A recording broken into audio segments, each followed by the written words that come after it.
Hello, hello, beach handball fans. It's the fifth and final day of the Jarun Cup here in lovely Zagreb, Croatia. And it's Chris O'Reilly here with you on the mic for the next few games as we head into the semi-final stage here on Court 1.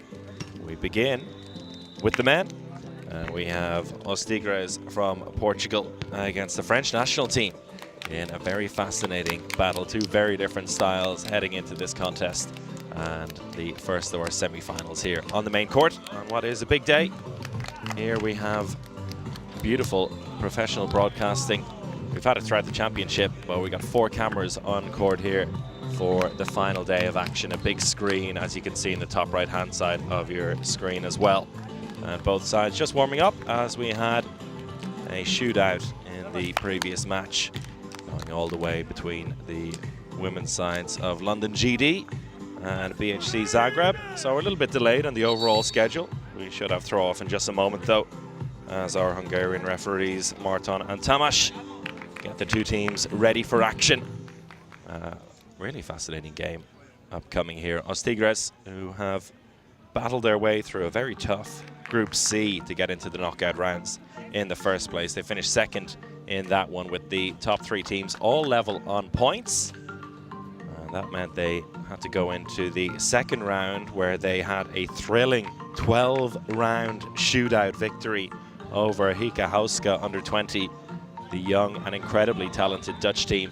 That was a fantastic game in which they were a little bit shocked in the first set before coming through in the second set to force it into a shootout, then coming through after 12 rounds.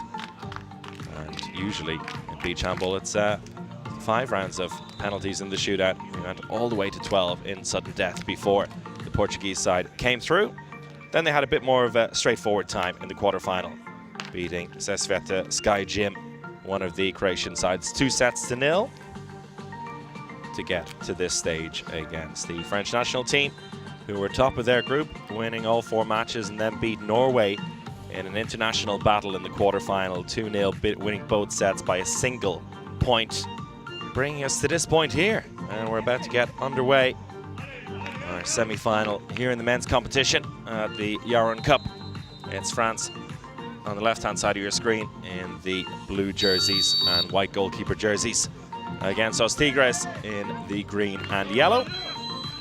And if you're brand new to the sport, first of all, very welcome. You chose a very good Monday morning to join us. And an illegal tip-off there. I think a substitution going wrong for Os Tigres right at the start. Not the start that they wanted, that's for sure. A little bit of the underdogs coming into this one against France. If you're new and you'll see any foul like that, which counts as a personal foul, means that you're going to be a player short for the next possession. So it's 4 against 2 here at the very beginning, with France looking for the right option. And Nico Debonnet out on the left or the right-hand side on the ball here, and he gets the first 2 points of the game with a spin shot. And if you don't know how the scoring of beach handball works, it's pretty straightforward. It's 2 points for a spin shot, an in-flight goal where you pass the ball in the air to your teammate, or if a specialist scores, and that is the people in the goalkeeper jerseys who go into attack. Goalkeepers as well can score full court shots, which are worth 2. We see a little bit of contact there as we had the breakthrough, which was saved in the first place, but the penalty given, and Julio Sierra will take this penalty. Penalties also count for 2 points, and that's what teams are aiming for throughout as well. 1-pointers, not really much use until the end of sets, when teams are looking to put a bit more of a comfortable margin over their opposition. See the opening 2-pointer. Debonnet again down the near side here, getting a lot of space. He is a right-hander on the right-hand side of the court, which is not too usual, but he's a fantastic spinner, is Nico Debonnet.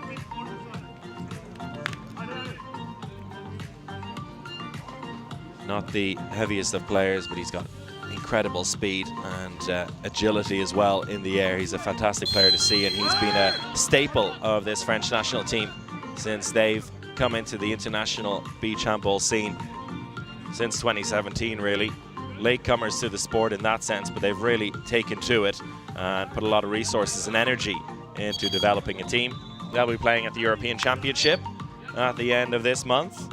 That's going to be in Portugal, so a big warm-up tournament for them. This ball popped into the line there. Shot not too good, though. A little bit of a soft one there by Axel Deschamps. And a good save by the Os Tigres keeper, Roberto Mateo. So, bit of a slow start in terms of scoring. Both sides getting a feel for each other. And here's an empty net to shoot into. And it's well put away. Good defense there by France, creating the opportunity. And it's Alexis Guilme with a two-pointer to open up the first real lead of this contest. And France leading 6 points to 2. And again, good defense, and it's Guilme again. He'll have another opportunity, and he'll pop it over the heads of the two defenders. Not much they can do about that. And 4 points in quick succession from an unlikely source in Alexis Guilme. And putting some real pressure on this Os Tigres attack. Not going to get any easy chances today, that's for sure, but that's a nice put away. And it's Afonso Reberjao. Again, a right-hander down the right-hand side of the court. Huge overlap down the left-hand side there. Beautifully popped over the head.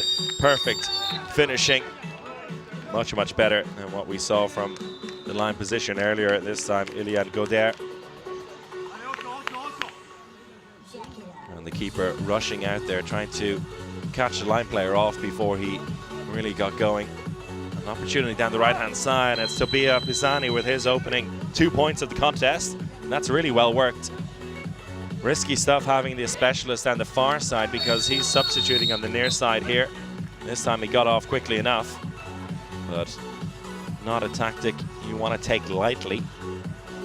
And while Os Tigres are getting into the flow of things in attack now, their defense still struggling to match up with this French team. That's well put away down the left-hand side.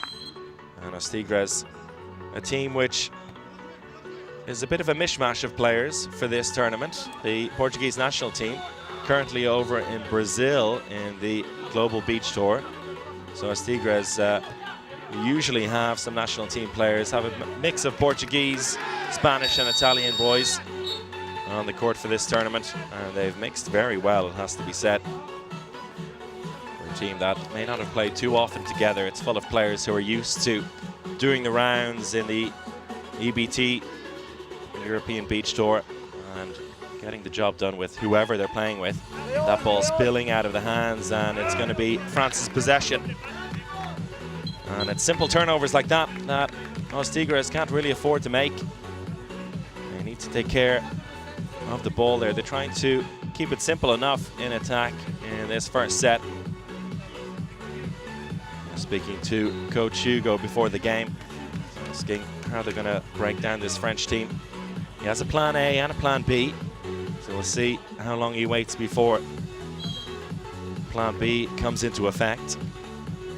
At the moment, the attack looking pretty good, maybe rushing things a little bit, but trying to force these quick passes from the French team. And this time, it's worked a treat. I think that's the first time in a while that France haven't been able to convert an attack into 2 points.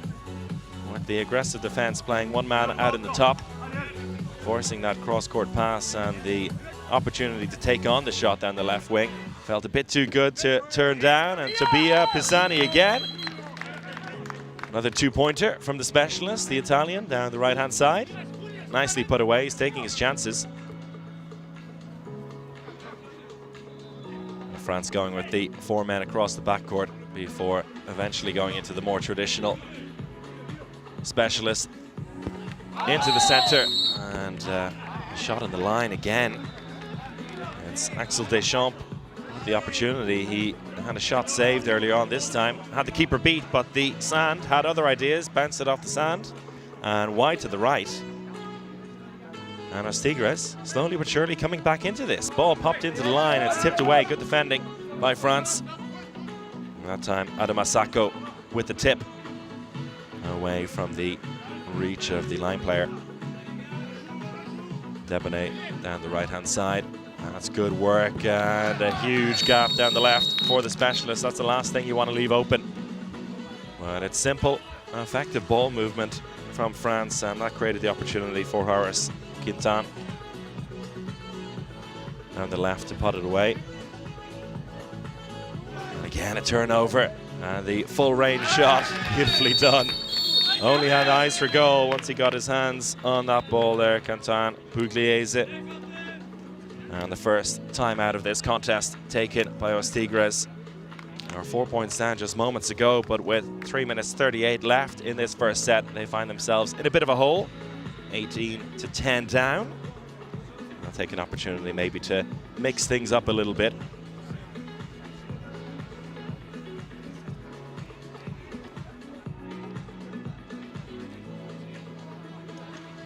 This first set flying by here, and the first of a long day here of action in the Jarun Cup. It's the final day, the 5th day of competition, and after this semi-final we head over to the women's semi-finals at 12 o'clock. Here on court 1 we'll have OVB Beach Girls versus Westside Amsterdam, so a Hungarian team facing a Dutch team, and both of those teams full of national team players as well, who we'll see at the end of the month in Portugal.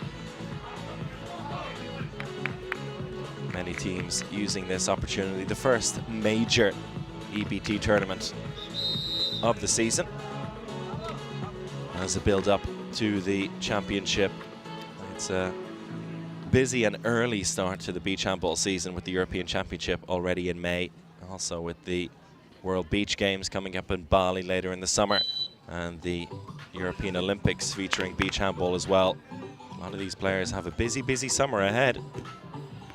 Ball popped into the line there, and it's good movement, but all in close quarters. In the past, maybe not the best idea. France with another turnover, proving their long reach here is bit of a nightmare for Os Tigres. Nicely done, and Debonnet, beautifully finished. Rides the contact as well, Nico Debonnet, and basically any time he gets his hands on the ball in around the 6-meter area, he's taking a shot and he's putting it away. One of the outstanding players for this French team so far in the first set. And that ball popped over the head of the keeper, but wide to the right, and that's unfortunate. They're making the opportunities there, and you can't blame anyone for taking that shot. It's a soft turnover from France, the ball from the keeper, and nobody there to pick it up, and an easy 2 points. Although they missed the last one, it's Julio Sierra who gets the easiest 2 points he'll score today. Debonnet looking for the options. Empty switch brings the specialist into the center. Beautifully worked through with a shot over the top there. And it's Johan Burgail. Did so well to drop the shoulder there and leave the defense for dead, but a bit too much mustard on that shot. Right over the top of the crossbar. The ball into the line is a poor one. Chance here for France on the counter. Popped over the top of the only defender standing. And a 2-pointer for Quintan Pugliese. Quick response by Os Tigres, but it's going to be too little too late. There's been a few too many turnovers here for the Portuguese side, and they find themselves 22 points to 14 down. We're into the final 2 minutes of the set. The scoreboard on your screen at the moment not quite up to date. See if we can fix that at the halftime break. And 1-pointers will do for now. I mentioned that at the top of the show. 1-pointers not usually a part of beach handball, but when you've got a lead like this and you're looking to just keep the scoreboard ticking over, 1-pointers will do. A 9-point lead for the French team. And that's a nice breakthrough. Right through the center, Ignacio Poi. This French national team, who were out on court 4 in the quarterfinals yesterday, an enthralling battle with Norway, a team they faced already a couple of times this week. The two teams facing each other in some test matches as well. But when it came down to it, and the competitive match we saw yesterday, very little between the two sides. the first set going to a golden goal, which happens when the sides are level at the end of 10 minutes, which I don't think we'll see here in the first set. France getting the goal in that one, and then holding on at the end of the second set to win by 1 point as well. So both sets a single point victory, enough for them to be in this semi-final at the moment, dominating this contest. That's a good turnover, good defending, and the first real mistake by Debonet, but it's not going to matter too much. Just 5 seconds left in this first set, and it is going to be a 5-point victory for France. And there goes the buzzer at the end of the first set. And although the attack was really flying for Os Tigres in the middle part of that first set, the defense let them down a little bit. Of course, difficult to find a way to deny this French team. So athletic and really smart players in the team as well. They will have to come up with something new. And as I said, they have a plan B in store, which may be enacted here in this second set. Those Tigres, who are a man short as well, just 8 players in the squad after Javier Gonzalez was out for this match. There'll be a quick halftime break. It's opportunity down the left, much better work this time.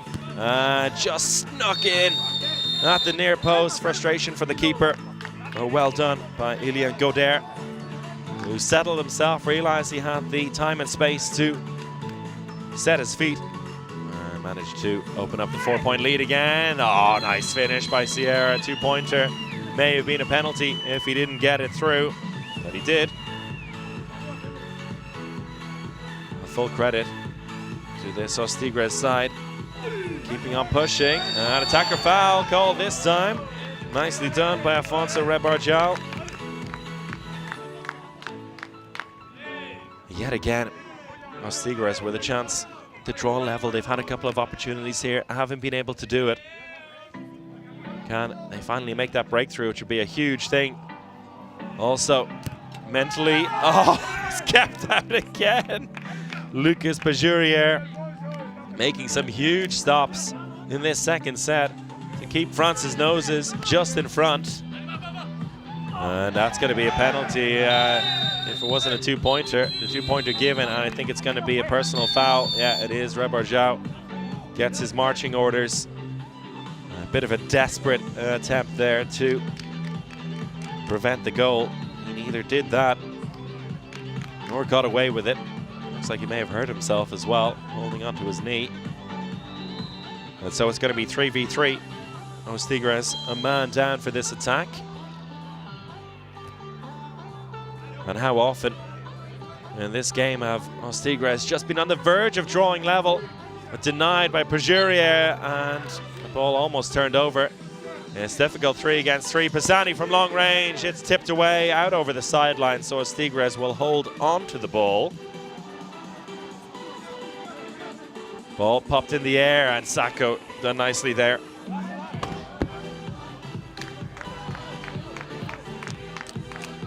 Os Tigres still in possession in what is turning out to be a very long possession overall. Opportunity down the right, almost tipped away. And they're looking a little bit flustered at the moment. Ball out to the left. France calling for the turnover, but it's denied anyway. Another big stop by Lucas Pajurier. And still Os Tigres in possession. That's going to be an attacker foul, and beautifully done overall by France. They withstood the pressure in what was almost a 2-minute attack, and now into the final minute of this game. And France can hold on here and not do anything too silly. They'll come away with the 2-set victory, looking for the 2-pointer there. And Bougel does exactly that. Quick response down the other end, nicely put away by Afonso. But too little too late for Os Tigres, who had so many opportunities to draw level in this second set. For France now, 1 point will do. That's exactly what they do down the left-hand side with Goder. Os Tigres will have to settle for the bronze medal match in this one. But they can be proud of the effort they put in. And a penalty given as Sierra goes flying down that left-hand side. Sacco could be in trouble here. Came across and gets himself a personal foul. Doesn't matter too much at this point. Thankfully, Sierra seems to be okay. Back up on his feet. And gets the apology from Sacco. And that's what it's all about at beach handball. High five after every moment, no matter what happens in the game. Just 5 seconds left on the clock here. So no matter what happens from this penalty, France home and dry and into the final. We'll see if there's one more big save in Pajurier. Not this time, but it matters very little. A great effort from Os Tigres in that second set, but it's France who come out on top. A great second set overall, and the Portuguese side can be really proud of their effort. They bounced back from what was a difficult first set in which France were really the dominant side to make life very difficult for the French national team in the second set. But there were 3 occasions there where they were within 2 points and had an attack, an opportunity to draw level before they were denied. And that's got to be really frustrating for them on reflection. But overall, they'll be happy with their output. No complaints about the final result, I reckon, and they'll have to settle themselves for the bronze medal match coming up this afternoon, whereas France will now await the winner of the other semi-final between the white boys from Croatia and Squadra Buda. The final coming up at 5 o'clock. So a full day of action yet to come. We'll have all the games here on Centre Court, as well as a bunch of games over in Court 2 on the live stream.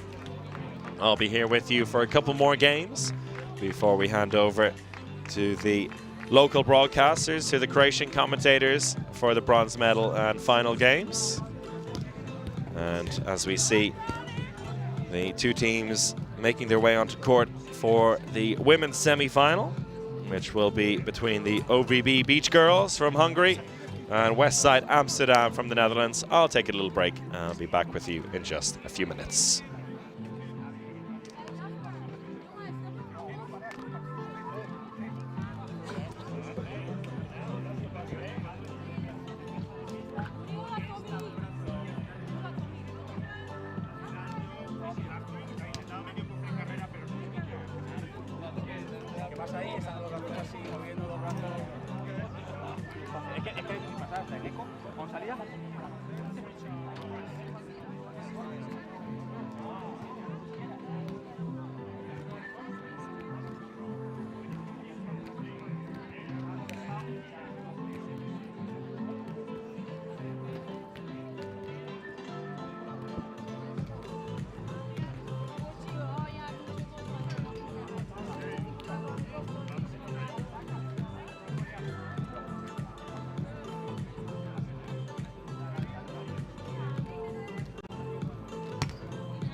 Három ez lesz rajta.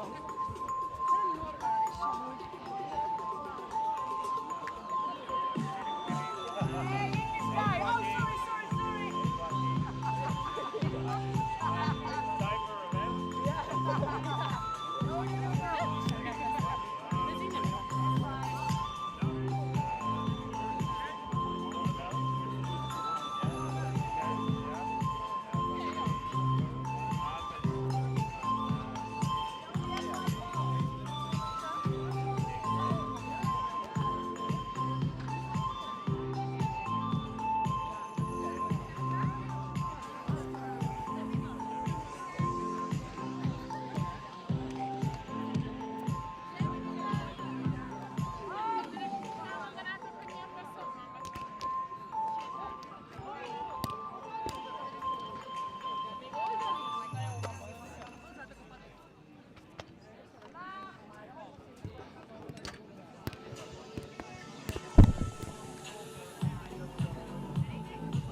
Molim se Matija Šulc da dođe do šatora.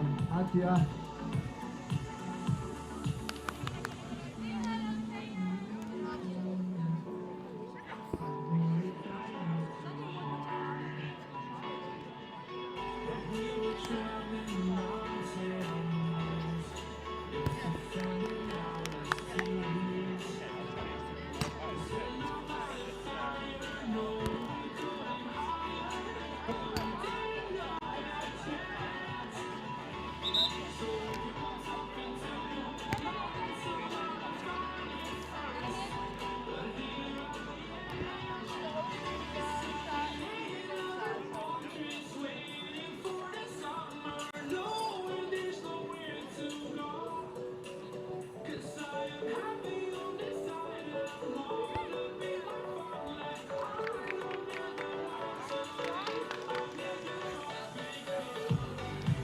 Hello everyone, we're back just in time for the women's semi-finals here at Jarun Lake. If you just joined us, you missed an enthralling men's semi-final here on court 1, which the French national team came out on top in, but this one should be really nice as well. It's OVB Beach Girls from Hungary against Westside Amsterdam from Netherlands. OVB Beach Girls qualified directly for these semi-finals at Jarun Cup, having won Group A, winning all 6 matches and only dropping a single point on the way. As for Westside, they finished 2nd in Group B, which meant they had an early morning quarter-final today.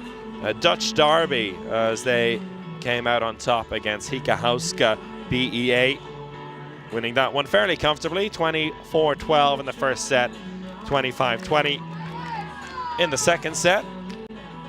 So they're up to speed here, heading into this semi-final, and both of these teams with plenty of national team experience as well for the Dutch and Hungarian national teams respectively. And OVB Beach Girls, some of the players have had quite a weekend, as well as playing in this tournament here. A few of them had to go back to Hungary to play an indoor match as well, and then come back yesterday to finish off this tournament. So fair play to them for the commitment. We'll see if it pays off as we are about to get this semi-final underway, with the Westside Amsterdam girls playing in red and blue, and OVB Beach Girls in the black and yellow.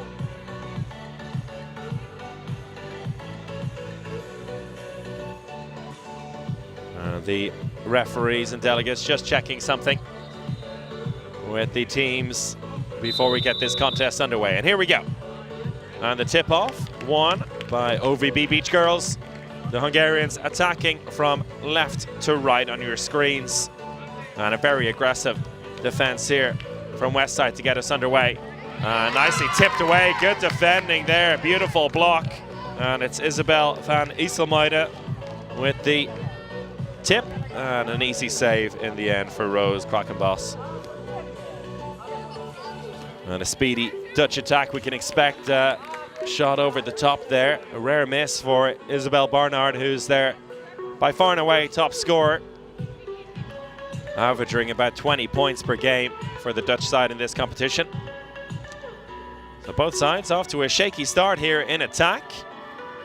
And that one saved by the keeper, but just out of reach over the line, crawled past Rose. And the first 2 points of this contest go to OVB. Ball popped over the top, nicely played into the line. And there's the first 2 points for Sylvia Van Brie, who, from what I've seen in this championship, has played pretty much every position in attack at the moment, playing on the line. And doing beautifully as well. A little touch there from the defense, but the referees say nothing doing. The let off there for Westside. And they come away with a chance to take the lead. So they're playing their specialist, Celine van Koningsbrugge, on the right-hand side. So a big transition for her. They're playing as a normal right winger rather than the specialist playing down the center. But swapping in all 3 players, which means a lot of running between attack and defense. Nicely put away down the right-hand side, and it's Nicolette Pomozi who gives OVB an early lead, 4-2. Oh, beautifully passed, popped right into the top corner, top bins for Isabel Barnard. Beautiful pass as well by the specialist Krista Moll. Great combo between Moll and Bernard. And it draws the Dutch side level. A hint of an attacking foul there. Referees say no. Popped into the line. Nice pass there by Renata Chicki. And just out of the reach of the keeper. Both sides getting settled into their attack now after a slow start. Moll to the right-hand side. Thought about shooting, and in the end, decided right. Wasn't too sure about it the first time around. Right-hander down the right-hand side of the attack, but Celine van Koningsbrugge putting that one past the keeper and drawing Westside level again. And the line, a real focal point of this attack for the Hungarians, but denied. Rose making a big stop there, Quackenboss. And whereas the opportunities have been missed by Westside, it's been saves by Rose that have made the difference for them in defense so far as they take the lead for the first time today. Chicki in the center, we often see as a specialist, but at the moment as a normal playmaker. Running the show here, trying to make some space for herself down the left, lobbing it beautifully over the keeper, who was back on her line, but that was such a perfect lob. Not much the keeper could do about it in the end. And OVB level once more, 8-8. Van Brie in on the line there, but Bernard taking it on herself and just over the line. That's so unfortunate. And it was a good save in the first place, but unfortunately couldn't keep it out. And with that, there's also a personal foul for OVB Beach Girls, who are now going to be playing 3v3 in this next attack. A glorious opportunity for Westside to establish a bit of a lead in this contest, grab a stranglehold on the game. Coming into this game maybe as slight underdogs based on how the championship has gone so far, but really matching up well against the previously unbeaten Hungarian club. Let's see what OVB can come up with. Ball popped over the top, and there is space here down the right-hand side, but closed down really well and forcing her way through. Penalty given. Bit of a 50-50 call there. And frustration for Westside. And difficult to see where the defender's space came to an end. But the referee's pretty certain that a penalty was the right idea, and it is Renata Chicki to take it from 6 meters. Popped in off the underside of the crossbar. Beautiful finish, not much that Rose Clockenboss could do about that one. So Barnard now in the center, and Moll, the specialist down the left-hand side, mixing things up a little bit here. Isabel Barnard breaks through, popped that one into the top left-hand corner.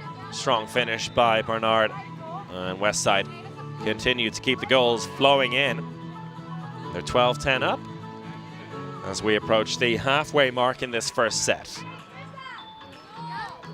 A good finish down the center, and it's Brigitte Lovas, who was looking to lay the pass off originally. I realized there was plenty of space for her to take it upon herself. Maybe not the obvious target from the Dutch defense, but she made them pay. And Koningsbrugge on the right-hand side through the legs of the keeper, and she's really finding her feet down the right-hand side of the attack here. Two nice finishes. And Chicky, plenty of space, and popping that one into the line again. Another lob attempt, but this time no good for Lovas, off the crossbar. And the keeper, Lisa Dinkreva, happy to see that one stay just out. And attacker foul called against Barnard there. Good defense by the Hungarians.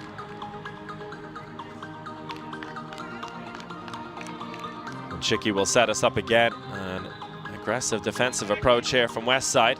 That creates the opportunity down the right-hand side. Great finish. And not for the first time today, Nicolette Pomozzi being afforded a lot of space out there, maybe being seen as the shot that Westside are happy to give up. But she's making them pay. Moll into Barnard.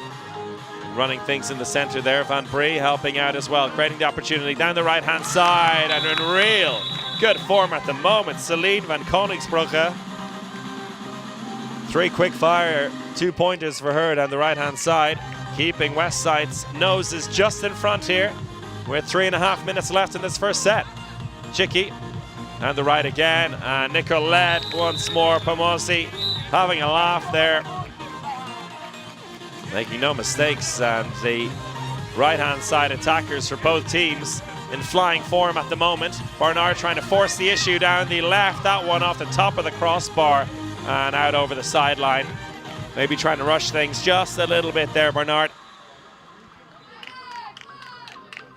And just how quickly things can change in this game. Westside keeping their noses in front throughout, but with the scores level, an opportunity here. No attacking foul, and Siki all the way through the center. Nobody near her in the end. And that was on the verge of an attacking foul, and the referees, I think rightly, decided against calling it. Koningsbrugge again at the right. There's no stopping her right now. Celine flying in with another 2-pointer on the right wing. And it's almost a carbon copy for both sides there. Real star players playing in the center, but all the points coming down the right from the right-handers, but not this time. Penalty called though, despite the save by Lisa Dinkreva. And the hip check, according to the referees, tight one.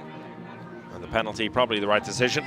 And it is Renata Chicky, who popped it in off the underside of the crossbar the last time she took a penalty. What can she do this time? Fakes it once, twice, and goes for the bottom right. That brings up the 20-point mark for OVB Beach Girls, and they take the lead once more. Crucial stage of the set here, this one going right down to the wire. 2 minutes left on the clock. Nicely done and saved. It's a rare save for OVB and a crucial one. Sylvia Van Brie maybe rushing that shot just a little bit on the line. And with that, an opportunity for the Hungarian side to open up a real lead here. Popped into the line, but it's wide to the left. And a let off there for the Dutch girls, who have an opportunity to draw level once more. It's Moll taking over in the center again. Krista Moll as the specialist. Empty switch brings Barnard into the center. And not much space being afforded to anyone but Celine van Koningsbrugge, but this time the shot over the top of the crossbar. And no luck on this occasion for Westside. And we'll see if OVB are happy to go for the one-pointer here, or maybe there's a bit too much time left on the clock. Yeah, trying to force the two-pointer. No, 1 point will do this time, but it's denied. Another opportunity, great save there. Lisa Dinkreva denying the one-pointer, and a big block down the other end. So it'll remain a West Side possession and a timeout called by the West Side coaches. And they got away with that one now. They hold on to possession with 42 seconds left on the clock and 2 points down.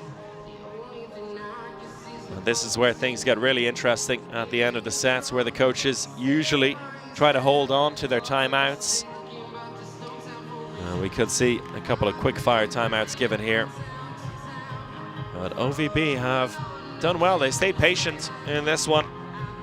They trailed for much of this first set, but a couple of quick-fire saves and misses have helped turn things around with, in particular, Renata Cicchi in the center of the attack and Nicolette Pomozzi out in the right wing, doing much of the damage,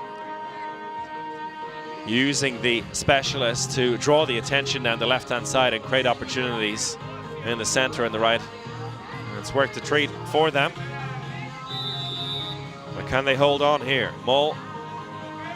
Down the right-hand side, it is Bernard. Little spill, but they hold on to possession. Ball pops out to Bernard again, and there's a turnover. Passive play called against West Side.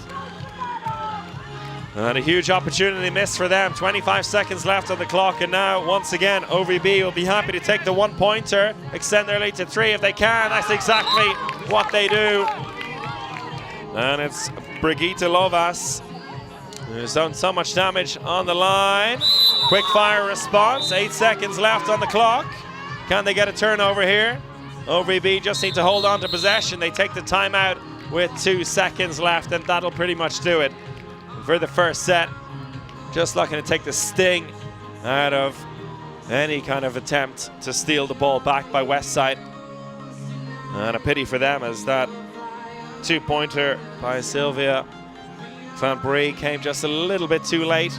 They had their opportunity after their own timeout, but over-egged the pudding a little bit, trying to force things to happen down the left-hand side. The ball to Isabel Bernard on the right just never came cleanly, and she didn't really have the opportunity to take on the spin shot before the attacker passive play was called. They'll be really frustrated with how this first set has ended. No matter what happens here, OVB Beach Girls will hold on to it. There's still 3 seconds left. They've added a second to the clock for all that's worth. But all they really need is one normal pass. Yeah, the Dutch girls not even looking to turn it over, and that'll do it for the first set. And just 1 point between the sides in the end, 21-20 in favor of OVB Beach Girls. And with that, they take one step towards the final of this Jarun Cup. And whoever does come out on top in this one will face the winner of the other semi-final happening over in Court 2 between Saint-André, also from Hungary, and Dubrava from Croatia, holding on to Croatian hopes of a gold medal here at home in the Jarun Cup. But as expected, this one going right down to the wire in the first set, and we can expect the second set to be just the same. Both sides will be taking a few minutes here for their halftime break to get their breathing back and settle down, get the plan ready for the second set. So we'll take a break for a minute or two as well before we join you again.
All right, so both teams ready to go in this second set.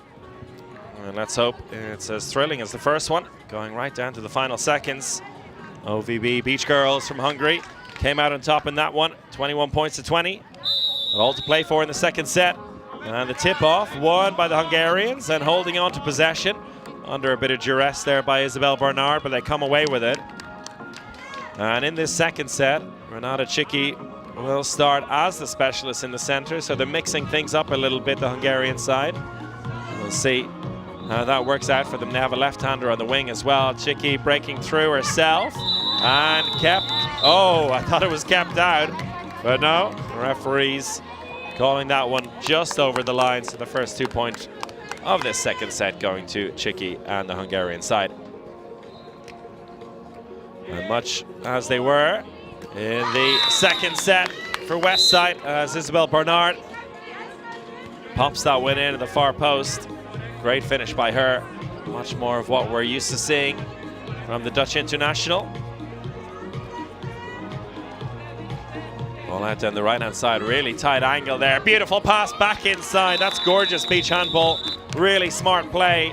Not much of an angle for the shot, but took on the spin and popped the ball back beautifully into the path of Renata Cicchi. And a bit of a ambitious in-flight pass there. It was cut out, but illegally. And so Westside hold on to possession.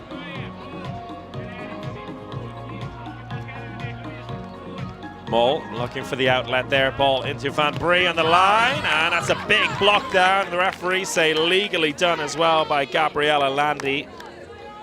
Out over the end line. So Westside hold on to possession. Great block there from Landi in the center of the defense as well, which is a tricky thing to do. The hand is up for passive play. And Bernard happy to take on the one-pointer. Happy to take something rather than turn the ball over with nothing. So the score 4-3 in favor of OVB Beach Girls. Space on the left-hand side and right at the keeper. That's an important stop. Well denied by Lisa Dinkreva. And with that, the first opportunity of this set to take the lead, but the ball popped over to Van Brie, just a little bit out of reach. Trying to force the issue there, and they had time. And again, the focal point of this attack on the opposite wing to the specialist. And a difficult shooting opportunity there, but it still have to be saved, and that's exactly what Dinkreva did. The ball to Bernard is tipped away and somehow stays in possession. Well stopped, that's a big save. Both keepers in flying form here at the start of this second set. The Hungarians just keeping their noses in front by a single point. And that pass, a poor one. Not exactly sure what Pomozzi was trying to do there. Van Brie breaks through down the far side.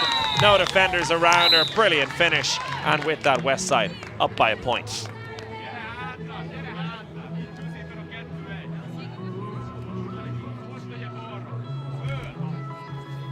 Again, shooting opportunity down the left-hand side. And that's a huge save. Well, they're flying form, the keepers here for both sides in the second set, but that one, perhaps the best save so far. Nice pass across, but deciding to keep it in play. Mole pops it into the line. Van Brie had the keeper beat, but bounced just wide left of the goal. So the score remains 5-4 as the clock has just passed 6 minutes left in the second set. So it's a slow burner, this one. Both keepers on top. Ball into line, right in the keeper's face. Oh, a nasty one there, but great reaction.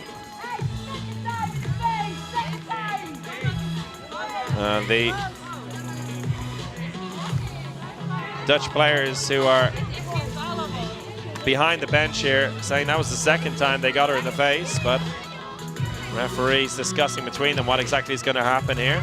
And they decide that it is a OVB Beach Girls ball. That's an interesting one. think they're claiming that the foul happened before the shot was taken. And there's two of the West Side players who are not playing in this game, not playing in this tournament, but have traveled with the team. And Rihanna Moll, one of them, experienced Dutch international, a key player in the team who's recovering from a knee injury, as is Nancy Nopanchte, who's also a talented player in the team, but at the moment recovering from a knee injury. Great that both of them have traveled with the team as well. Says a lot about this West Side Amsterdam team. It's a real collective approach. They really do love each other, giving full support to their teammates even though they can't play here in Croatia. And the referee's deciding in the end to indeed give the ball to West Side. We'll see if they can make the most of it with Van Brie down the center, and just about kept out. And the referee was just in my eye line there, so I'm not exactly sure whether that was the Sander, the keeper, that kept it out.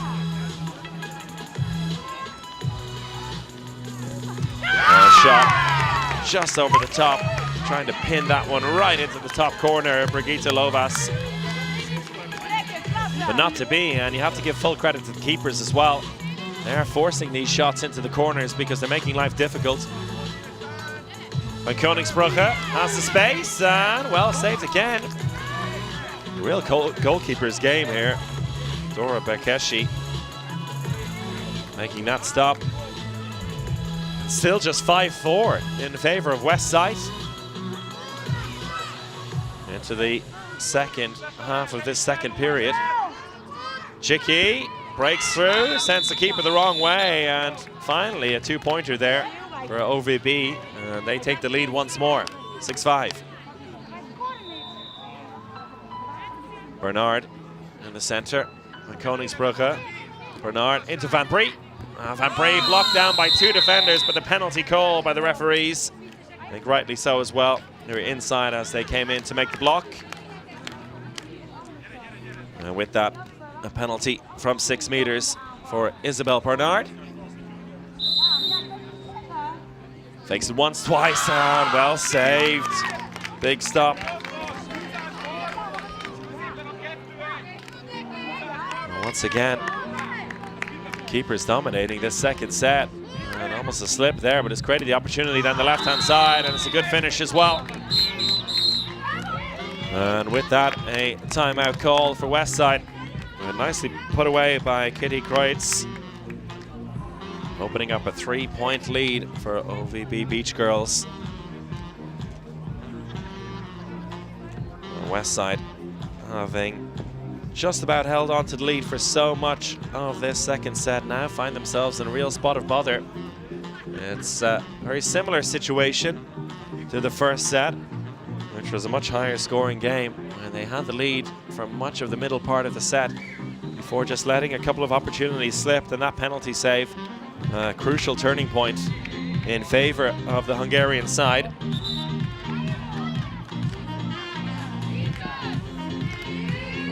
The West Side still have plenty of time to turn things around here, and we have seen at times just how quickly they can get points on the board. There's going to be a change up in the approach as well, as Sylvia Van Brie will come in as a specialist, and Krista Moll goes in as a normal player. Ball popped into the line and tipped by the keeper, but it's in. And Celine Van Koningsbrugge once again finding a way past the keeper. She was doing it so often in the first set from the right wing position. Now from the line, getting the job done as well.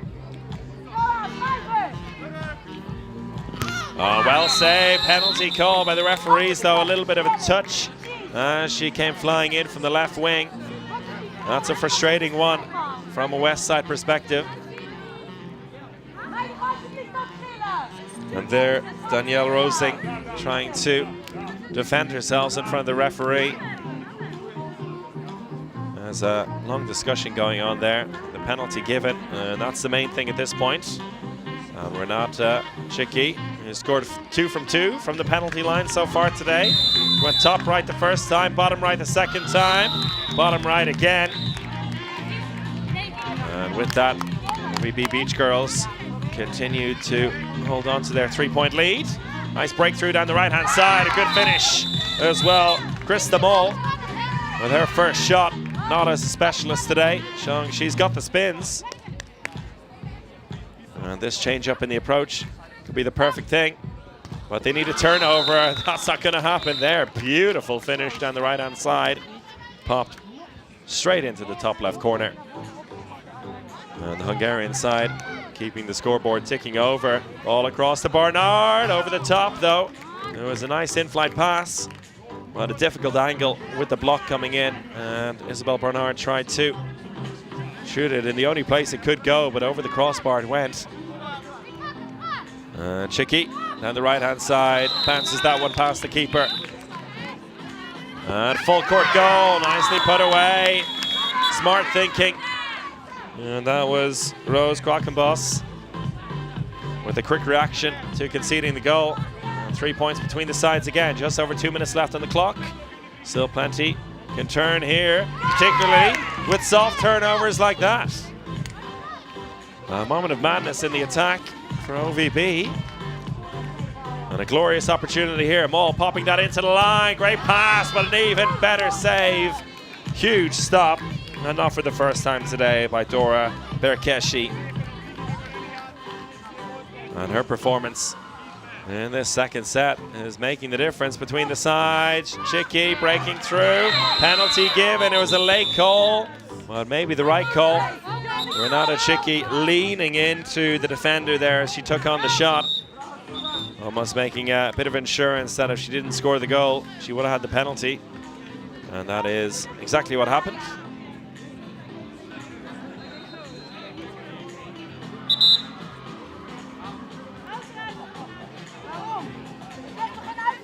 And it seems that the keeper's been sent off for this one, given the foul, I think maybe for throwing the ball after the whistle. Not too sure what the delegate decided there with the referee, but the important thing is that Renata Chicky has earned herself a penalty. And if she can make it 4 from 4 from the line, it could be the killer blow in this contest. Just joined us. OVB won the first set, so looking to make it a clean sweep, 2-0. And those 2 points by Chicky have opened up a 5-point lead, just over 90 seconds left on the clock. So Westside needs to get motoring here. Ball into the line for Koningsbrugge, off the crossbar and over the top. And that could be that now. There's going to have to be some aggressive defending, so Barnard comes out to play both ways. But OVB looking pretty calm in the attack here, happy to take on the one-pointers, just extend the lead however they can. Ball popped up, oh, beautifully done. Nice work there, brilliant combo, and Isabel Barnard, Truss as she's known as, with all the Isabels in the team, puts away that in-flight. It's a good save here. So if it's cut down to 2 points here quickly, we could have a game in our hands, showing us just how hectic and quickly ever-changing this sport is. But a turnover, good defending, and OVB popped that one over the top.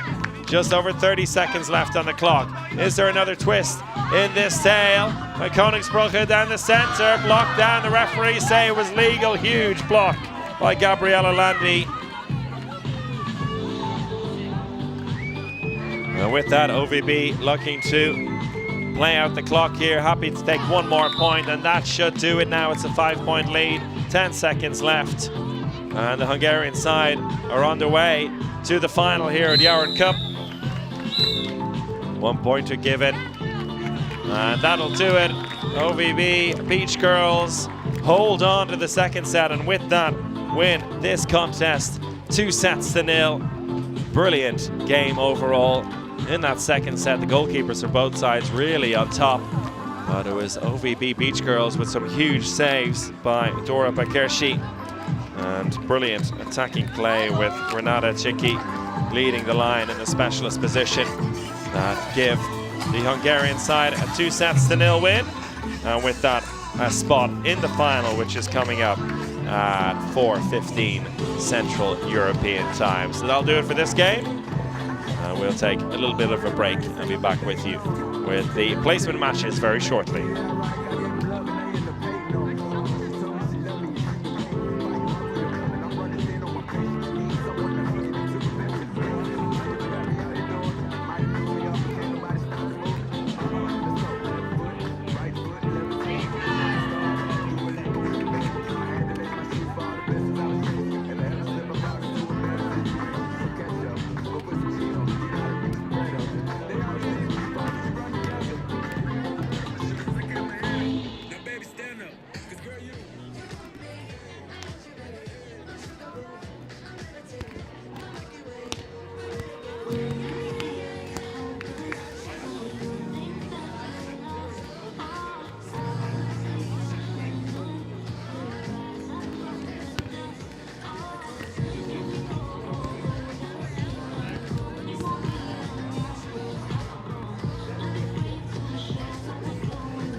stavar de med.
All right, folks, here we are with the 5th, 6th placement match on court 1 in the women's competition, and already off to a flying start before I could even take my seat. But here we go. It's Hika Hauska, BEA from the Netherlands, in the black and green, and Olympia from London in Great Britain in the gold and blue. And it's Chris O'Reilly here with you for the early games today. The semi-finals, which we just had in both men's and women's competitions, now the 5th, 6th placement matches before we hand over to the local commentators, the Croatians, for their TV broadcast in the late afternoon for the medal matches. But a joy to be with you here on the final day of Jarun Cup. Glorious weather as well, as we see a nice breakthrough for the first two-pointer for Olympia in this contest, and a turnover by Hika Hauska. Means an opportunity for the British side to take an early lead here. And now the left-hand side, a nice spin there, and a tip by the keeper, just out of reach. And that was Vida Samson.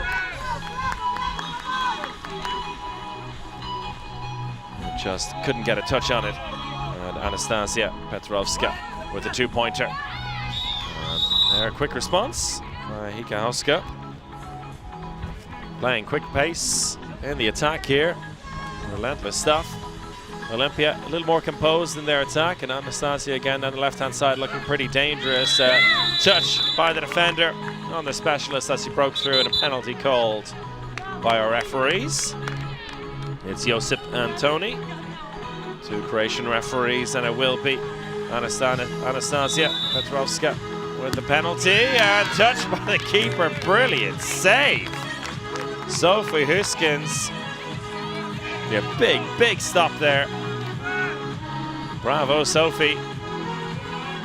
This is good a penalty save, as you'll see. And a great spin down the other end. Popped that one into the top right-hand corner. And Hika Hauska, BEA, take the lead.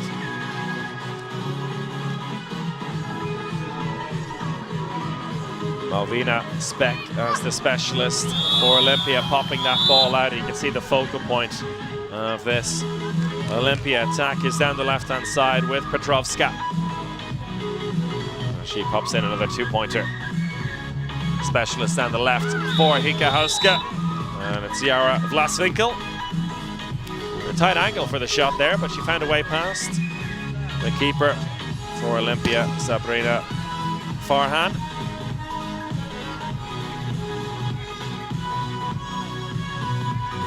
So very little to choose between the sides here, but Hika Hauska with a chance to open up a 4-point lead right down the center, breaking through, good spin shot, well put away. And there, Vida Samson, her first two-pointer in the attack, and a quick turnover called against Olympia again. That's twice in a row now. They've given up possession quite easily. Still early stages in this first set. Ball popped over the top and just out of reach. That was unfortunate. And Elke Fokkens, who has already been quite efficient in the attack this time, couldn't get her hands on the ball. Both of these sides played their quarterfinals early this morning. Olympia losing out to Dubrava from Croatia, and Hika Hauska losing an all-Dutch quarterfinal against Westside Amsterdam, who we just saw in that semi-final, losing against OVB Beach Girls. So with that, these teams looking for a top 5 finish, which would be a huge achievement for both. Hika Hauska, a very young Dutch team, collaborating, Hika Hauska and BEA. And I think they've gone above expectations to be in the knockout rounds of this competition. And Olympia as well, who have only really come onto the scene internationally last year, outperforming London GD in the overall ranking, which is a huge coup for them as well. Great breakthrough down the left-hand side. That's beautiful stuff by Olympia. And Malvina Speck getting herself a sharp 2 points. And a good blocking opportunity down the center. I think it got a touch on it. Just out of the reach of Farhan in goal. And looking to give nothing to the right-hand side of the attack for Olympia. That was just squeezing through the arms of the keeper, Anastasia Petrovska, once more. Yeah, tight angle for the shot. That's a good save by Sabrina Farhan. Keeps that right arm strong in the near post, and it had to be strong as well to keep that one out. Brilliant save, good reflexes, and a great opportunity now for Olympia to draw level after that stop. And almost turned over there, bounces around.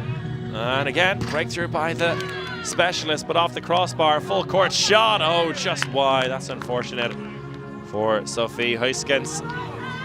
Right decision to take on the shot with the specialist having taken the shot down the other end. And saying that this time there will be another chance to take on the shot, but Sophie Huskins happy to register the save and hold on to possession. Good reflexes there by the young Dutch keeper. Opportunity down the right here, and a spin shot is saved, and again, big right arm stop by Farhan. And inside blocking, though, called against Olympia, and the penalty given to Hika Hauska BEA. And to take it is Fokkens, and save! Sabrina Farhan with the big stop. She's really coming into form now in the last few attacks. 3 saves in quick succession for Sabrina Farhan, really keeping Olympia in this contest. Ball down the left again, spin shot coming in, penalty called. Well worked and a little bit over-eager in the defense there. That was Lisa Fokkens, who got caught out. Now with this penalty, Olympia could draw level with just 3.5 minutes left in the first set. Oh, the save by Huiskens. Goodness me, the keeper's really on form here late in this first set. Can Hika Hauska BEA open up a 4-point lead? Yes, they can. That feels crucial. We saw it in the men's semi-final earlier today, where Os Tigres were knocking on the door at 2 points down for so long, but just couldn't get over that psychological barrier and draw level. Another penalty called, and this time Petrovska has stayed down. Hopefully she's okay. Drawn the foul down in the left wing. And the penalty called. The last one. Save this time. Huiskens beaten, and it's well put away. And Maria Strikevich making a 2-point game as things go quiet all of a sudden here in centre court. Ball out to the left wing specialist, playing 4 across the back before popping in on the line, but it's out of reach, and it's good work by the Olympia defense once again. Now, can they get over that psychological barrier and draw level? That'd be a great time to do it if they can. Just 2.5 minutes left on the clock. There's one score between them. Opportunity down the left again, and tipped over the crossbar. Oh, it's a good save. And once again, just missing that golden opportunity to draw level. Olympia's defense coming out up towards halfway, really trying to force the issue. Breakthrough down the center, and it's a good finish. Not an easy opportunity there. Lindsay Pronk had to take it on basically from the halfway line. Manages to find a way through, and just wide to the right. That's unfortunate. There was Amanda Hoffner in on the line, who hasn't been playing too much in this tournament, has been struggling with a bit of a knee issue, but here, the final game of their tournament, trying to do what she can for the team, as Lisa Fokkins gets the job done down to the right wing again. And a timeout called by Olympia, who now find themselves 6 points down. So many opportunities for them to draw level in this first set, but Hika Hauska have managed to hold on and now build a pretty comfortable 6-point lead. As we've seen so many times in beach handball, 90 seconds is still plenty of time to turn things around when there's 6 points between the teams. And that's what they've called out this timeout here, Olympia, to see what they can do. Got a quick 2-pointer here and put the pressure on the young Dutch side. Got a turnover.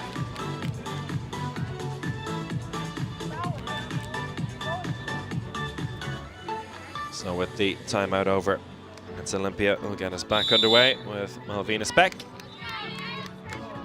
Little 1-2 on the left wing. Ball popped out to the right-hand side. Opportunity here, and there's been few and far between.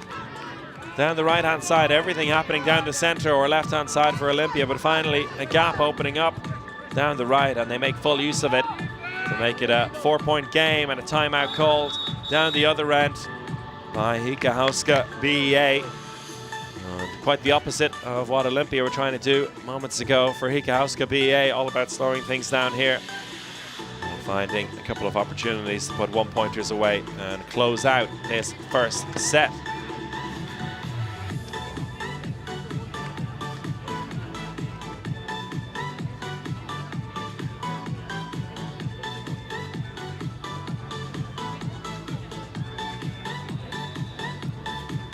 And interesting there to see Maria Strikevich finally get an opportunity down the right-hand side of the Olympia attack. She's been isolated a little bit in this first set. Hika Hauska definitely had their eyes on her, not allowing any easy shots. For the most part, in this game so far, it's worked. With 1 minute and 5 seconds left in the first set, Hika Hauska BEA in possession and 4 points to the good. Ball down the right-hand side, looking for the 1-pointers. They'll happily take that at the moment.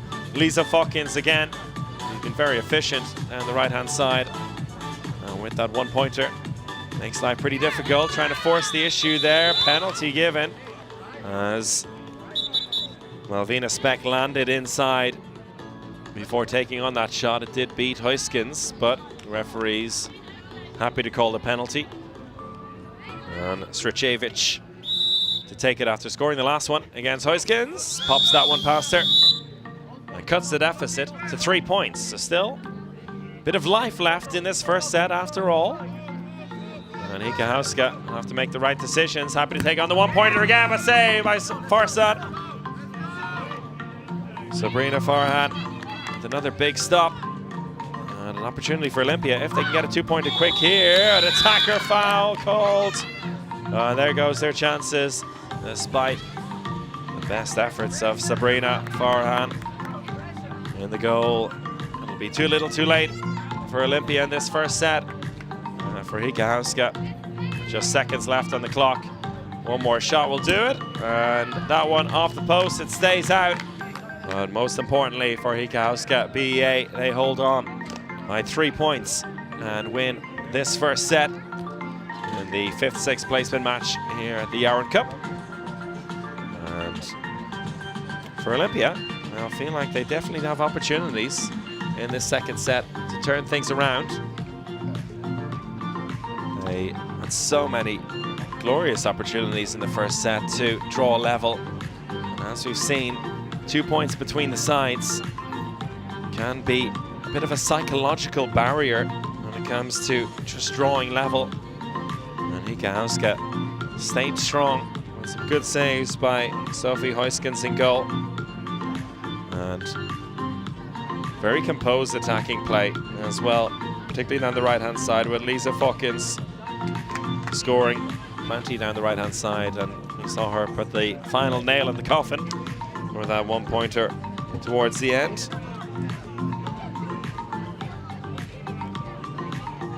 And Olympia already happy to go straight into this second set and not wasting any time.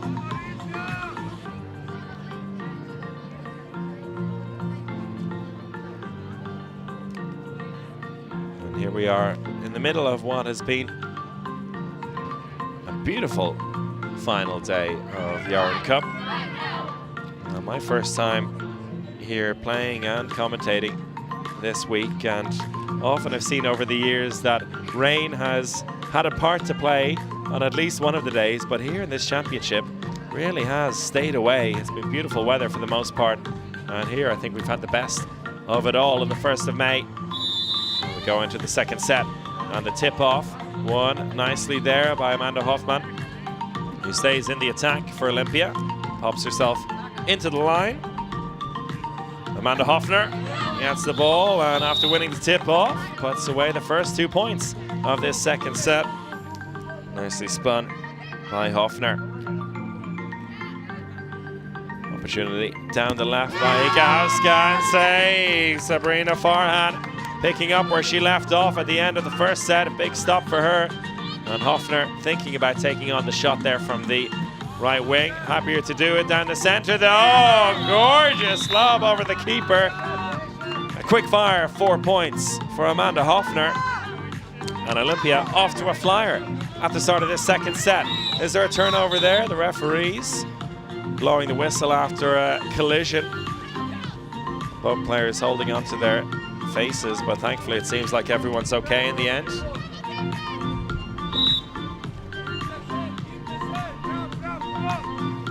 Oh, well stolen. It's good aggressive defense by Olympia. 4 points to the good here, looking to make it 6. Well, down the right-hand side. Oh, and it's popped in. Good finish. And with that, all of a sudden, a 6-point lead for the London club. Good breakthrough, but a shot off the face of the keeper. And the referees calling for the penalty. A little bit of contact there on Hika Hauska's number 8, Elke Fokkens. She won the penalty. She'll take it herself. Places that one past Farhan into the bottom right-hand corner.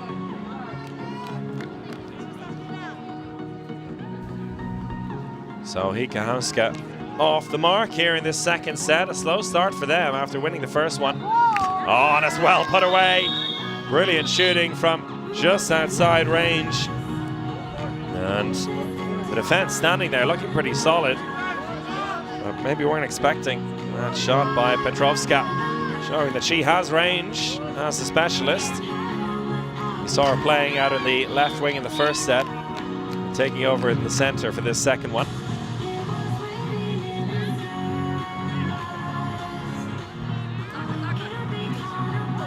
Oh, nice ball into the line. And it's worked a treat as Hoffner gets her third two-pointer of the second set.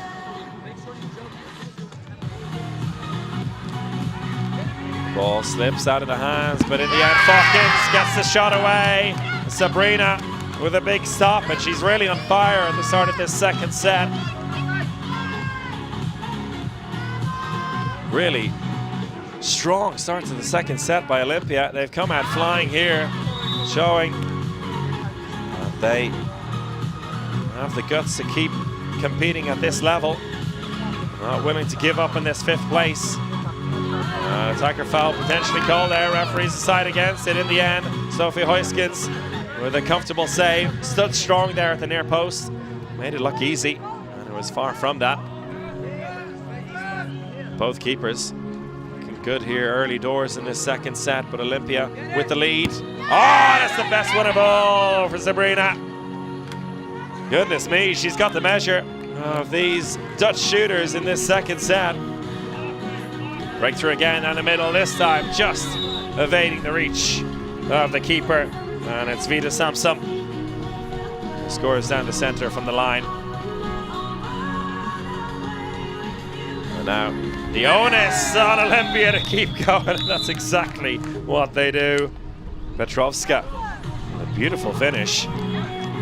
Showing a lot of composure in the center of that attack. Popping that one into the top right-hand corner, and not much the keeper can do about it. From 13 to 13 down the other end. It's another one for Vida Samsam. And Hika firing an attack now. That's going to be an attacker foul. Well called by the referees. Good defending as well. And it was Elsa van den Einde who forced the turnover. Petrovska limping back over the sideline as well.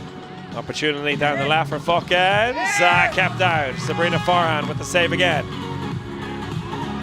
Hoffner rather, thinking about the quick shot. And there comes the quick shot from the specialist once more, Anastasia Petrovska. Well, I said she looked like she was hobbling back moments ago, but didn't look bothered as she ran straight into the attack, taking on the shot from long range. And a good response yet again by the Dutch side. And the points really starting to flow here after Olympia setting the tone at the start of this second set, and they do it again. Goodness me, she's having an absolute stormer.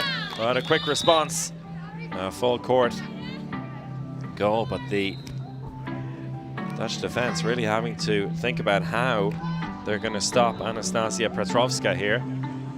Hoffner from the line, another real danger player in the attack for Olympia in this second set. And she getting, I think, at least her 8th point of this second set alone. And it's Hoffner, Petrovska doing the damage, and Farhan making some important saves as well, that she couldn't get a touch on that one.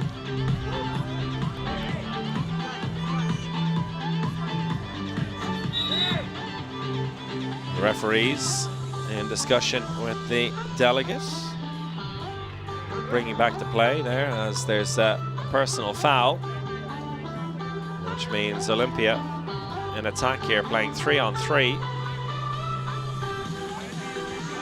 making life a little bit difficult for them. They're going to have to move a lot here. Stricevic looking to create space for herself.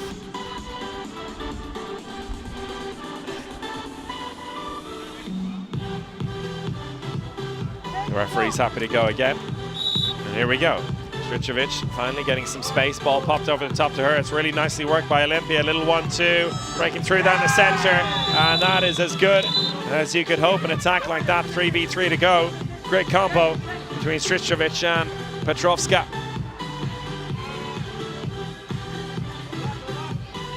Oh, that's a great steal. Full court shot incoming, but a little bit over-eager. They would have been happier to hold on to possession there, Olympia. 5 points to the good into the final 4 minutes, and keeper gets a touch on it, but not enough to keep the shot out. A 3-point game. Hoffner trying to find some space for herself and tried to lob the keeper, but Sophie Huiskens read it well. Beaten before by the lob, but not this time. Stayed strong and tall. Made the stop. The Dutch side crawling back into this second set, and it's an unorthodox one as the hit came in. And a 2-pointer nonetheless. The referees are going to have to call a halt to this one, as I think it's Lisa Fokkins who broke through. Struggling a little bit after taking a hit. After that spin shot, landed quite awkwardly. Did so well to ride the challenge and score the 2-pointer. Back up on her feet to the applause of the crowd and opponents alike. So her 2-pointer, despite taking its toll on her, has brought her team back within 1 point now, with just over 3 minutes left in this second set. It was Hika BEA who won the first set, so if they can snatch this one as well, they'll win the match and take 5th place, 2-0. Olympia looking to win the set to draw level and force this game into a shootout.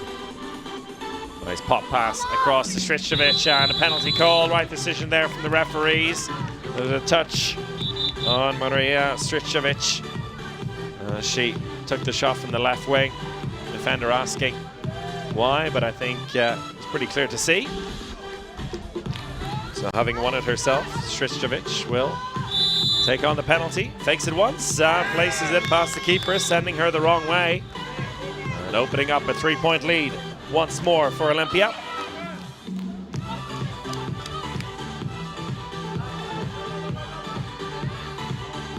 Trying to rush the attack here. Oh, and that's a nasty collision.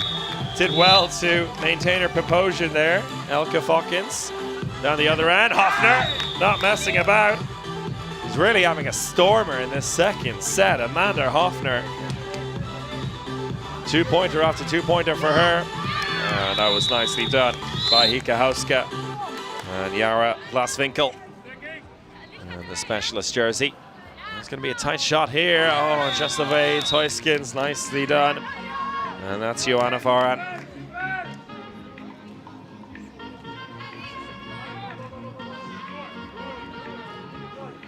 Opportunity down the left, but it's shot wide. Just off the post, but wide to the left, crucially. And Olympia looking good to take this second set. It's been a real high-scoring encounter. Beautiful beach handball to see, and Hoffner has been a key part of it. Decides against taking the shot this time. Tries to keep the ball in play, but it was one pass too many as they turn it over. And a chance here, an empty net missed. Oh, goodness me. Oh, poor Lisa Fokkins. Crashing that one against the crossbar. Well, the keeper, Sabrina Farhan, hadn't gotten back yet. So a real let-off there for Olympia as they look to close out this second set and force the shootout. It's going to be a penalty. Great work to break through, and the shooting hand of Anastasia Petrovska caught as she tried to take on the shot.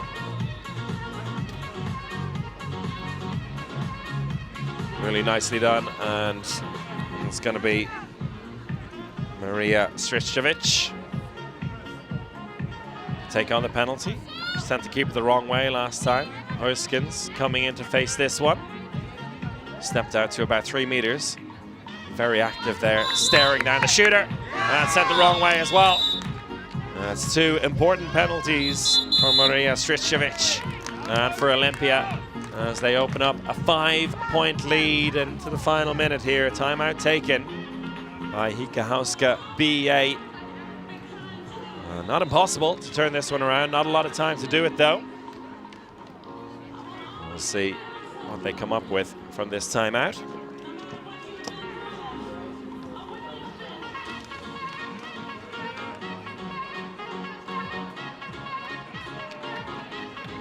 And a reminder, we still have plenty of action to come here on Court 1 of the Jarun Cup, the 5th and final day of action. We've already seen the semi-finals here, and now the 5th, 6th placement matches before we head into the big time. We have the bronze medal matches coming up, as well as the finals, all here on Court 1. And I'll be handing over the mic to our local commentators in Zagreb, as it's going to be broadcast on Croatian TV as well. And here we go.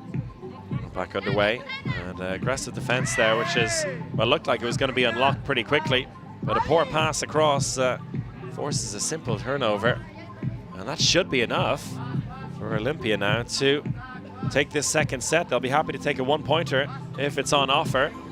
That's good defending. Opportunity down the right, though, takes on the 2 points, and a shot wide to the left. Maybe not exactly necessary, but just 30 seconds left for Hikahauska to get some points on the board here and make things a little bit sweaty for Olympia before the end. Well saved by Sabrina Farhan. She's had a very good second set. That has been a key point alongside a few players as the timeout is taken by Olympia. It's been Sabrina Farhan in between the posts. Amanda Hoffner on the line in attack, who's just been so deadly. And also Anastasia Petrovska taking over as a specialist in the center, scoring some beautiful long-range shots in front of the defense. Overall, more stable and confident performance from Olympia in this second set. And with 13 seconds left, it's safe to say they are going to win this set and force it into a shootout, and that's what we want to see as neutrals. There's been some incredible shootouts over the course of the tournament, and early yesterday here on centre court, perhaps one of the best of them. I can say that as I was involved in it, as the Irish team managed to win a shootout which went to 13 rounds. Real nerve jangler, that one. As Hoffner puts another 2 points on the board. Cherry on the icing on the cake for Olympia here at the end of the second set. And that'll do it. Olympia take the second set, 30 points to 23. A brilliant shooting performance from them in particular. And that means one set apiece. We are going to a shootout. And if this is the first time you've ever seen a shootout, well, you're in for quite a treat. It's 5 shots per team, as you usually see in a shootout, but it's not like a normal handball shootout. It's a bit like a fast break. So the attacking player passes the ball back to the goalkeeper, runs up the court, receives a pass from the goalkeeper, and then tries to score. Usually with a spin shot to get the 2-pointer, occasionally an in-flight goal, but also you can have the opposition goalkeeper step out beyond 6 meters, and if that happens, there's also the opportunity for the attacking goalkeeper to score a full court shot. And as we know from beach handball, if the goalkeeper or specialist scores, it's worth 2. So a lot of different nuances to the shootout in beach handball, and just such an important part of the sport. It is by no means a lottery. So much skill and planning and tactics go into it, as we'll hopefully see over the course of this one. And as I said just before, perhaps the longest one we've had so far was 13 rounds here yesterday. We also had a 12-rounder in the playoffs between Os Tigres from Portugal and Hikahauska's men's team. And here with Hikahauska BEA, the women's team, and Olympia from London, we go into a shootout. And it looks like it's going to be Olympia to shoot first. And it's going to be their number 13, Anastasia Petrovska. Be the first to take on this shootout. So the first step complete. Pass is looking good. Keeper comes out and makes things awkward. And it evades the keeper, but just for 1 point in the end. The spin wasn't properly completed. But I think Olympia happy to take the 1-pointer there for Petrovska as they take an early lead in this shootout. Sabrina Farhan pops into the goal. And an early chance here for Hika to take the lead.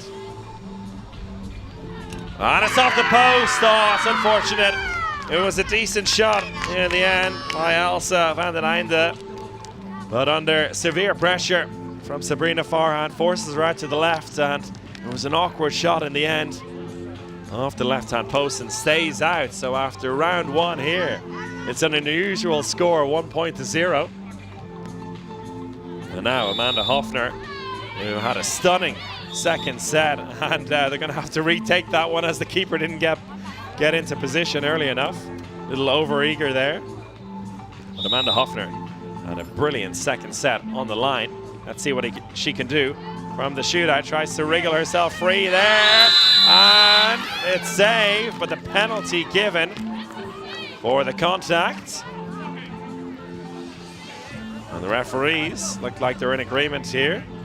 So an illegal block in the end and the penalty given. And when that happens in beach handball, the person who took the shot in the first place doesn't have to take the penalty. So it's been handed over to Maria Stricevic. Stricevic puts that one away, and it's a very bright start to this shootout for Olympia. Stricevic makes it 3 points to nothing. Hika still with a penalty in hand here. Let's see if they can do better this time. And a clean shot down the left-hand side. But once again, denied by the right-hand post. Elsa Fokkins this time. And the keeper beat, but the post had other ideas. And with that, a 3-0 lead after 2 rounds for Olympia. And again, the keeper coming out, and this time the attacker foul call, so it works a treat for Hika BEA. Stepping out and awaiting the attacker to come in and make contact, and Bianca Morutan does exactly that, fell into the trap. So a lifeline for Hika here. And so efficient throughout the game in attack, and showing it as well in the shootout. Fida Samsam taking her sweet time there and placing that one into the same corner as her teammates did. But this time, the post there, not denying her. And after scoring the penalty before, Maria Stricevic takes shootout duties, flies up there. And again, blocker coming out. Stricevic evades her nicely. And I think it was a 1-pointer given again. The feet not placed properly, but they won't mind that too much. Olympia. And a bit of discussion there between the coach, but in the end, yeah, it is going to be a 1-pointer. The scoreboard showed 5, but it is indeed 4-2. So we'll check back in that in a moment. But more importantly here, it's a 2-pointer. Nicely put away by Lisa Fokkins. And Sabrina Farhan got a touch on it. Not enough to keep it out.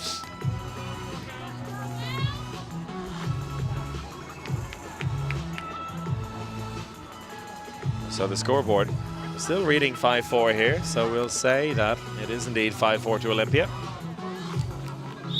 And here we go. It's Joanna Farhan from long range, blocked down nicely. Great keeping once again. And it is a great example what we're seeing here of the two very different tactics in defending in the shootout. With Hika Hauska bringing a blocker out to try and make the stops outside the 6-meter area, whereas Olympia relying on Sabrina Farhan in between the posts to deny. A chance here for Hika Hauska to take the lead for the first time and denied. Sabrina Farhan with a huge save. And with that, Olympia take the victory here. Big stop, and coming back from one set down, they win the shootout 5 points to 4 and take 5th place here at Jarun Cup. Delight for the London side. No better way, no more fitting way to end the shootout than a big save by Sabrina Farhan. It was so important for the side in the second set. And gracious in defeat there, Hika Hauska, BEA. They put up one hell of a fight and denied in the end by the London side, who take 5th place, and a very impressive 5th place for them. And as you can see, absolutely delighted at what they've achieved here.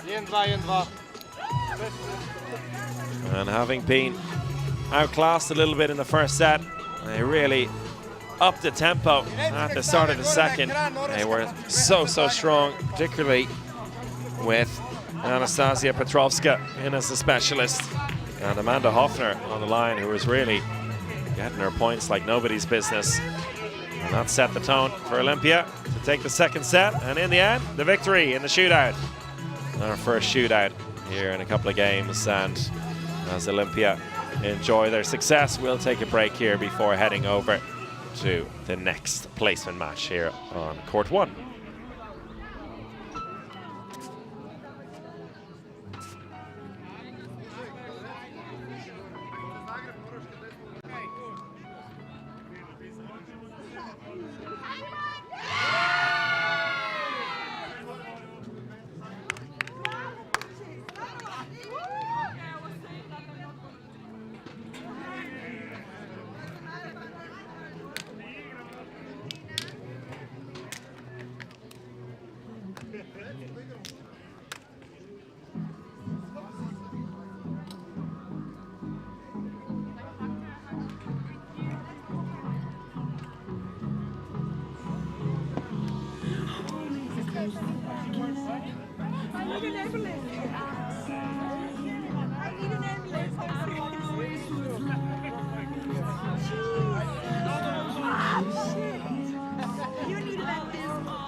Dinamo Zagreb, ale, izađite na pokore, pozdravite Zagreb.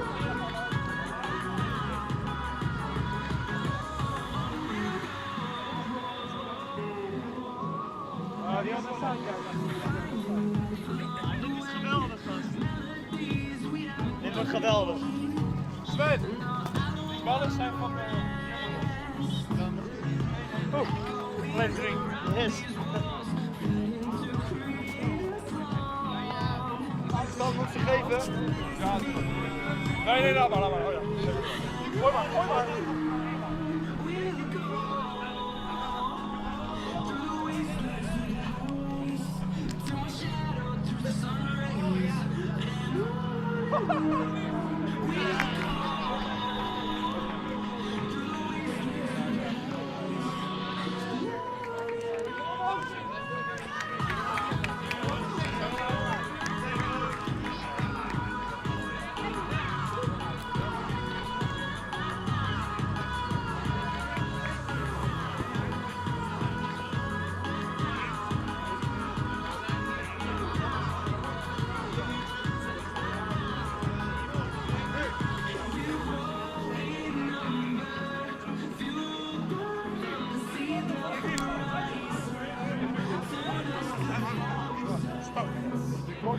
Punta boga.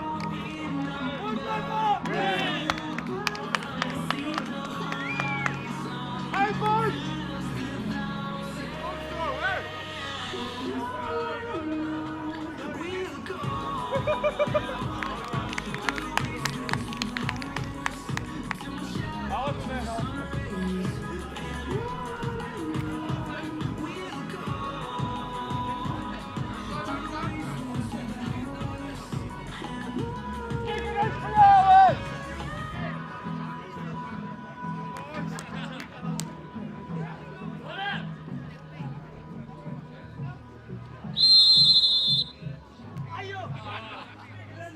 Vai, Naki!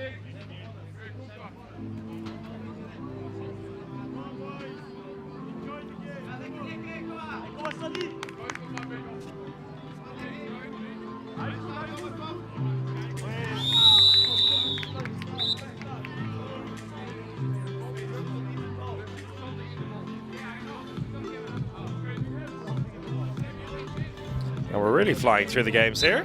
Back on after barely a moment's notice, and a little bit of a change in plans as well, as we have London beach handball from, well, you've guessed it, the UK, up against Hika under 20s, and this one a match for 11th place in the competition.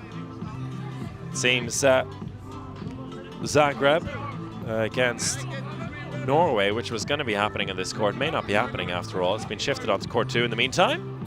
And we have action here between the Dutch side, Hika under 20s, in the pink and orange kit, against London beach handball in the dark green and black. Both of these teams involved in some very interesting battles over the competition. I spoke about Hika a few times in the semi-finals, because the two sides facing in the semi-finals, France and Ostigres, were given a rough old time of it against Hika. I'll call them Hika here, even though they are technically Hika under 20s, because the team all under the age of 20, and it's remarkable when you see what these boys are capable of, because some of them really are just boys, you know, 14, 15, 16 years of age.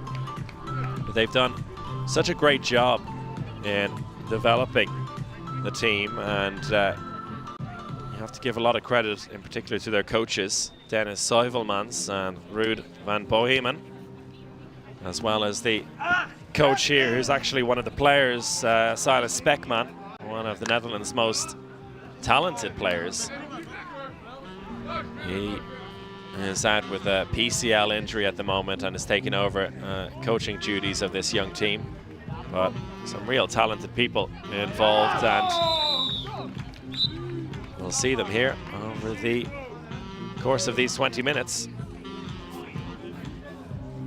I'll speak more about them, as there's been a few changes for the Hika team, because their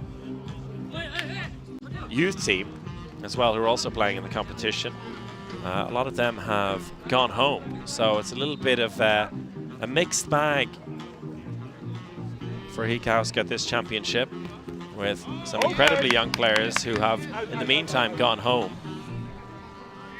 And so we'll see exactly over the course of these 20 minutes how they make up for that. At the moment, doing quite well. It's 8 points to 4 in favour of London beach handball, who themselves over the last couple of years have made some great strides. They've come onto the international scene in the last couple of years, very international group of players living in London, as well as a few friends. The ball out to the left wing there, and as you can see, I think we're getting a feel for the fact that Hika don't have their goalkeepers here, unfortunately. And that could be a problem for them over the course of these 20 minutes. And he's saying a nice finish though. Still have to put the balls away, and that's exactly what Francisco Faitera has done out on the left wing for London Beach Handball. Nice ball popped in there, but just out of the reach. And there, Stan van der Veer, who is a specialist, but going in between the posts. So they're taking turns here, the specialists coming out of goal. Oh, that's a nice touch away from the defense, but runs into the nice block down, but I think he was inside, a little bit of a touch there. That's unfortunate. Huge block by Thomas van Ophem, also a national team defender. Big boy. And the ball lobbed over the keeper, but a little too nonchalant about that one. Came off the crossbar and made to look a little bit of a fool there. Opportunity down the right-hand side, and that's a good finish. That one put away by Lars Corey. And Ika Hauska keeping the scoreboard ticking over. It's 12-6 to London. Oh, it's a save. There you go. Oh, a double save. Well, he's not a goalkeeper, but goodness me. Getting the job done there. Huge double stop by Stan van der Veer. And maybe a little bit of a warning for London here that they can't mess about. Oh, it's a huge stop down the other end. Nicely done. And that's Alan Rothery. Keeps that big left arm strong. Huge save for him, and that swings the momentum back in favour of London Beach Handball, who, based on the players available for their opponents, they are big favourites coming into this one. They still have to get the job done, though. Fernandez in the centre, looking for the in-flight pass, but nobody's home. And a chance on the break for Ika Hauska. That's one thing they will do very quickly, is break down the other end. And although he's a defender, Thomas van Ophem showing he can do the job and attack as well. Everyone taking on added responsibilities for Ika Hauska in this contest.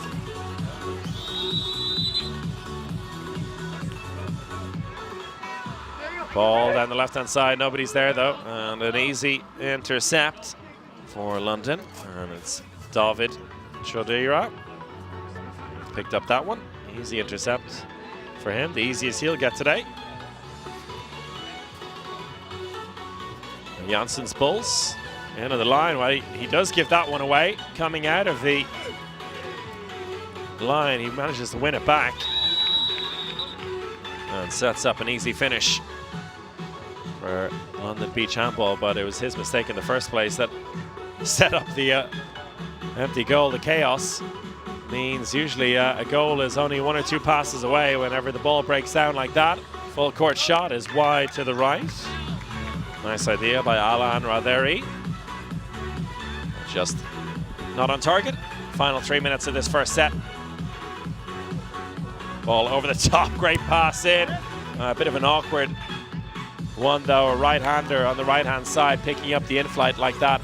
Never going to be easy.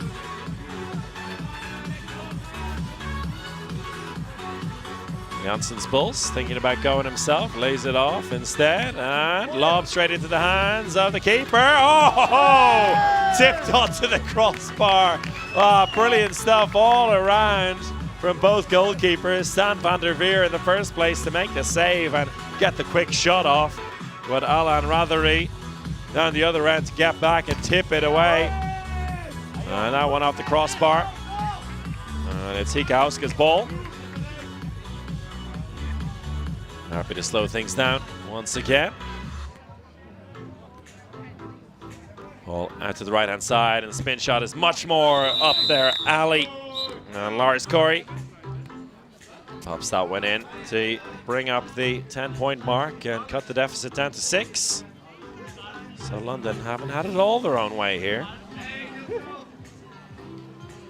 Nelson Oliveira coming in on the left wing. The pass into Janssens Bulls is no good.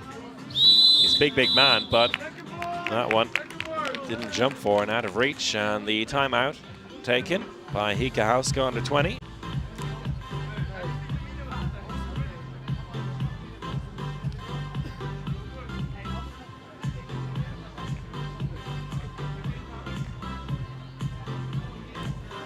I'm just looking down there to see how many players they actually have available to them. 1, 2, 3, 4, 5 players available to them, which is incredible what they're able to achieve with those 5 players. And as I said, a lot of the team, they did bring a lot of players over, Hika, but the majority of them were the junior team, which were playing in the junior competition. They left today to get home for school tomorrow, I can only imagine, leaving the already depleted senior side who have a few injuries and unavailable players with even more depleted squad. But the 5 of them there at the moment, doing themselves very proud, it has to be said. Opportunity down the left, straight out of that timeout, and evades the reach of the keeper. And it's Sven Ostendorp with the 2-pointer. Nice finish from him down the left wing. Janssen Spulls likes to take it on himself. And that one over the top. And now just 4 points, 4 points between the sides there. Apparently that one came off the defender. Not sure I saw that myself. And there, an illegal substitution by London, which means they lose possession and there'll be a man down for the next attack. Well, that's a real kick in the teeth for London BH, but they've done that to themselves.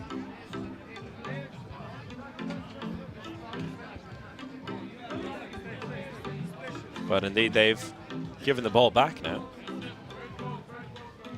And so it is London BH in possession, but with just 3 men in the attack. Let's see what they can come up with here. Janssen Spulls going down the left-hand side. He looks like the likely option in the left wing, and it's blocked down. And a chance on the break here for Hika, who've really done well to get themselves in a position where they have a chance to bring themselves within 2 points here, considering the 5 players they have at their disposal. Great breakthrough down the center. That's a huge save. Very important for London, and it's Alan Rathori. He made some important saves for this team, and he's basically kept their noses in front here. All popped into the line. Smart pass and a good finish as well. Nicely done by Chodira. Off 2 posts and somehow stays out. That's so unfortunate. Sven Ostendorp doing everything right there. Flying down the left-hand side, had the keeper beat off 1 post, then the other. Janssen Spulls happy to take on the 1-pointer there. Realized that the spin probably wasn't on. Just popped it over the head of the keeper, and that'll do it for the first set. It's a 19-12 win for London Beach Handball.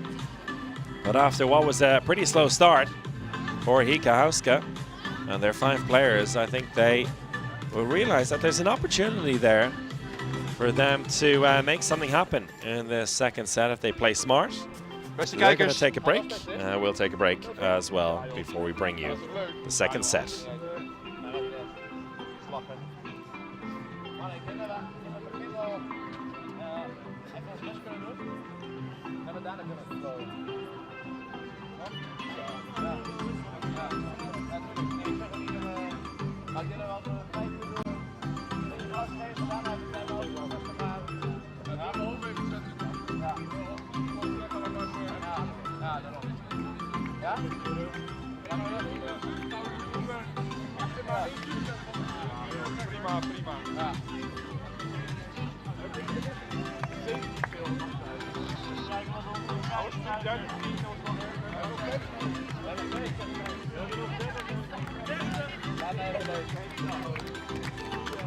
Okay, boys, go.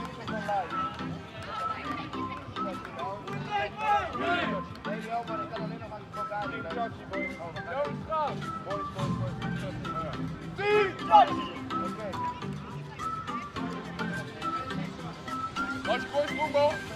Ja, gooi sprongboog. Lars, ja, Lars. En weglopen dan. Doe die weglopen.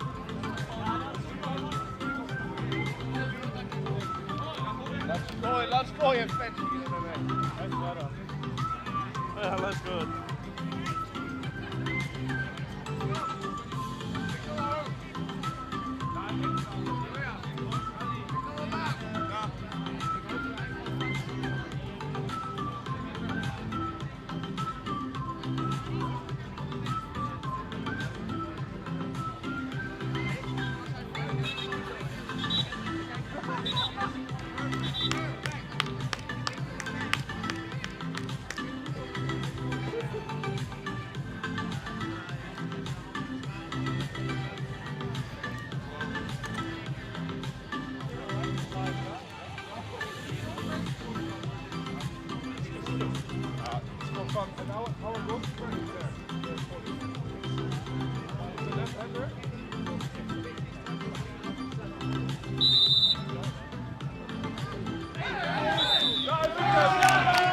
I was just having a quick chat there with Stan van der Veer, who's filling in, deputizing as the goalkeeper. Here they do have a goalkeeper playing, but he's the left-hander playing on the right wing.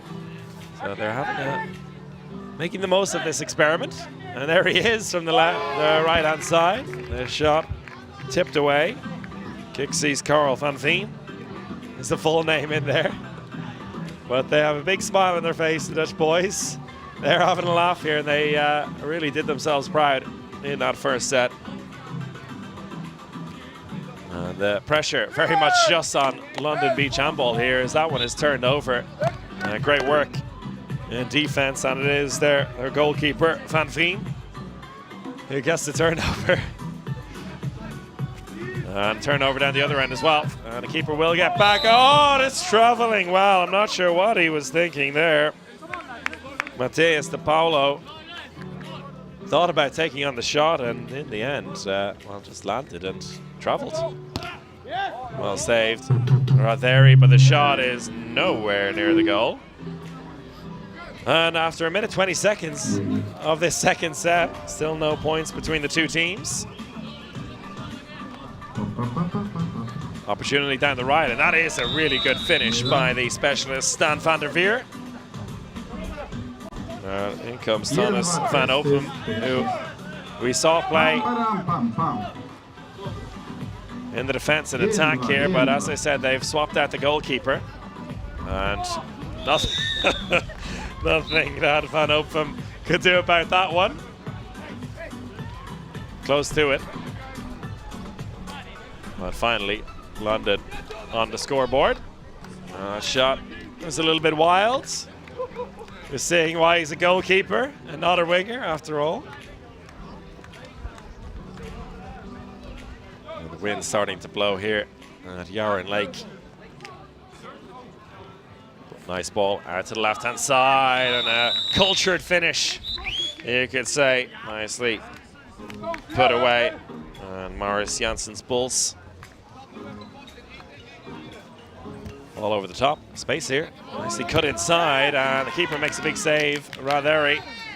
He's been the hero for this London side in the game so far. He kept them in front in the first set.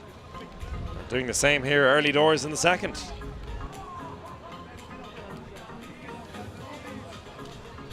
Ball into the line, that's a good finish. Nicely hit at the bottom right-hand corner.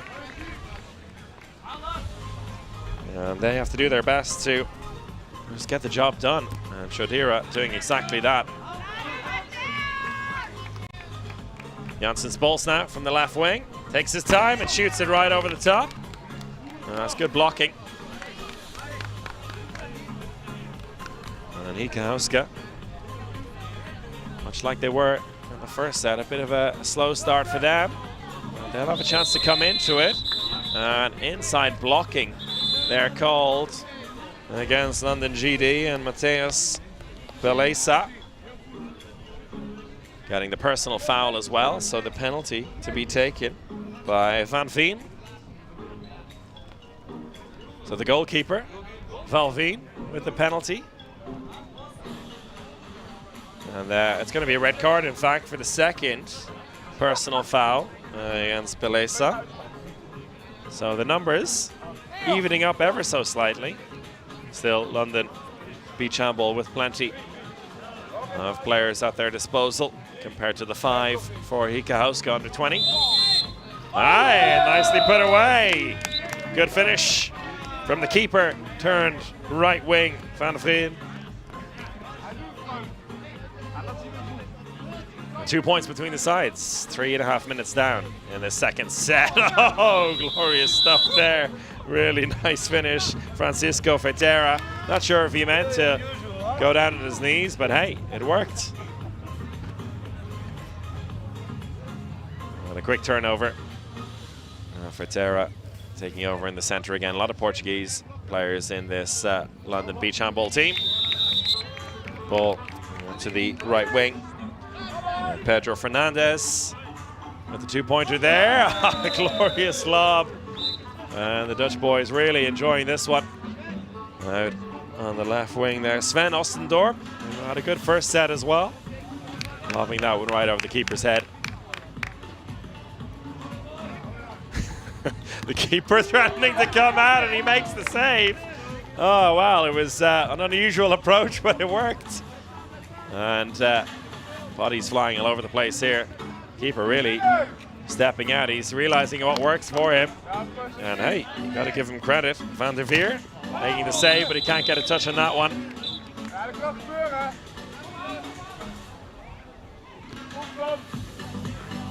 Let's see if he can get his revenge now, taking over in the center of the attack for Hika Hauska. He finds a way through, nicely worked, but too many steps on the way through. And the ball given the London BH. 5 minutes left in this second set.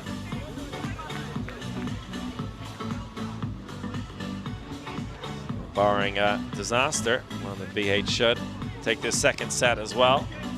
But a real lesson. Hey, here's a big save. The lob against a man the size of Thomas van Opfen is probably not the best idea, but he made a brilliant save nonetheless, and now pops the ball into the line, but nobody's home. Hika Hauska continuing to impress here. I've been so impressed with what they've done, not just in this championship, but over the years, this club.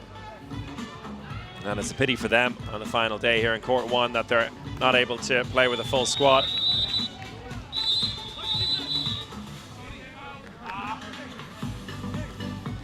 And the timeout taken by Hika Hauska, giving their 5 players a chance to breathe, as their coach Silas Beckman will have a few words with them.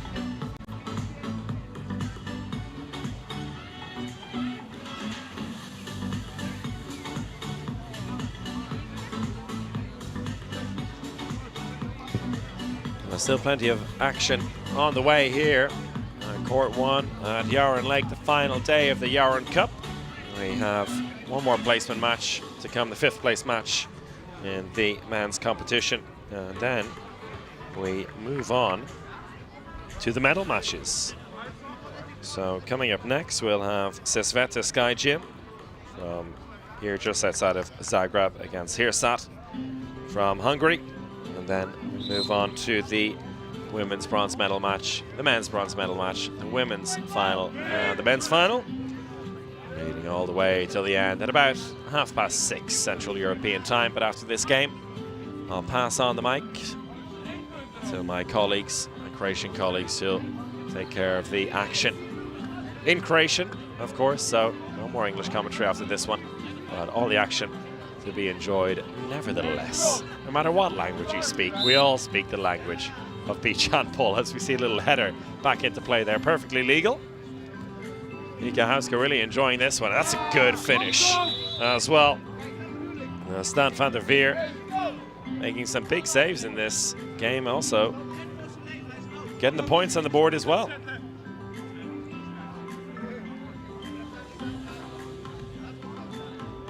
Janssens boys looking forward, and that's traveling calls against Francisco Ferreira. So 6 points between the sides. This one not over yet, that's for sure. Ball into the line, just evades the reach of the line player, but picked up by the left wing and wide to the left. That's unfortunate. Lars Gorey had a good game overall.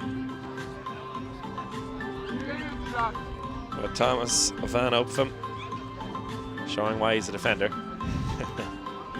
But he's done brilliantly, as of all of these players. And Janssens Bos, another good finish out on the left wing. London beach handball just about doing enough to ensure they pick up the victory here. It's a good save by Rathery. Janssens Bos with another 2-pointer. And into the final 3 minutes of this contest. And as I said, London beach handball will pick up the victory at the end of this one. And I think importantly for them, they will pick up European Beach Handball Tour points. This is a match for 11th and 12th place in the competition. And the top half of the teams generally pick up points.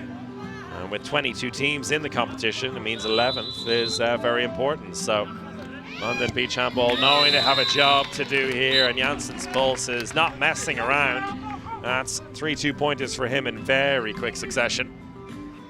Nice ball popped into the line there, and Coy through the legs of the keeper.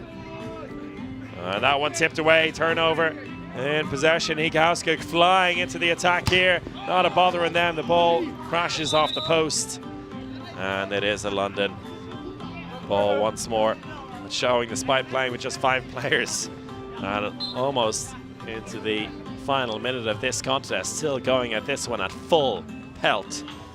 Such is the fitness and enthusiasm of these young players. That's a great ball behind the back. Beautiful pass in, and Jansen's Pulse with another 2-pointer out in the left wing. He's really finding his flow right now.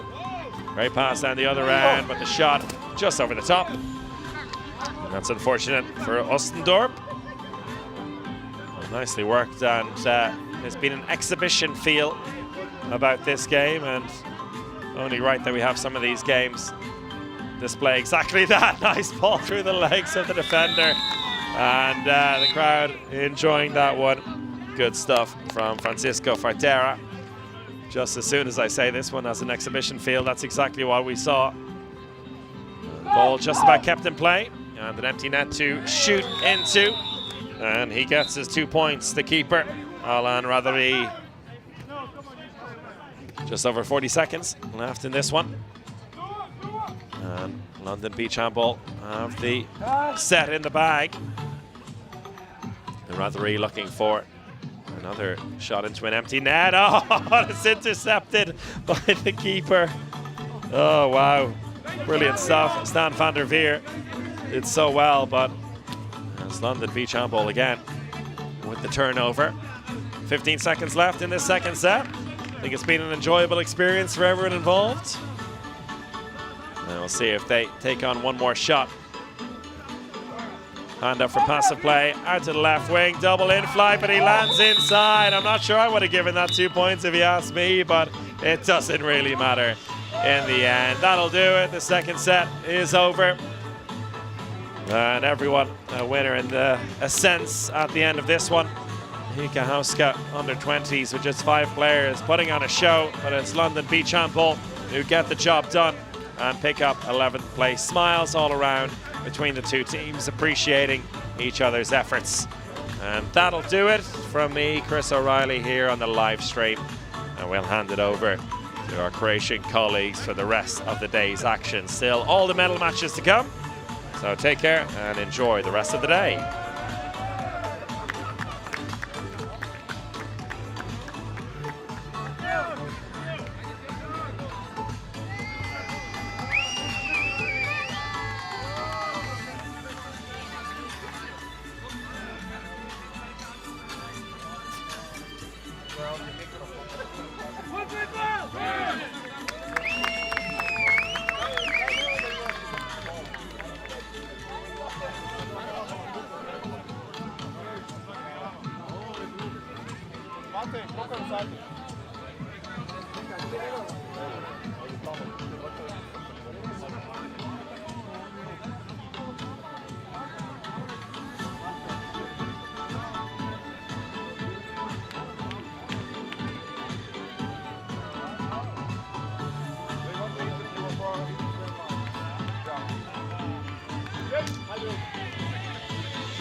Ja, wat niet leuk. Wij doen onze ballen op.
Bij fair playboard.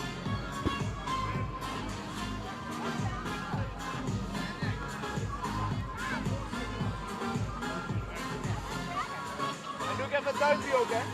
Even een duimpje.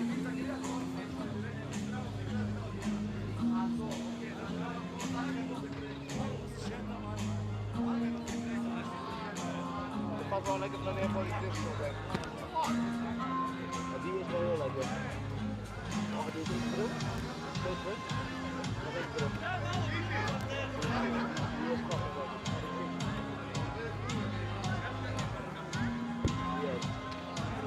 Oh, je bent echt een fotograaf. Ik zweer.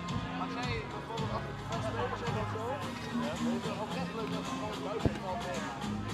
Dit is bij die vrouw goed.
Sve, može? Ja sam to Ajde.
Bravo,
back, go back.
Jebem, mater, pičku. Jebem, mater, pičku, odi dolje.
početku karijera mi nije bio ovako mali dres. Prijavljeni smo, ja doma i a gdje je doma? Kada je došao? Dobro, aj prijavim.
sa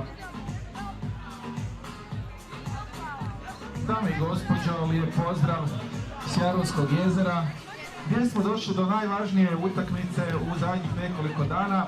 Naravno da nas boli briga ko u prvi, budući da nikog našeg nema u finalu. Međutim, za treće mjesto bore se naše cure iz Dubrave, dajte jedan veliki pljesak za njih. Protiv njih s druge strane Nederlanđanke, Nizozemke opasne, čovječe, točno vidiš da ono žele pobijediti, ali neće uspjeti, ne možeš ti protiv Dubrave, šta ti je. Tako da, evo, slobodno navijajte za naše, a baš morate, nije, šalim se, treba sportski navijati za dobru tekmu, a ne pobjedi bolji, to jest naše cure. A vi sad to samo pokažite na terenu. Nadam se da ćete se zabavljati ako niste do sad gledali nikad rukomet na pijesku, a onda ste propustili dosta atraktivan sport što ćete vidjeti danas kad prvi put to pogledate uživo, a ako ste već bili onda znate kako to izgleda i da je tu sve puno atraktivnih poteza, puno golova, jako efektno to sve izgleda i tako će biti i danas. Hvala vam što ste došli pogledati ove utakmice za medalje i družit ćemo se sljedećih 2 puta po 10 minuta, pa možda onda i raspucavanje, bude li 1-1 u setovima. Ako ne, onda ćemo odmah nakon ta 2 seta znati tko je osvojio broncu, a onda iza toga igraju dečki za broncu, pa onda za prva mjesta cure, pa dečki. Ćemo se nešto kasnije, za 5 minuta cca počinje prvi set. Nizozemska, Westside Amsterdam protiv Dubrave.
Dragi gledateljice i dragi gledatelji Sportske televizije, lijepi vam pozdrav, dobar dan i dobrodošli u naš program. Uživo se javljamo sa zagrebačkog Jaruna, završnice Jarun Cupa za 2023. godinu.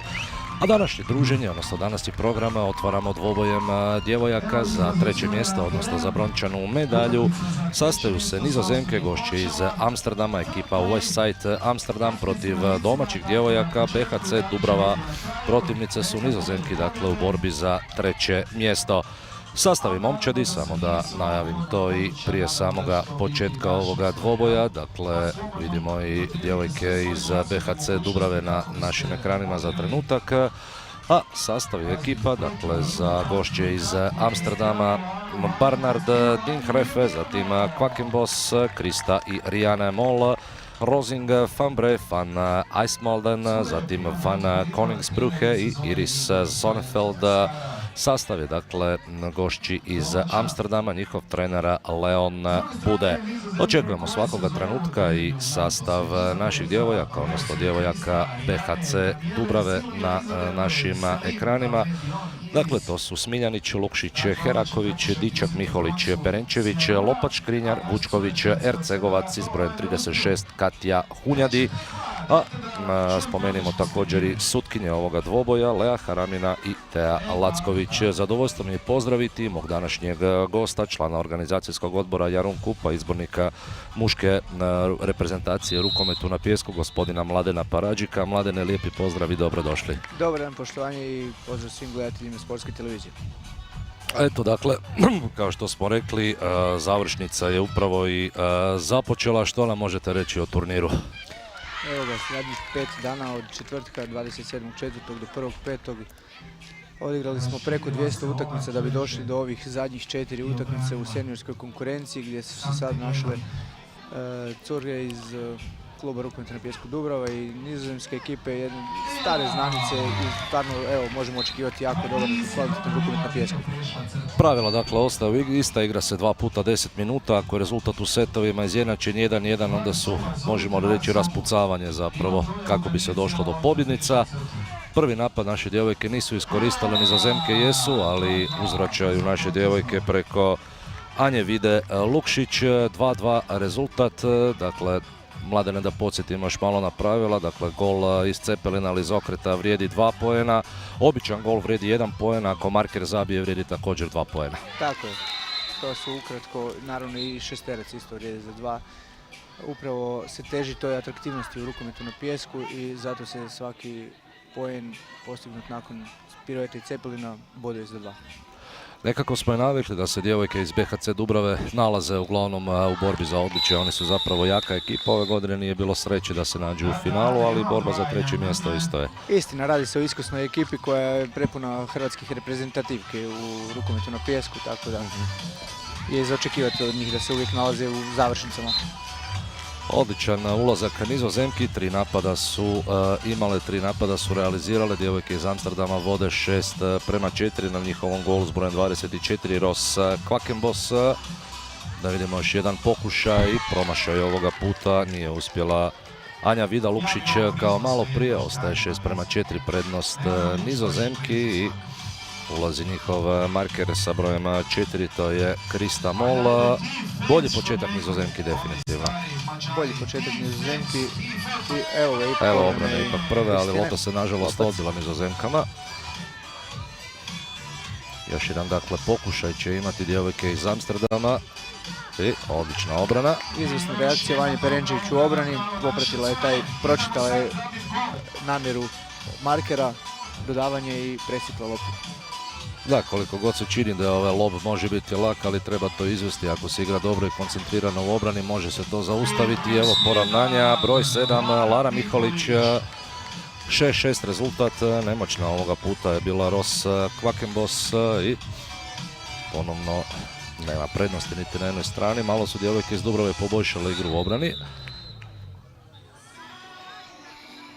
Malo žešći start igračice Dubrave koji u principu nije dopušten u rukometu na pijesku, dosta su fauli ograničeni na samo kontakt, tako da dobro je prošlo samo sa upozorenjem. Nema grubosti kao u pravom rukometu, možemo reći. Kroz različito. Dobro, iz ove prekršaje baš ne možemo reći 9-terec. Tako je. Novi napad djevojaka BHC Dubrava. Stvoren višak i evo prvog vodstva, ovoga puta precizna je bila Anja Vida Lukšić, 8-6 vode djevojke iz Dubrave nakon nepune 4 minute igre. I nizozemke prvi puta na susretu moraju loviti rezultat, krasan solo prodor i lob s brojem 14 Izabela Barnard. Ali to je 1 poen samo, čini se. Da, izgleda da noge nisu stajale kako treba. Za poentiranje za 2 treba biti puni okret od 360 stupnjeva, to je put ovako recimo. Tako, upravo tako, Anja Vida Lukšić nastavlja tamo gdje je stala u prethodnom napadu, tako da evo ga i pojačava se to vodstvo Dubrave. Treći njezin pogodak na susretu, ako sam dobro izračunao. 3 razlike i ponovno odlična obrana, sjajnom obrani možemo reći da igra sa brojem 15. Katja Hunjadi, 36. Katja Hunjadi, 36 isprike. Sada malo agresivnija obrana Nizozemki. Cepelin, ali sjajna reakcija Ros Kvakenbos. Nije uspjela ovoga puta Lukšić. Šteta, bila je ovo još jedna dobra situacija. I prilika da se malo rezultatski odvoje djevojke. Bližimo se polovici prvoga seta, 10:7, vodstvo BHC Dubrave i sjajna obrana. Golmani uzimaju svoj danak i na jednoj i na drugoj strani. Tako je. Ali sada je kroz ruke prošlo, moglo bi se reći. Izvrstan pogodak. Da, nije to Lopač Škrinjar uspjela zaustaviti. Radi se o nizozemskoj reprezentativki i jednoj od biti držača kvalitete, rekao bih, ženskog nizozemskog rukometa na pijesku. Krasna akcija ponovno. Najjednostavnija opcija, čini se, BHC Dubravi je upravo igrati na Anju Vidu Lukšić. Najaktivnija nekako u napadu. Tako je, tako je. Veća je enigma zašto ju nizozemke puštaju. Ovo još jedna sjajna obrana i ponovno prilika za povećanje prednosti. Da, ovo ste dobro zaista primijetili, puštaju je i dalje. S obzirom da je rukomet na pijesku specifičan po tome što uvijek napadate u biti 4-3. Evo još jednom. Evo još jednom. I uvijek nekoga morate puštati, ali baš ste na krivu namjerili, rekao bih. Ali vidimo da sada igraju zapravo sa 2 isturene igračice Nizozemke, igraju više tu riskantnu obranu, naravno, kada se lovi rezultat. Vidjet ćemo hoće li im se isplatiti. 14-11, smanjeno vodstvo naših djevojaka. 3,5 minuta, dosta je dugo vrijeme Mladene zapravo još uvijek do kraja. Puno se ima za igrati. Još se to sve stigne, u 40 sekundi se 6 razlike uspije stići, tako da ovdje je sve moguće. Krasna kombinacija, evo pogotka markerice, da ju tako nazovem. Petra Dičak sa brojem 6 ponovno to diže na 5 razlike. 6-11 za Dubravu.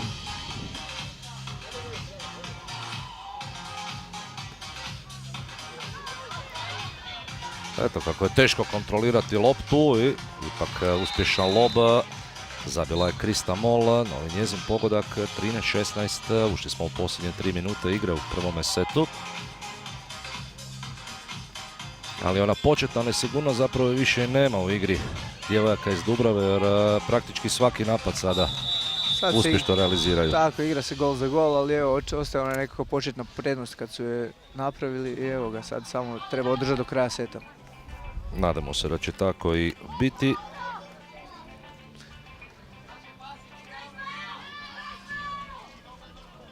Ovo će običan pogodak biti za 1.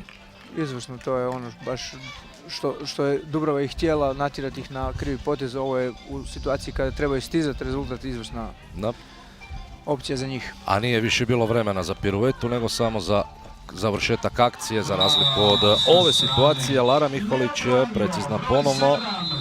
20-14. Evo ga i time-out su izazvale, Nizozemke su pozvali time-out. Da, definitivno bolje su Nizozemke otvorile ovu utakmicu, imali su prednost u ranoj fazi, ali kako odmiče prvi set, tako sve bolje i bolje igra Dubrave. Neka tako i ostane. Nije da smo pristrani. Nije da smo pristrani, ipak se igra u Hrvatskoj. Naravno, ovo je sportsko nadmetanje, neka pobjede bolje, ali bolje su za sad zaista djevojke iz Dubrave, više su pokazale, bolja igra u obrani, preokrenulo se rezultat, a jednostavno vidjet ćemo što još Nizozemke mogu napraviti u preostale otprilike 2 minute. 6 razlike može biti puno, ali to su zapravo 3 napada samo. Tako, ma brzo se to preokrene, stvarno u ovako atraktivnoj igri to nije još dovoljno jaka prednost da se može reći da je set gotov. Da, nije dovoljno dugo, tako kratko vremena ostalo do kraja. A vidjeli smo da ovdje napadi zaista traju po nekoliko sekundi, igra se na brzu realizaciju, ali naravno i troši se tu puno snage. Bez obzira što ne izgleda tako, ali dosta se potroši snage. Ne, podloga uzme svoje. Da. Teže se odraziti naravno na pijesku nego što je to slučaj na prirodnoj rukometnoj podlozi, da tako kažem. Istina, evo ga, izvrsna reakcija Kriste Mol ponovno. Tako je. 16-20 ili 20-16 budući da su igračice BHC Dubrave u napadu.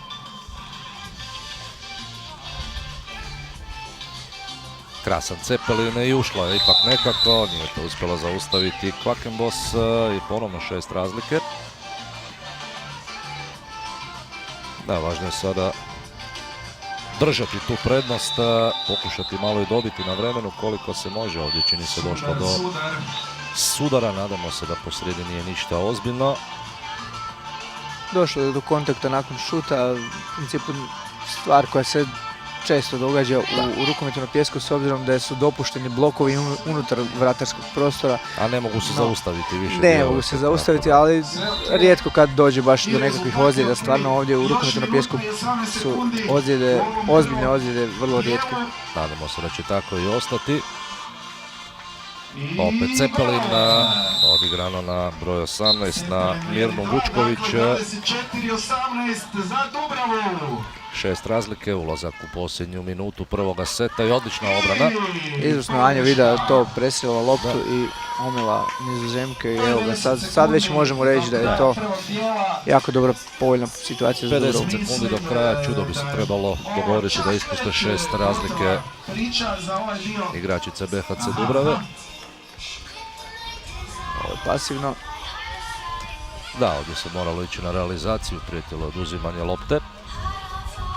Ali dobro, prošlo je još dosta sekundi, pola minuta do kraja i dalje 6 razlike, komotna prednost BHC Dubrave. Brzopleta reakcija iz malog kuta, evo ga. Možemo potvrditi da je Dubrava došla do prednosti 1-0 u setovima. Evo ipak obrane za kraj Ros Quackenbos.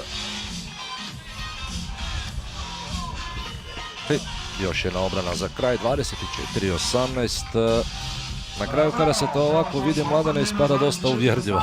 Na kraju uvjerljivo, da, iako je dosta dugo bilo gol za gol i obje ekipe su tu negdje po kvaliteti. Ne bi se iznenadio da sad drugi set ode na drugu stranu jer stvarno tu su, ekipe su obje tu negdje. Vidjet ćemo dakle kako će proteći drugih 10 minuta ovoga dvoboja za treće mjesto u konkurenciji djevojaka. Idemo na kratki reklamni blok pa smo ponovno zajedno.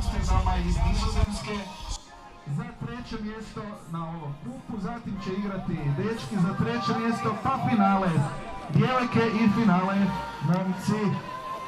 Vrijeme nas je poslužilo, hvala Bogu, prekrasan dan. Dakle, idealno za prošetat se Jarunom i vidjeti atraktivne poteze rukometa na pijesku. Ako niste upoznati sa rukometom na pijesku, pa biste bili dosad, bi vas ja pitao. Dakle, atraktivan sport koji se igra 2 puta po 10 minuta. Ako u svakom setu osvoji druga momčad po bod, nakon toga se ide na raspucavanje po 5 udaraca.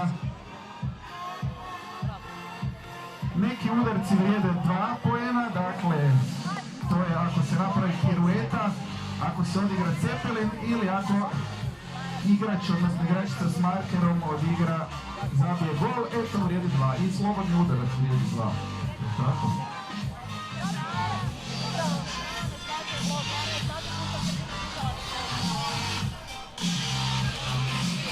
Još je nekoliko trenutaka preostalo do početka drugoga seta poboja za treće mjesto u konkurenciji djevojaka Jarun Cup Zagreb 2023. godine, a djevojke iz Dubrave, odnosno igračice BHC Dubrave vode 1-0 u setovima protiv gošći iz Nizozemske, protiv ekipe Westside Amsterdam iz Amsterdama. 24-18 rezultat nakon prvih 10 minuta. Kao što smo Mladenija dakle rekli, koliko god to je ovo izgleda uvjerljiv rezultat prvoga seta, ipak nije to bilo baš tako na samome terenu. Na početku utakmice Nizozemke su bolje krenule, imali su prednost, ali u tom središnjem dijelu prvoga seta Odigrale su puno bolje obranu djevojke iz Dubrave i zasluženo na kraju slavile, ali Mladene, kao što si rekao, dakle, nema tu neke velike razlike u kvaliteti. Ma ne, to je... West Side je toliko iskusna ekipa, imaju i nekoliko naslova prvaka Europe iza sebe. Upravo ove igračice malo su doduše pomladile, još 2-3 igračice su doveli mlađe, ali to su prekaljene igračice od kojih se uvijek može očekivati da će se vratiti natrag i da će to biti.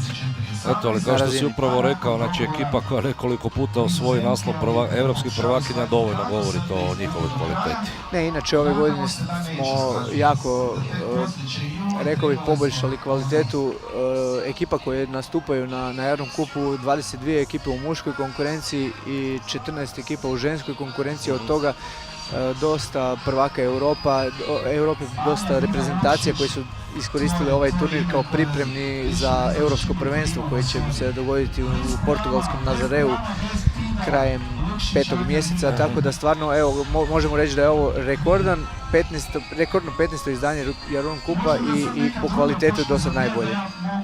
Eto, i u takvoj konkurenciji naše djevojke bore se za 3. mjesto, to je zaista veliki rezultat. Slažem se. Da vidimo sad kako će proteći drugi set, naravno držimo palčeve našim djevojkama, ali na kraju krajeva neka pobjede bolje, ipak je ovo naravno sport i sve protiče u fair sportskom i korektnom nadmetanju. Osvojena lopta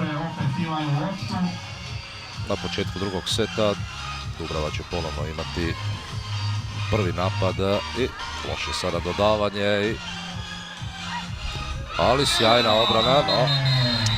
Ometanje Petra Dičak, sankcionira se odmah i sa isključenjem, ali izvrsna reakcija Izabel van Uyden u obrani, evo ga. Nizozemke imaju priliku povesti sa... Duge ruke, brzi refleksi, presječena lopta. I da vidimo, sigurno izvedeno od strane Kriste Moll. 2-0 povele su Nizozemke, ali dobro, tako je bilo i na početku susreta. Neka tako i završi drugi set i dobro. I ovo su koraci, ovo je izgubljena lopta. Već druga pogreška Lare Miholić za redom na poziciji organizatorice igre. Krasna solo akcija, ali još bolja obrana. Razbranila se Kristijana Lopac-Škrinjara. I uoči onog kaznenog udarca također je skinula zicer. Cepelin uspješan, 2-2. Dobra asistencija Kiki Smiljanić na Petar Dičak, evo ga, vraćaju se cure. Minuta i nekoliko sekundi je proteklo u drugom setu.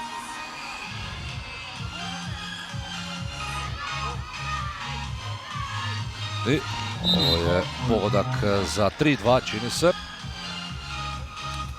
Za 1, samo kao što smo na početku rekli, samo marker, običan gol. Ako nije spiruete ili cepelina. Ovo je vrlo snalažljivo bilo. Iz ničega se Cepelin stvorio, da, 4-3, velika snalažljivost, sjajno odigrano. A malo prije Nizozemke prijetilo im je oduzimanje lopte i zato su morali ići na realizaciju. A sada ipak to puno bolje ispalo za njih. Selin van Koningsbrugge. 5-4.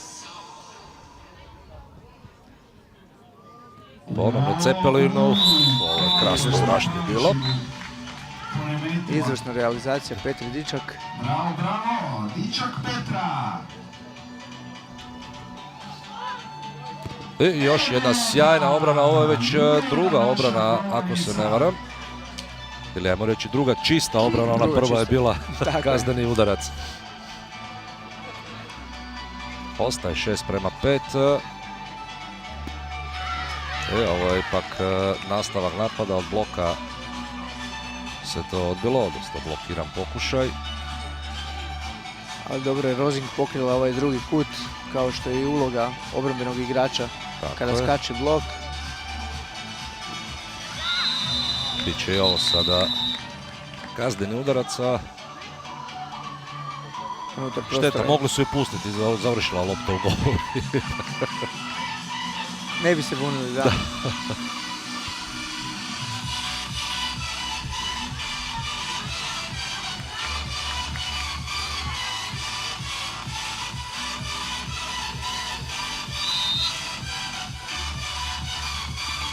Sigurno izvedeno.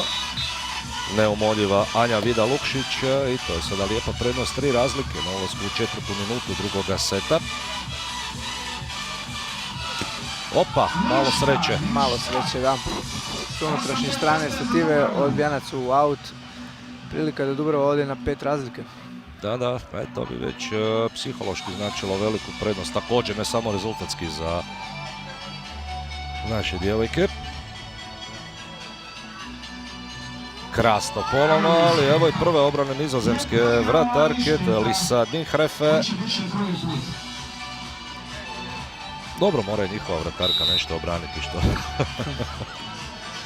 Da nije badava dolazila. Da. Još malo pa će i 4 minute drugog seta biti za nama. I ovo nije bilo dobro bačeno. Teška, vrlo teška lopta, pozicija.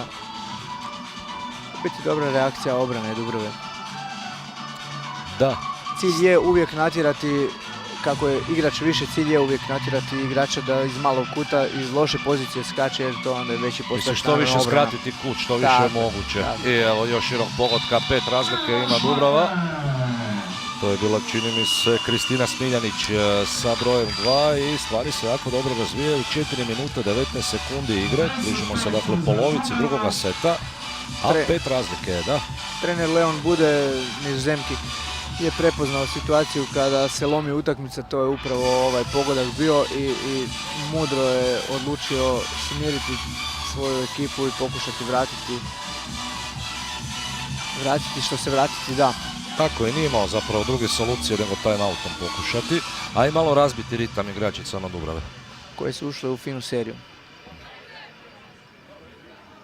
Mladene, ti kao izbornik sigurno znaš te trenutke kada je najbolje tražiti te time-outa. Zato sam baš to i sad napomenuo, to je ono što bi upravo i napravio u ovom trenu, jer jednostavno to se nekako osjeti, prepozna se taj trenutak.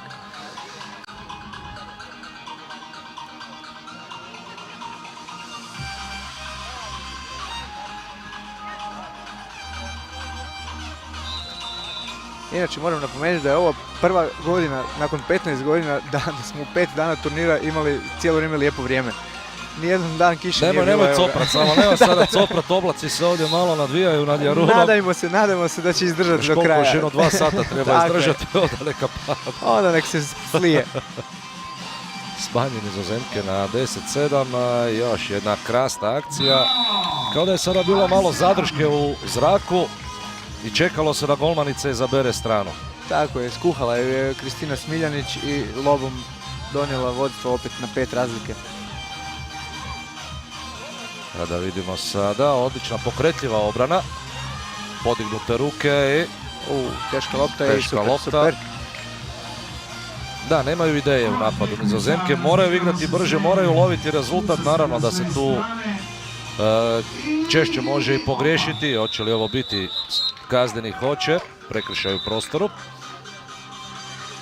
Iako je dozvoljeno skakati blokove unutar vratarevog prostora, ne smije doći do kontakta. Čim je kontakt unutar 6 metara, to je automatski penal, a ponekad i isključenje kao i sad što se dogodilo.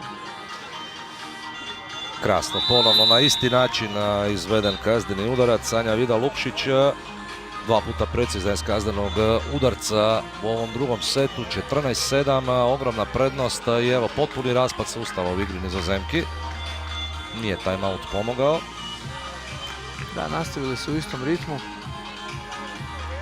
Ali evo kako je sada lakše zapravo igrati kada imaš ovakvu prednost. Sada se ipak malo pretjeralo.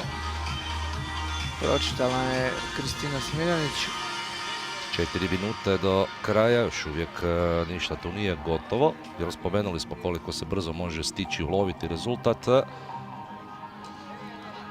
Ali ponovno nema tu prave ideje.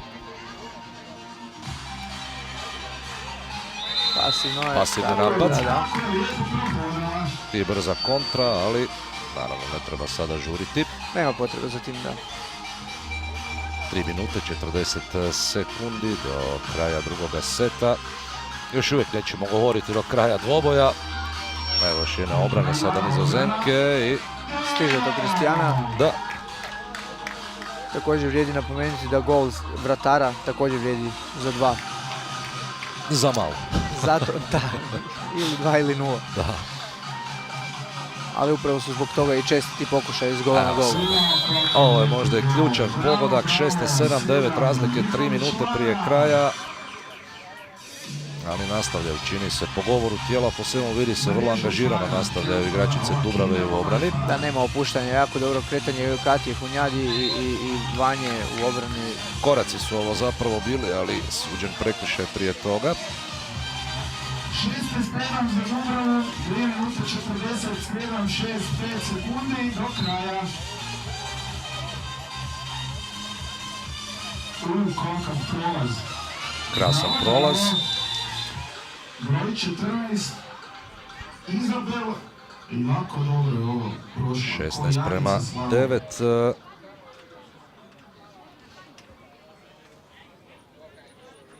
Cepelin, ali prestup je suđen, čini se. Izvrstan posao do sada odrađuju hrvatske sutkinje Haramina i Lacković. Prekršaj u napadu. Odlično se ovdje postavila Katja Hunjadi sa brojem 36. Možda ne bi sada bilo loše da i trener igračica Dubrave također pozove timeout, smiri malo djevojke. Što misliš? Pa eventualno, ali u principu nema razloga za to. Obično se taj timeout čuva za nekakve crne dane, rekao bi.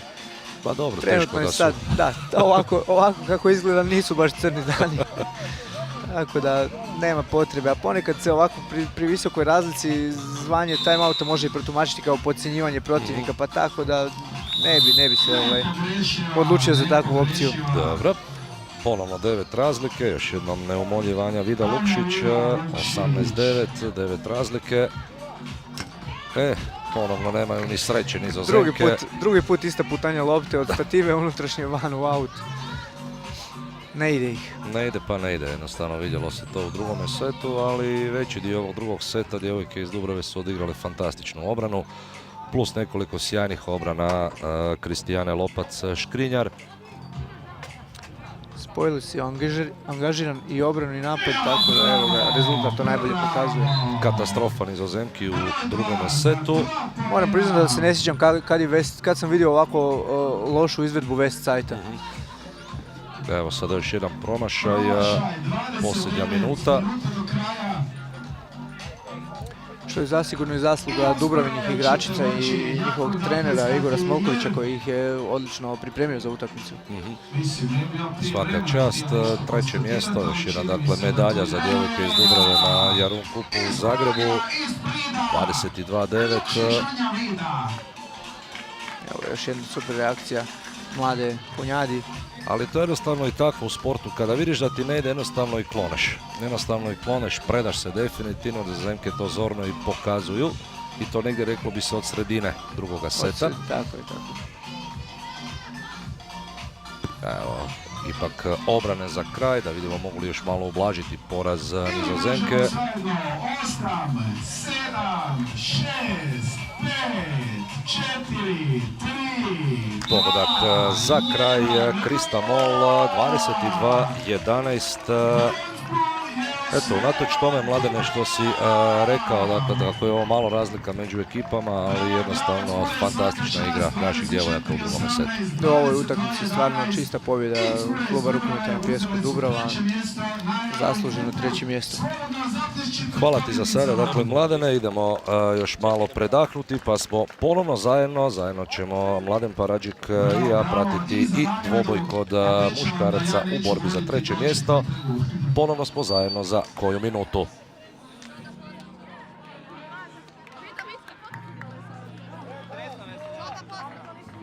Da, evo, bila je super utakmica za 3. mjesto.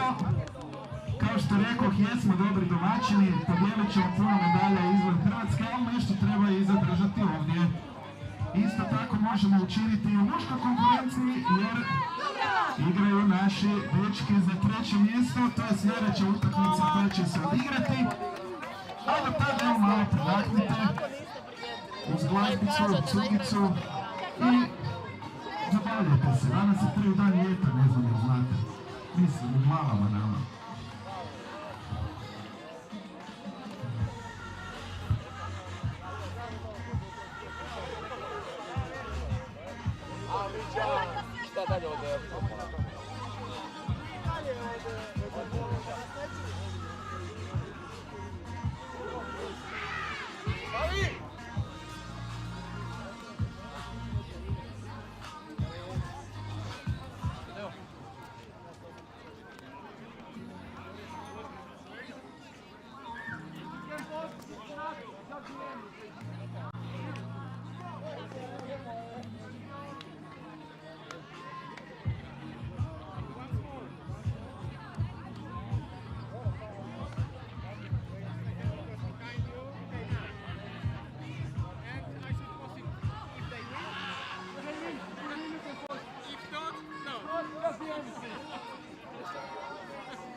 da igra više.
Dame i gospodo, dobar dan još jednom.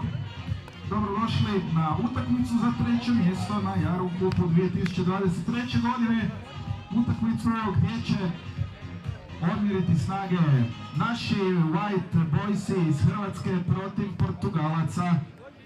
Dakle, još jedna prilika da koja medalja i pehar ostanu i u Hrvatskoj. Dakle, dečki će dati sve od sebe, za par minuta počinje utakmica za treće mjesto. A na našoj strani dečki koji će pokušati osvojiti to treće mjesto su Toni Brkan, Igor Copot, Drago Fantić, Matej Jakelić, Mario Močilac, Ante Taraš, Kuzma Vrgoć, Fabian Vrgoć, Josip Zebić i Mirko Đonlić. Željan Bosnić i Ivan Maras su treneri. S druge strane, sad kad to pročitam, treba brojat greške. Alfonso Campero reportao, Javier González, Roberto Mateo Sánchez, Enrico Najera Gondra, Tonio Pisani, Ignacio Poi Lopez, Angel Sevilla Castellanos, čiji ovo zvuči ko mafijaše, Angel Sevilla Castellanos i Julije Sjeva. Hugo Madera Vitalgo je njihov trener. Nakon stanke od nekoliko minuta ponovno smo zajedno, dragi gledateljice i dragi gledatelji sportske televizije. Ponovno se javljamo uživo i sa zagrebačkog Jaruna. Treba za otprilike jednu minutu započeti dvoboj za treće mjesto kod muškaraca. Dakle, portugalsko-španjolski sastav, ajmo ga tako nazvati. Escola de Formacao de Espinhos Tigres protiv naših Kaštelana, protiv BHC White Boysa. Prilika, dakle, Mladene, da još jedna naša ekipa osvoji medalju. Evo, moram reći da je iznimna čast imati White Boyse u utakmici za treće mjesto. Ovo im je 15. put da se pojavljuju na turniru Jarun Cup. Od samog osnutka su tu i ovo im je prvo polufinale koji su izborili u nikad jačoj konkurenciji. Stoga, evo, stvarno, ovdje ću biti stvarno iznimno pristran. Želio bih stvarno da uzmu to treće mjesto.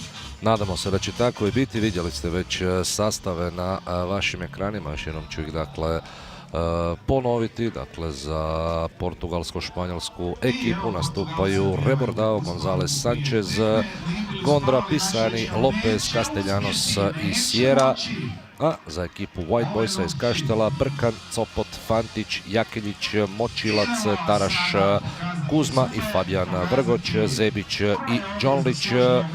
Suci iz Hrvatske Vito Primec i Borna Božiković.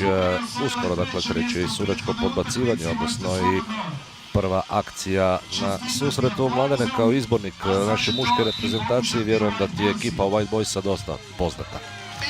Slažem se, upravo i u ekipi White Boysa ima nekoliko potencijalnih reprezentativaca koji se prati.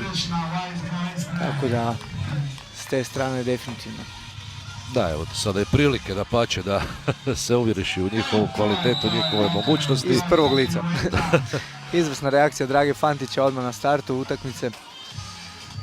Jednog od začetnika rukometa na pijesku u Dalmaciji, Kaštelima. 41-godišnjak, još je aktivan. I evo odmah obrane. Prva obrana golmana White Boysa, Mirko Đonlić sa brojem 93, odlično ulazi u utakmicu i prvi napad, dakle, nije iskoristila ekipa iz Tigresa, ali, nažalost, nema niti povećanja vodstva, nije uspio u ovoj situaciji Josip Zebić. Evo odmah izjednačenja, brza akcija, brzi protuudarni, što se tu nije dalo učiniti. Bivši reprezentativac Španjolske koji evo ovaj turnir igra za portugalsku ekipu, Julio Sierra, izjednačio je to na 2-2. 2-2, još uvijek je to rana faza dvoboja i ništa od novog pogotka, ali ostaje lopta u posjedu White Boysa i krasa lob s brojem 24, zabio je Matej Jakelić. Izvrsna reakcija. Da, na ovom reboundu, na ovom odbijancu trebalo je tako sabrano pokupiti loptu i odmah je sjevnula ideja što će napraviti sa njom. Sjajna solo akcija. Ali protiv ovoga se ponovno ništa nije dalo učiniti. Brzi odgovor Portugalaca i to je 4-4. White Boysi protiv Julija Sierre. X. Za sada.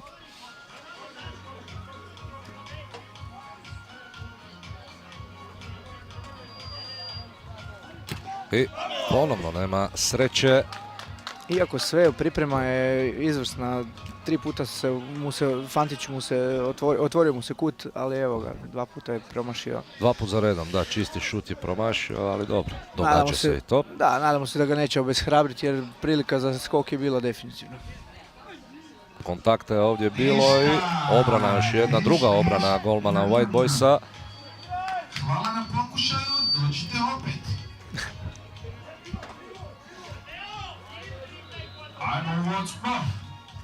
Nova sada akcija White Boysa. Teška pozicija, ali sjajan pogodak. Krasan pogodak, broj 24, Mate Jakilić još jednom. I ipak novo poravnanje. Jako brzi odgovor. Igra se baš brzo i atraktivno, sukladno utakmici za 3. mjesto. I još jedan precizan lob, razigran je definitivno od samoga početka Matej Jakiljić. Izvrsna serija, evo ga, mislim da su za 1 sudili Julio Sierri. Da, tako je. Naime, to se može odmah prepoznati po položaju tijela, jednostavno se vidi da nije pirueta bila potpuna. Krasan Cepelin, je li došlo ovdje nažalost do ozljede pri doskoku. Malo se uhvatio za zglob Kuzma Vrgoć. Zato što mu je tijekom turnira već malo bio načet taj zglob, a ovo je samo očigledno malo opet obnovio ozljedu. Sjede se ništa nije dalo učiniti, ali to je upravo zanimljivo kod sportaša kada se igra, kada si u tonusu, kao što bi rekli neki stručnjaci, zagrijan si, onda jednostavno ne obraćaš pažnju ponekada na zglob. Onda ni o čemu ne razmišljaš, nego samo o pobjedi, što je pravi sportski duh u biti. Koliko je zdrav, o tom se može polemizirati, ali... Pogotovo jednog dana nakon karijere, upravo ali... to, o tome i pričam. Otvorilo se evo sada također i Fantiću, 3. sreća za njega, prvi njegov gol na utakmici i 12-9 vode White Boysi.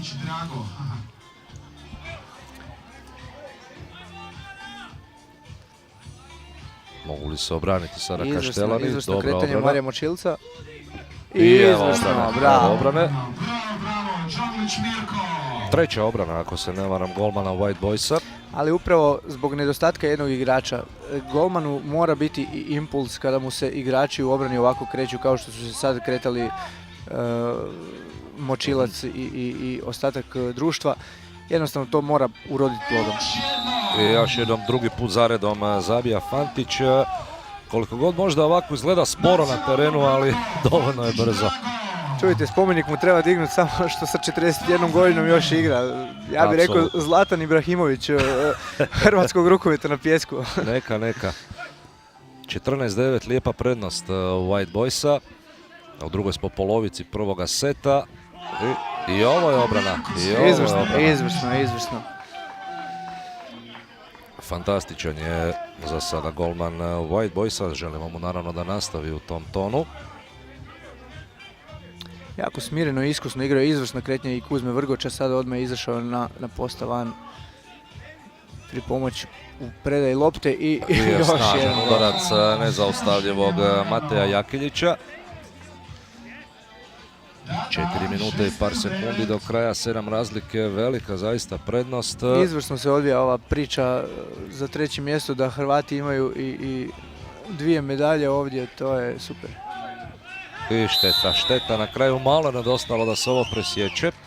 Ali vrlo atraktivno, Julio Sierra to izvlači, pokazuje klasu. Apsolutno. Ušli smo i u posljednje 4 minute prvoga seta, sada je tu pitanje koliko maksimalno dugo mogu Kaštelani imati napad. Krasna akcija. Vrlo teška lopta i Kuzma Vrgoć je to na najbolji mogući način. Upravo pravo rješenje koje je mogu odabrati, odabrao je. Vrlo snažan, vrlo čvrst, kada se ovako zagradi, teško ga je izgurati. Upravo svojim kretnjama i zalaganjem do sada i zaslužio poziv u reprezentaciju sad za ove europsko prvenstvo, tako da na širem je popisu, evo. Zna da ga treba ga pohvaliti. sada.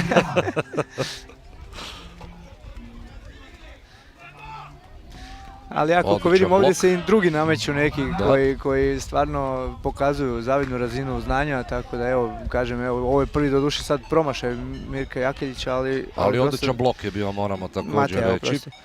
Odličan blok je također bio, odlična obrana, mora se priznati. I još jedna obrane. Mirko je u elementu. Nabija komplekse protivnicima, definitivno. Našao je pravo vrijeme za to raditi.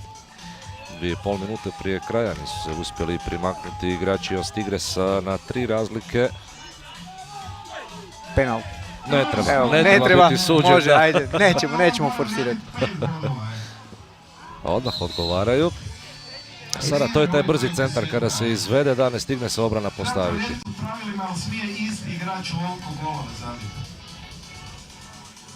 Imaju dobru tu kontru, razvijenu. Ali ovo je za jedan samo bilo, čini mi se. Opet je postavio tijelo u krivo i... Eto, kada ti se ostavi toliko vremena i prostora, ne treba se čuditi što je egzekucija neumoljiva. Vrlo raspoložen Matej Jakeljić, 8 razlike, nepune 2 minute do kraja, mislim da je pitanje prvog seta riješeno. Sad se treba samo zaštititi od nepotrebnih faula i isključenja potencijalnih i to je to, pripremiti se glavom za drugi set. I dalje, fantastičan na golu White Boysa, 2 obrane za redom. Kako ste ono rekli, nabija komplekse, jel? Nabija komplekse. I to pod budnim okom izbornika. Svaka čast golmanu White Boysa, nekoliko fantastičnih njegovih obrana. Izvrsno postavljanje, istina. I refleksiju nekoliko puta. Sjajno je čitao udarce. A evo sada ipak i obrane Podolskog.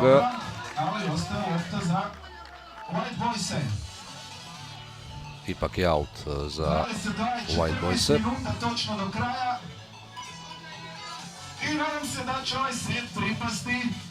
Dosta je jedan, ali nije bilo ni jednoga ovoga puta. Nije uspio još jednom Drago Fantić, ostaje 22-14 u posljednjoj smo minuti. Uništa, reklo bi se alkarskim rječnikom. Ma dobro, na 8 razlike. Može, i izvrsna reakcija Fabe. Ipak lijepa solo akcija i pogodak Reborda. Znači, zanimljivost je da u White Boysima igraju dva brata, Fabijan i Kuzma Vrgoč, i jedan i drugi su odlični, stvarno što se tiče znanja i taktike, evo ga, za pohvaliti obojicu. Jedan u napadu, drugi u obrani. Krasna akcija na markera, zabio je Josip Zebić. Samo potvrđuje ovu pobjedu u prvom setu, uvjerljivu. 24-16. Nismo ovo očekivali baš možda, Mladene, ali nećemo se ni buniti nakon prvoga seta. Kao i u prvoj utakmici, potpisujemo, sve potpisujemo. Idemo na kratki reklamni blok, ponovno smo zajedno na početku drugoga seta.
Kratka stanka je za nama. očekuje nas uskoro je početak drugoga seta. Dakle, Mladene, za sada možemo biti itekako zadovoljni, ali kao što si i sam rekao prije početka, ova portugalsko-španjolska ekipa je vrlo kvalitetna i iskusna i možda je glupo reći sada tankirali su možda malo i prvi set, ali sada će biti možda i puno teže Kaštelanima u drugom setu. Tankirali sigurno nisu, jer naravno svi žele ići na pobjedu, no evo, pravila rukometa na pijesku su upravo tako posložena da u biti ekipe mogu nakon prvog seta, nakon poluvremena mogu krenuti iz početka i imati podjednaku šansu da se izvuku i dođu do pobjede, što je često dovodi do na kraju krajeva i raspucavanja i pobjede slabije recimo ekipa. Važno je osvojiti taj jedan set, da imaš siguran shootout zapravo. Da, i ne smije se stvarno opustiti niti u jednom trenu, jer 10 minuta prođe za tren i... Da, s obzirom na ovaj tempo, na brzinu igre. Šteta, nisu uspjeli realizirati Kaštelani svoj prvi napad. Odlično je bila ova prilika za Kuzmu Vrgoča. Jako dobra reakcija vratara portugalske ekipe. Sačekao je Kuzmu Vrgoča na visokoj lopti i evo. Da, izašao je, pokrio malo, dakle, kut i uspio zaustaviti udarac. 0-0, 20 sekundi igre u drugome setu. I što sada mogu napraviti? Možemo li ih zvati Ostigres, Tigrovi? Tigrovi, da. Evo pogotka za 2:0, strijelac Eneko na Hera Gondra sa brojem 99. Prvi pogodak u drugome setu.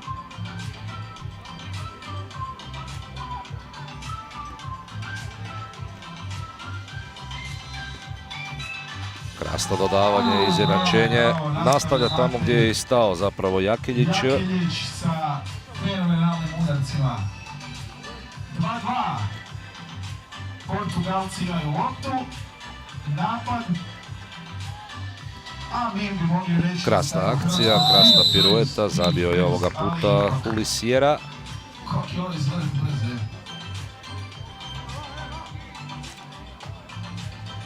Tako je nekako i prvi set počeo, isto su se Jakiljić i Sijera nadmetali tko će više zabiti. Precizan Drago Fantić. Prvi njegov pogodak u drugome setu, 4:4. Lijepo odigran Cepelin i evo nove obrane. Šteta, ipak out.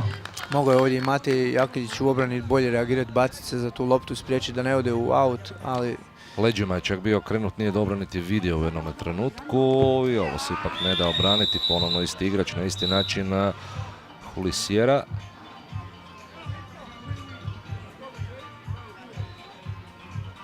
Šteta, ali ipak 6:4 vode Tigrovi.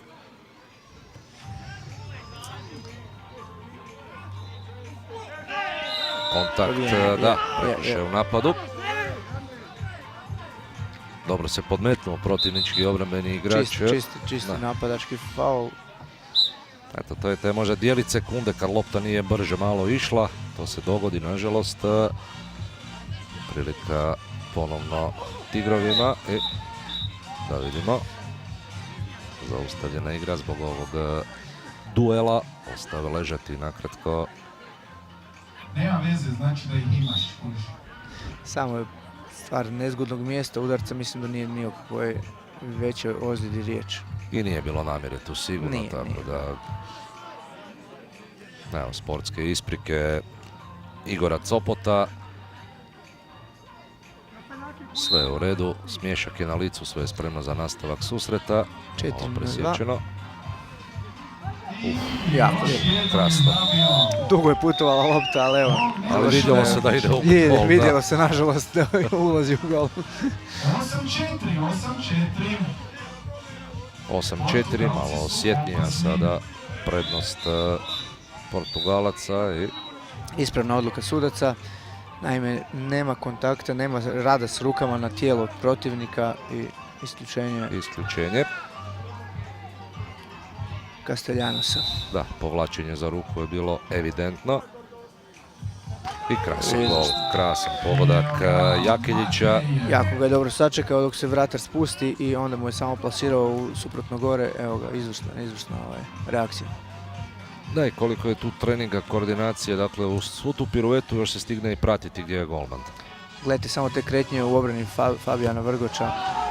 I to mora jednostavno uroditi ovakvom reakcijom i vratara, jer to je nekakva, ja bih rekao, nevidljiva energija koja tjera i golmana, a i obranu da se tako usklade, jer gledajte vi njegove kretnje, pa to ide do 10 metara pokriva prostor. Svaka čast. Svaka Šteta, čast. ovo se nije dalo zaustaviti, od stative, od vratnice, lopta završila u mreži. Broj 7, Gambijsko, Afonso Cambeiro, Rebordao zabija pogodak. Ponovno 4 poena prednosti za Tigrove, ali ovo je krasno ponovno od strane Jakiljića u bliži kut ovoga puta. Moram priznati da ne razumijem taktiku Portugalaca. Čovjek je zabio već, ja ne znam, prestao sam brojati nakon 10. pogotka, ali i dalje njega puštaju, ali dobro, neka, hvala im. Evo, sada se i lopta dobro odbila. Đunlića Mirka, obrana cijela zbirka. Inače, na ovom turniru imamo komentator, nam je Luka Bulić na Bullhit. Bullhit, upravo, evo ga, izvrsno komentira čovjek.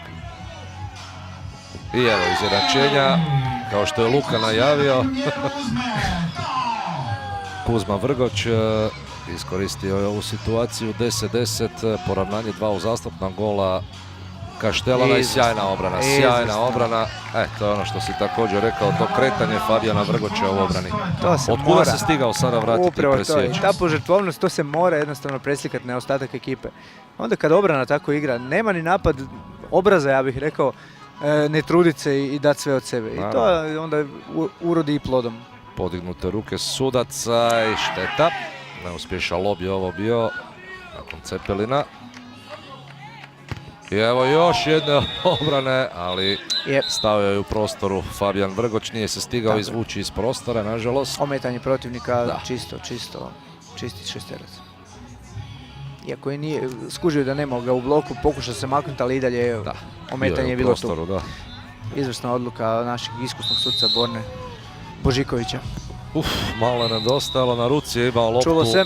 Da, Đonlić, ali prejaki je to ipak bio udarac da bi se mogao obraniti. Đonlić je baš jako u fokusu ovu utakmicu, na svakoj lopti je. Jako i dobro čita. Samo neka tako i nastavi. Krasna akcija. I malo peha. Benli, bit će ovdje ipak prekršaj.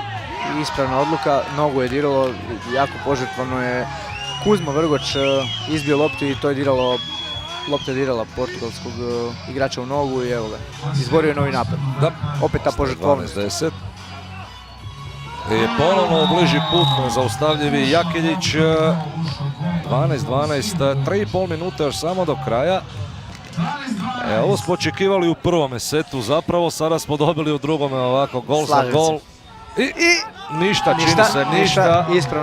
Ispravna odluka, vidite Primeca. Baš smo u dobrom putu zapravo mi ovdje. Baš smo u gol liniji. I evo sada prilike, bilo je -4 za ostatak White Boysa, sada imaju priliku i povesti.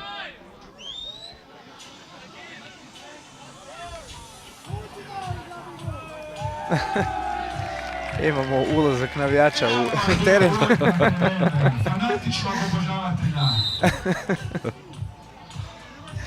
Dobro, neka i navijači pokazuju strast, zašto ne, sjajan sport. Nek se prenese i na njih. Ponovno akcija je u drugi kut, nezaustavljivi Jakiljić. Povukao je sada on u napadu, 2 zadnja napada je uspješno realizirao. Ne znamo je li Pauk samo preživio u onom tamo kutu gore.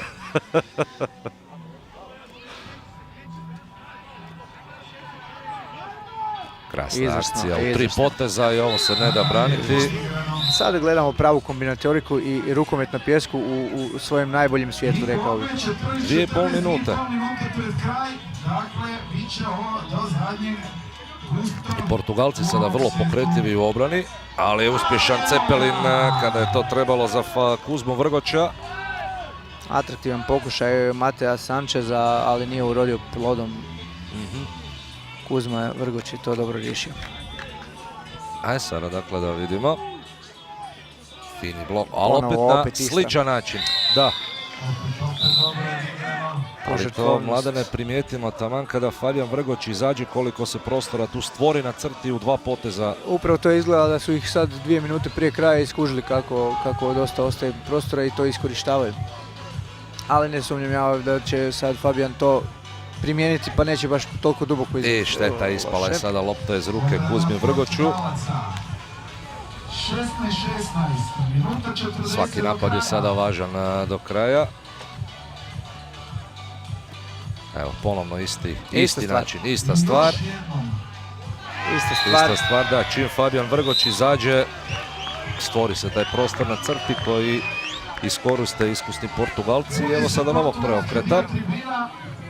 Minuta 20 još. Morali bi bočni igrači malo to isto popratiti, njegovu kretnju. Jer evo ga, upravo to je sad taj trenutak kad se lomi utakmica i... Da, i ponovno su odigrali na sličan način, ponovno na Kuzmu Vrgoća i nije prošlo još jednom. Drugi put zaredom. Evo ga, i Fabijan je promijenio kretanje u obrani. Jednostavno, ali opet je ispao. Ali evo, sada ipak kontakt je ovdje suđen. Je bio kontakt. Priznao je to Taraš odmah. Ante. Da, Taraš je to odmah sportski priznao.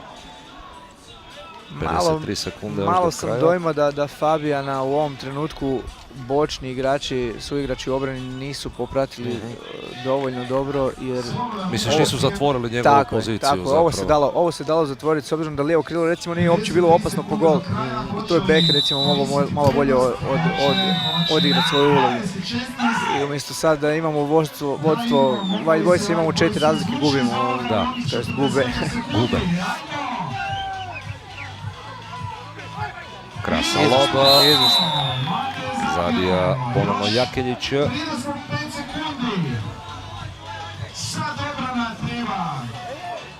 Sada bitno uštediti vrijeme za Portugalce da što dulje potroše. I timeout. Timeout su zvali iskusno. Ali sada zapravo 20 sekundi prije kraja. Oni mogu ići na jedan gol sada zapravo. Tako je. Vjerojatno će ići za jedan gol. S obzirom da još ruke nisu podignute, u pravo vrijeme je da zvao njihov trener timeout. Taman dok čak i da je ovaj šut prošao, opet dosta ostaje prostora i vremena za kombinatoriku u White Boysima onda da stižu to. Ovako sad će još malo umrtviti igru, po 5, 6, 10 sekundi će se potrošiti i ako onda zabije za jedan, to je... Da, to je to. To je to, da. Ali evo, upravo za ovakve situacije treba ostavljati taj timeout do zadnjih trenutaka utakmice jer stvarno se u rukometu na pjesku se baš zbog te kratkoće seta, trajanja seta često događa da se odlučuje u zadnjim sekundama. To mu i daje nekakvu atraktivnost i draži. Upravo iz tog razloga je jedan od kandidata za olimpijske igre koje se najavljaju 2028. Sad će 24. biti. Bilo bi zaista sjajno, da. Da, sad će Hrvatska bi imala tu onda što za reći, apsolutno. Imala bi već 20 godina ima šta za reći, stvarno imamo jako dobre uspjehe. I friške uspomene iz Amerike, ali tako? Tako, i iz Amerike i iz Grčke, s obzirom da smo i aktualni svjetski prvaci i svjetske igre smo osvojili svašta nešto, da. To je ono što smo rekli, ali ovo je prekršaj u napadu suđen. Ali to je ono što smo rekli, Mladene, na jedan su išli taman Portugalci. Na jedan su išli. Na jedan su išli, evo ga sad, tu su timeout su zvali, imaju 10 sekundi za zabiti za 2. Šteta što ovdje nema trice. Da. Ovdje trice nema. Bilo je takvih pokušaja da se Cepelini vrijede za 3, ali jednostavno nije prošlo, nema smisla. Slažem se, tu je ovako je dovoljno atraktivno i fair je naravno da je Cepelin vrijedi 2, ali nije običan pogodak. Upravo to. Sada dakle da vidimo što će dogovoriti White Boys i kako će biti njihova zadnja akcija. U svakom slučaju moraju igrati brže nego što su do sad igrali, s obzirom da imaju dosta spori napad, dosta to na iskustvo, pozicioniraju se u napadu, sad nemaju baš dovoljno vremena za razviti takvu vrstu napada, morat će malo brže ići. Da. I upravo iz tog razloga, evo ga, i Copot je unutra, i Fantić, Kuzma, Vrgoč i Mate Jakelić, evo ga, pa ćemo vidjeti s tim da je... Da. Vidjet ćemo kako će to sad odigrat se. Da vidimo. 5, 4, 3... Da, Ništa, nažalost, ništa od toga. Je. Bez razloga se Mate Jakelić buni, ovo je čisto probijanje bilo. Da. Sam je bio Kuzma Vrgoč na crti, ali nije tako razmišljao Jakelić. Tako je. 20-18, drugi set i sada ćemo shootout, dakle ipak gledati u ovom poboju za treće mjesto. Raspucavanje, a ne razigravanje. Raspucavanje, ako niste to do sad vidjeli... Već smo najavili prije da često dolazi do ovog raspucavanja, evo ga, sad se već u drugoj utakmici se to potvrdilo. Ono što sada može biti pozitivno, to je forma Mirka Đonlića u ovoj utakmici, koliko je toga skinuo. Tu bi mogao biti psihološki efekt na strani White Boysa. Doduše i u drugom setu se vratar Portugalaca Mateo Sanchez također dobio i obranio par bitnih lopti. Vidjet ćemo za šta će se odlučiti. Često se u raspucavanju odluče i na istrčavanje igrača i sjećanje protivničkih lopti, no vidjet ćemo. S obzirom da... A sada tko će braniti kod White Boysa, vidimo da je dres navukao i Fantić. On samo baca loptu za start, s obzirom da Copot izvodi, to jest očito je da White Boysi prvi izvode raspucavanje. Fantić je samo u ulozi dodavača ovdje, tako je. Ništa, sretno bilim dečkima.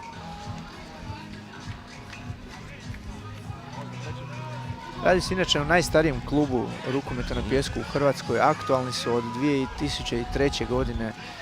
20 godina je to točno. Tako je. Ove godine slavi 20 godina. Već su najavili dobru feštu povodom toga. Izvrsno. Krasno. Izvrsna reakcija. Da, čim je prošao golmana sve je zapravo bilo jasno. Njemu se po kosi vidi zašto smo White Boys.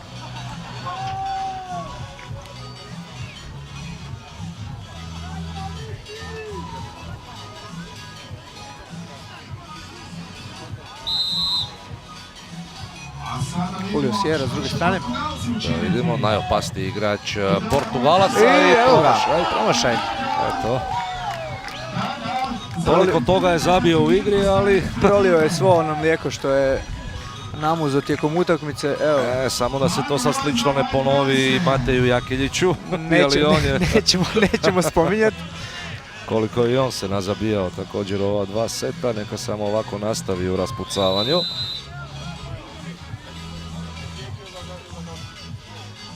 Čeka ga na blok. I siguran lopta, krasno. Nije bilo ovdje onako snažnog udarca na koje nas je navikao, jako pametna odluka. Nije ni bilo potrebe.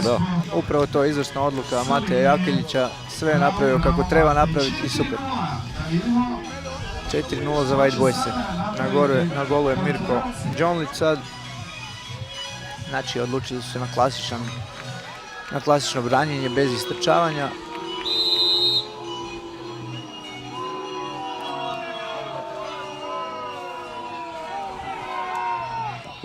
Ništa se tu nije dalo učiniti. 4-2, smanjena prednost White Boysa, a sljedeći izvođač bit će Drago Fantić. I Dragi Fantić ubaca Fabijan Vrgoč.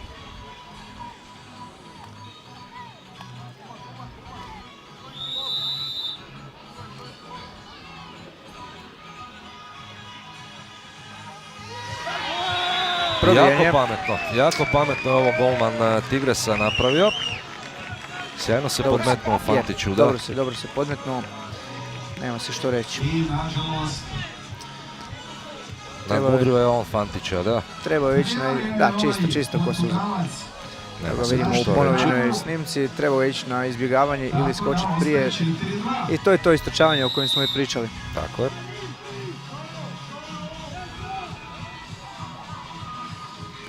Ništa, nije mogao ovo zaustaviti Đonlić. 4-4.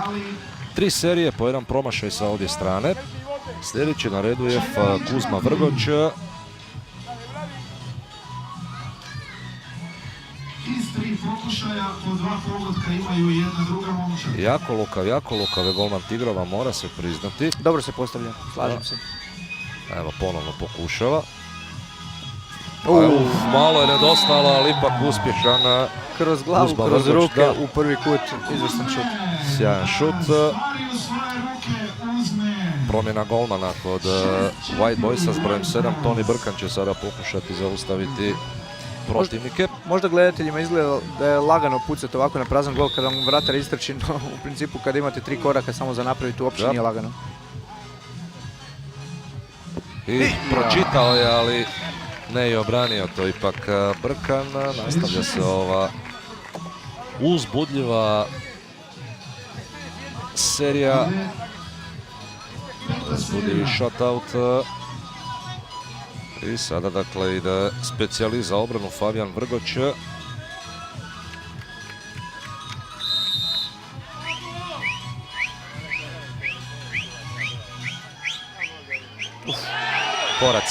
Koraci nažalost. Da, vidjela se ta neodlučnost. Ne mogu reći uplašio se, ali kao da mu je ušao u glavu protivnički golman, kao da ga je zapravo sjajno pročitao. Vidimo to još jednom, sjajno pokrio. 4 koraka, znači čak i da je prošlo, mislim da bi suci to zaustavili. Meč lopta sada. Sada bi dovoljno samo za jedan zabiti i oni su dobili. Zabili, pobjedili su, pa da vidimo može li nas golman spasiti. Šteta. Dobro je sve krenulo, dobro je sve počelo za White Boyse. Vidjet ćemo sad ili Toni Brkan ima protuotrov za njihovog napadača. S obzirom da će ići definitivno šut za jedan. Tako je. Znači još lakši šut pod navodnicima ide.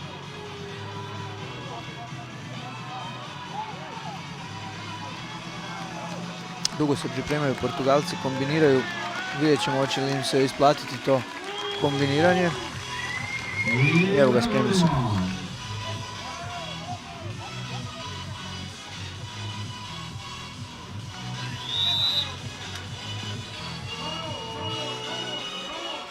Da vidimo.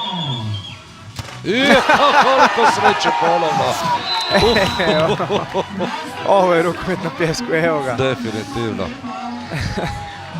2 puta, ipak se igra u Hrvatskoj, 2 puta Greda sprečava pogodak Tigrovima. Ukupao se u pjesak, nije uopće skočio kako treba, išao u dalje umjesto u vis i sami sebi skratio kut. Zasluženo je fulao, rekao bih. Nastavlja se ova drama u borbi za 3. mjesto, zlatni gol, nije baš zlatni gol, ali a sad u principu idemo, tako je. Ko prvi zabije, drugi promaši, gotovo je, da. Tko zabije, dobije. Tako je. Portugalci sada idu prvi i vrlo sigurno ovoga puta je zabio. Ovaj put Julio Sierra, da, uspješan. I saga se nastavlja. Igor Copot sljedeći.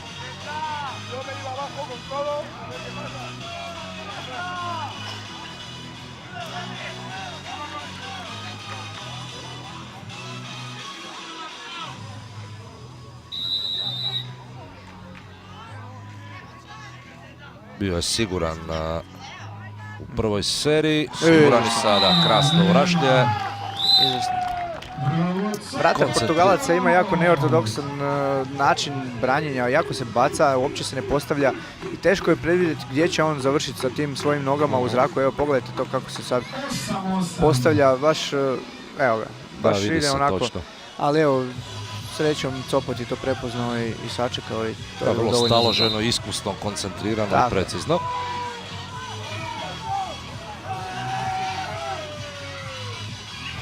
Prevaren ponovno, ništa tu nije mogao Đonlić. Ko će prvi pokleknuti, ko će prvi popustiti. Sada su White Boysi u toj situaciji da moraju loviti rezultat.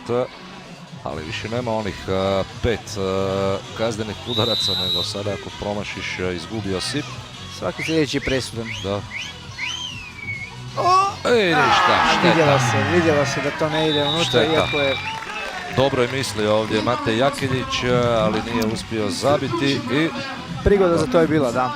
definitivno, ali eto, sretniji i spretniji na kraju možemo reći Portugalci, zapravo Os Tigres, i kada se sve zbroji i oduzme, nema se tu što reći, zasluženo osvojeno treće mjesto. Zasluženo osvojeno na trećem mjestu. Evo, čestitke i jednoj i drugoj ekipi na iznimno kvalitetnoj predstavi. Bio je užitak gledati, evo. Apsolutno, i Mladene, zahvaljujem na današnjem druženju, bilo je sjajno ponovno raditi sa tobom i hvala ti što si nas još malo i ti uveo u neke finese ovoga sporta i puno sreće eto u budućnosti u radu. Hvala lijepo. Živjeli, srdečan pozdrav. A mi ćemo napraviti sada još stanku od koje minute, dragi gledatelji, pa smo ponovno zajedno na početku finala kod djevojaka. Do tada, pozdrav! Da osvojiš prvo mjesto na Jarun Cupu 2023. godine.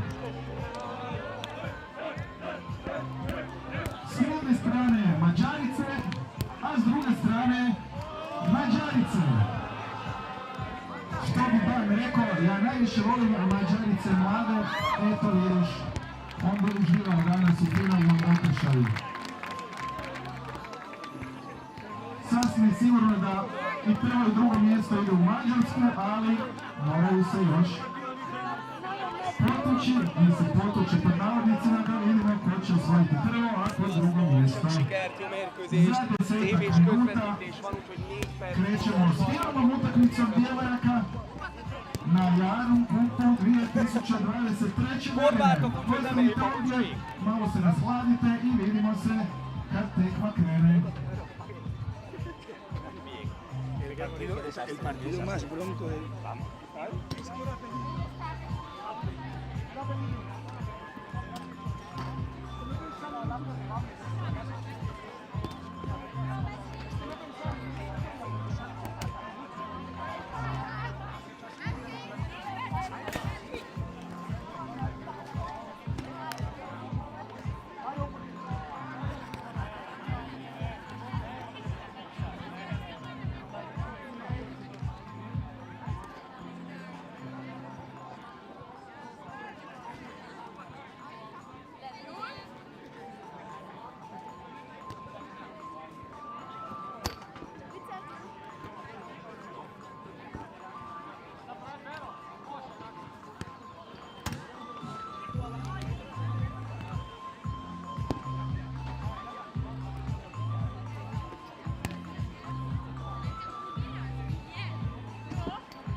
Još jednom lijepi pozdrav, dragi gledateljice, dragi gledatelji sportske televizije. Dvoboji za treće mjesto su odigrani kako u muškoj, tako i u ženskoj konkurenciji, a okrećemo se sada finalnim dvobojima. Za početak finale kod djevojaka, OVB Beach Girls iz Mađarske protiv još jedne mađarske ekipe, Multicam Sendetrej NKE, također dakle Mađarice. A zadovoljstvo mi je dakle pozdraviti još jednog sukomentatora u mome društvu, igrača White Boysa. Eto, netom su nažalost poraženi u borbi za treće mjesto. Drago Fantić u mome društvu. Drago, lijepi pozdrav, dobrodošao i čestitke na sjajnom turniru. Hvala vam lipa, pozdrav vama i svima koji će nas pratiti.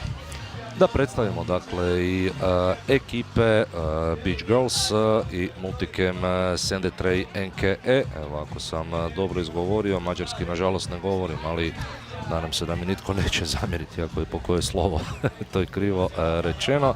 Dakle, za OVB Beach Girls nastupaju Agoston, Berkeši, Čatloš, Čiki, Horti, Krojc, Landi, Lovaš, Pomoži i Suč. A za ekipu, dakle, Multicam Sendetrej NKE nastupaju Bensej, Farkaš, Fribeš, Kokaj, Kovač, Šuc, Emeš Tot, Kristina Tot, Vajda i Vitovski. Suci, kada već igraju dvije mađarske ekipe, suci su također iz Mađarske, Marton Sedmak i Tamaš Tot, ali nadamo se i očekujemo i vjerujemo da je pred nama jedno zanimljivo i kvalitetno finale kod djevojaka. Drago, evo, prije nego što počne ovaj turnir, ovo finale, kako bi ocijenio ovogodišnji Jarun Cup? Jarun Cup, što se ekipa samih tiče, nikad bolji, nikad jači, nakon svega ovoga što je bilo, male pauze, i pokazalo se na turniru ovome da ovi sport ide sve više tome da bude bolji, to jest da svak može pobijediti svakoga, jeli? Pa tako smo recimo i mi iznad očekivanja svih stigli u polufinale, dok recimo naša najbolja ekipa Detono Zagreb ispala u četvrtfinalu. Vidjet ćemo kako se tiče cura, kako će tu biti. Koliko to može biti nepredvidiv zapravo sport i koliko je tu teško zapravo favorizirati bilo koju ekipu prije samoga početka. Upravo to, za razliku od dvoranskog rukometa gdje su iznenađenja rijetka, ovdje iznenađenja nisu tako rijetka, jer kao što i sami znate, dosta vam je samo dobiti jedan set i onda se kreće na shootout, gdje stvarno ovisi sve o dobrom danu golmana, obrani, jednoj dvije obrane. Ne, to je nažalost, mora se sad vratiti, to je nekako i vama eto nedostajalo, ali jednostavno pokazali ste zaista i sjajnu igru, došli ste u polufinale, evo, vi ste starosjedioci na Jarun Cupu od 2008. godine ste ovdje i nikada jači turnir i zaista sjajan rezultat ću još jednom ponoviti, dakle, hvala vam lijepo. Slobodno mogu reći centimetri su odlučivali. Jesu. Ja se isto nadam da je i publici bija gušt gledat, isto kao što nama bija gušt igrat. I sigurno će im sada i dalje biti gušt pratiti ove finalne dvoboje, dakle dvije najbolje ekipe ovdje dolaze iz Mađarske, a vidjet ćemo koja će se dakle ekipa okititi zlatom, koja će se na kraju morati zadovoljiti srebrom. Eto, naše djevojke iz BHC Dubrave osvojile su i brončanu medalju u borbi za treće mjesto, bile su bolje od djevojaka iz Amsterdama. Drago, što možemo očekivati od ovoga finala? Pa možemo te očekivati jedan brz rukomet, modern rukomet, kao što cure iz Mađarske godinama igraju, možda poneko križanje viška uvijek imaju, ali to je neka njihova mađarska škola i za sada ide jako dobro. Jer zapravo, kada gledamo, spomenuo si dvoranski rukomet, koliko Mađari zapravo i ulažu u rukomet, koliko su dobri u dvoranskom rukometu, eto toliko su dobri u rukometu na pijesku. Upravo tako. Sve, vjerujem, spremno za početak ovoga dvoboja. Pred nama je dakle i prvo sudačko podbacivanje i vidjet ćemo koja će ekipa imati prvi napad na ovome susretu. U dresovima žute boje nastupaju igračice Multicam Sendetreja, a u dresovima, u crnim dresovima igraće djevojke i Beach Girls. Djevojke sa plaže, sad ne znam je li to u prevodu ok reći. Tako bi nekako bilo, da. Da vidimo koja će ekipa imati prvi napad na ovome susretu. mađarski suci, kao što ste već bili i rekli, znači ne bi trebalo biti primjedbi. Ni pristranosti zapravo.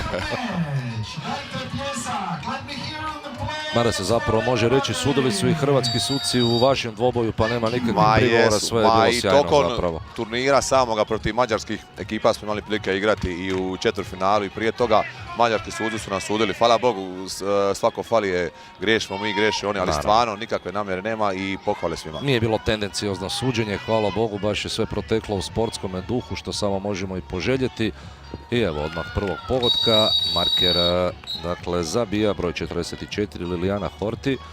Drago, to je jednostavno ta činjenica da kada imate igrače manje, uvijek se dakle jedan dio terena mora biti prazan, a to je obično preko krila ovako. Apsolutno, taktika samoobrane se svodi na to da se pokuša u protivničkoj ekipi naći neka najslabija točka, ajmo to tako reći, i onda se cijela obrana, ajmo reći, bazira prema tome. Sad se ovisi nadigravanje, koliko će dobro biti ta obrana prema tom igraču, da li taj igrač ima svoj dan, nema svoj dan, tako da vidit ćemo. Za sad ekipa Beach Girlsa počinje tako da je marker na krilu, znači razigravač njihov na sredini stoji, reprezentativka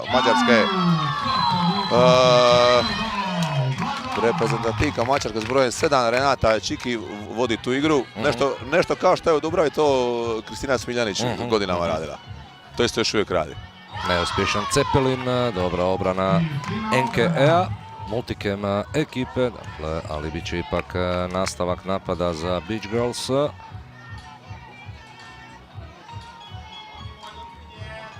Što će sada dakle smisliti, prvi put na pivota nije prošlo i Poratna lopta, odlična, svaka čast. Da, uvijek treba napomenuti da pogodak markera donosi 2 poena. 4-2, novo vodstvo za Beach Girls. I oba gola postigla Lilijana Horti, ako se to tako kaže. Da vidimo sada ponovno dobra pokretljiva obrana, ostavljen prostor ipak na krilu i krasan pogodak u rašlje. Fantastičan gol i još te moramo uzeti da je ovo još teže, jer i cura na desnom krilu koja igra puca, ajmo reći, to se tako kaže, skrive ruke, znači ljevakinja nije nego desno krilo, desna ruka. I baca se u eret, znači fantastičan gol. Nije sada ovo bilo netočno dodavanje. Netočno dodavanje, nije uspjela pokupiti loptu Nikolet Pomoži i je još jedna prilika za multikem da dođe u vodstvo. Znači klasično njihovo, stanu u 4 liniji, naprave križanje i neki tu ih bude povratni produženi balun. Ovoga puta odlična obrana. Za razliku od ove Beach Girlsa, ajmo reći da multikem igra u standardnoj nekoj formaciji, znači marker na sredini, 2 krila i pivot. Sada krasna akcija s brojem 23, precizna je bila Fani Fribeš, prvo vodstvo ekipe multikema u ovome finalu. Promjena je, kao što vidimo, kod Beach Girlsa je na poziciji pivota kružna napadačica s brojem 6, to je Brigita Lovaš. I krasan Cepelin. Krasan Cepelin, puno je pokretljivija, dakle, od Rite Šuć koja je započela, dakle, na poziciji kružne napadačice. Znači, standardan napad, ne da se nikako prolaziti markeru jer njegov broj ili 2. Iza sada krila rade odličan posao, kako s jedne, tako sa druge strane. Da, i to je ono što smo rekli, kada imaš igrača više u napadu, višak ćeš njega napraviti, uglavnom preko krila. Tako je, tako je. Ponovno taj drugačiji način, kao što si dakle rekao, marker kod Beach Girlsa je na krilu i evo sada promašaja, kao da je bila mala dezorijentacija u ovome šutu, ostaje 8:6 za multikem. I sada opet kreće jedan klasičan napad, 4 stoje u liniji, napravi križanje za markera, ipak ne. Ovo je prekršaj u napadu, probijanje, da. Odlično podmetanje zapravo u obrani. Fantastično. To sad također treba objasniti ljudima i tu brzinu, koliko treba brzo zapravo reagirati i postaviti se u obrani. Apsolutno.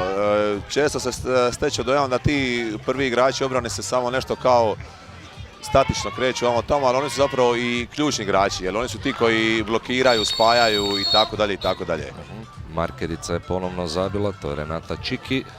reprezentativka Mađarske, poravnala je rezultat na 8:8. Tako je, i moramo primijeniti promjenu kod njih, znači Renata Čiki više nije na sredini, više nije običan igrač nego je marker, znači očito Trne nije bio zadovoljan taktikom sa kojom su krenuli. Da. Zanimljiva igra, polovica je prvoga seta, 8:8, ali zapravo možemo reći i malo golova za malo 5 minuta golova, igre. Ima neki osjećaj kod da su u Grču još malo cure. Da, i veliki je ulog u igri, finale je naravno uvijek finale. Finale i dosta bodova koji se skupljaju u toku godine. Znači, Jarun Cup je jedan od turnira koji u Master seriji nosi pregršt bodova. A sami znate, evo, ako smijem samo reći, na Masters ide, osim ako nije evropski prvak iz te države, samo jedna ekipa iz zemlje te. Znači, ukoliko na rang ljestvici budu dvije ekipe, recimo iz Mađarske, samo ekipa koja je bolja po rankingu ide na završni turnir. Eto, zapravo, sam si rekao koliko značajan turnir imamo ovdje u Hrvatskoj, zapravo taj Jarun Cup. Ja bih rekao što se tiče organizacije same u top 3 turnira sigurno. Eto, kada to veli jedan igrač, onda zaista moramo biti svjesni toga. Jedan igrač koji od 2003. godine igra ovo sve i igra je stvarno turnira more. Znači sve pohvale još jedan put Mladenu i ekipi cijelo njegove. Vratimo se mi ipak malo na igru. Ipak uspješan Cepelin za Ritu Šuć, uspjela se na vrijeme skočiti, pravi Cepelin 12-12 rezultat, evo. Rekli smo malo poena, malo golova, ali sada su se ipak razigrale malo djevojke. Jesu, napokon to dobilo i malo tempa i svega.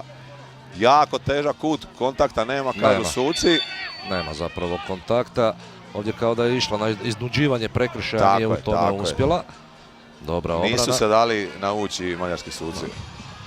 12-12, Multikem ponovno u prilici preći u vodstvo. Čikina markera, prolaz, višak za lijevo krilo, povratna, fantastično. I kakva obrana, ušla je ovdje u šut s brojem 92, to je Anja Škokaj. Ali sjajna ovo bila akcija, nadmudrena bila obrana Multikema, ali sjajna obrana, ostaje 12-12.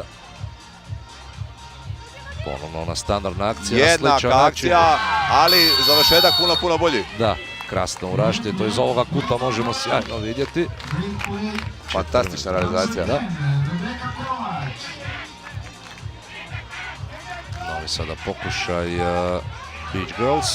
Znači kao što one tezi curama u dresma žuti na Renatu skroz bijaju, ne daju niti da mrne i puštaju krila. Fantastičan blok. Ta obrana radi odličan posao. Fantastičan blok, vrlo požrtvovna igra u obrani.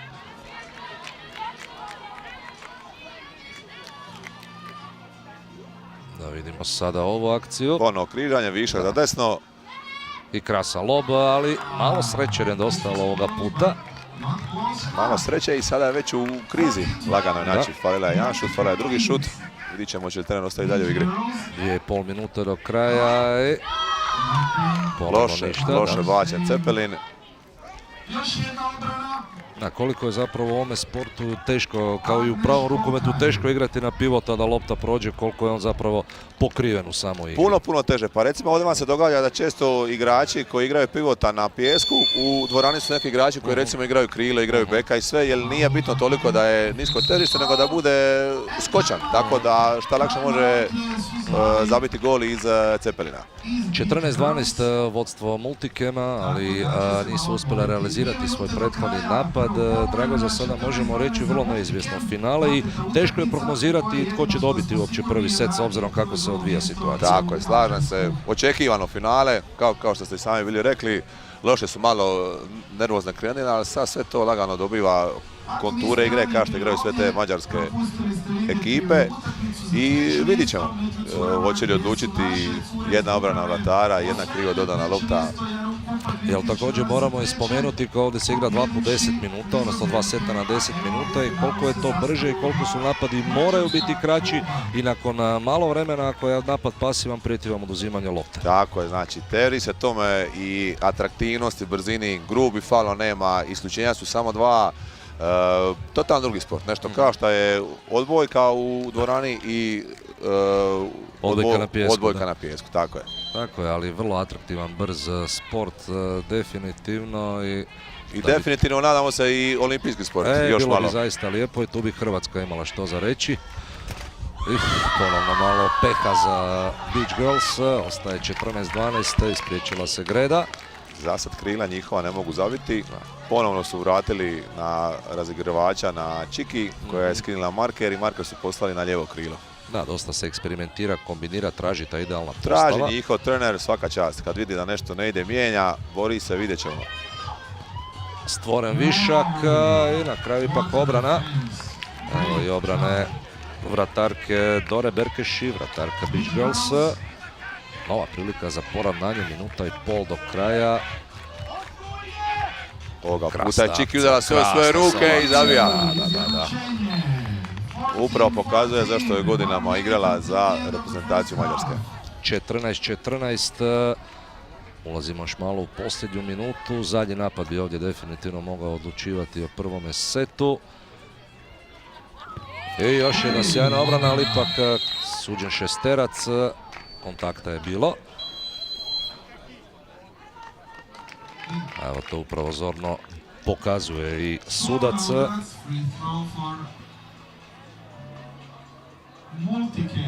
Sa brojem 23 izvođačica Fani Fribeš.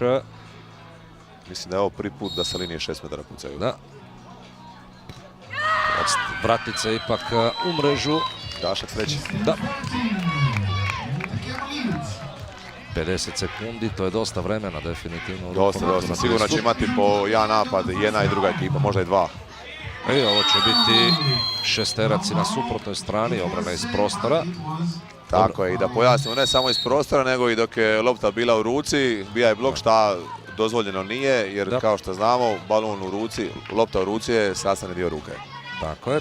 Izborila je to Nora Agoston. I Čiki sa osmijehom prilazi, da idemo, hoće li se smijati nakon šuta.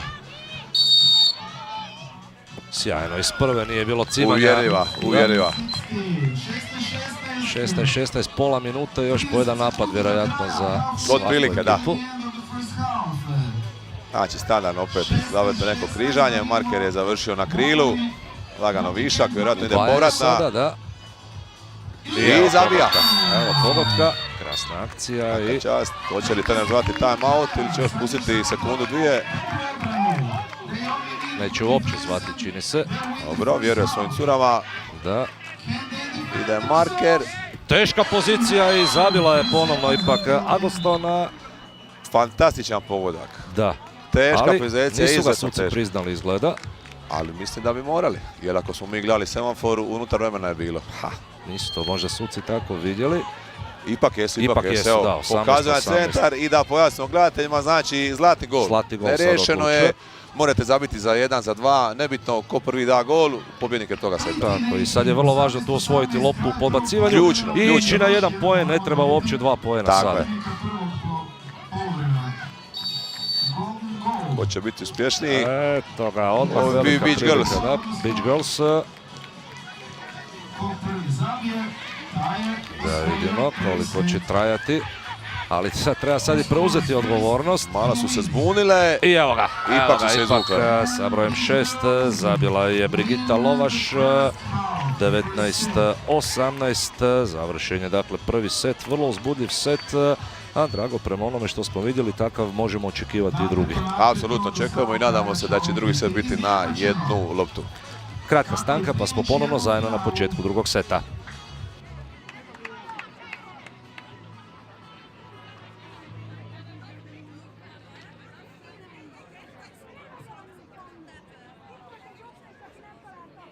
After we find out who will be the winner in the girls match between Hungary and Hungary, between Beach Girls and Multicam, you will have opportunity to watch the final match between Hungary and France. That will be the final match for boys, for men.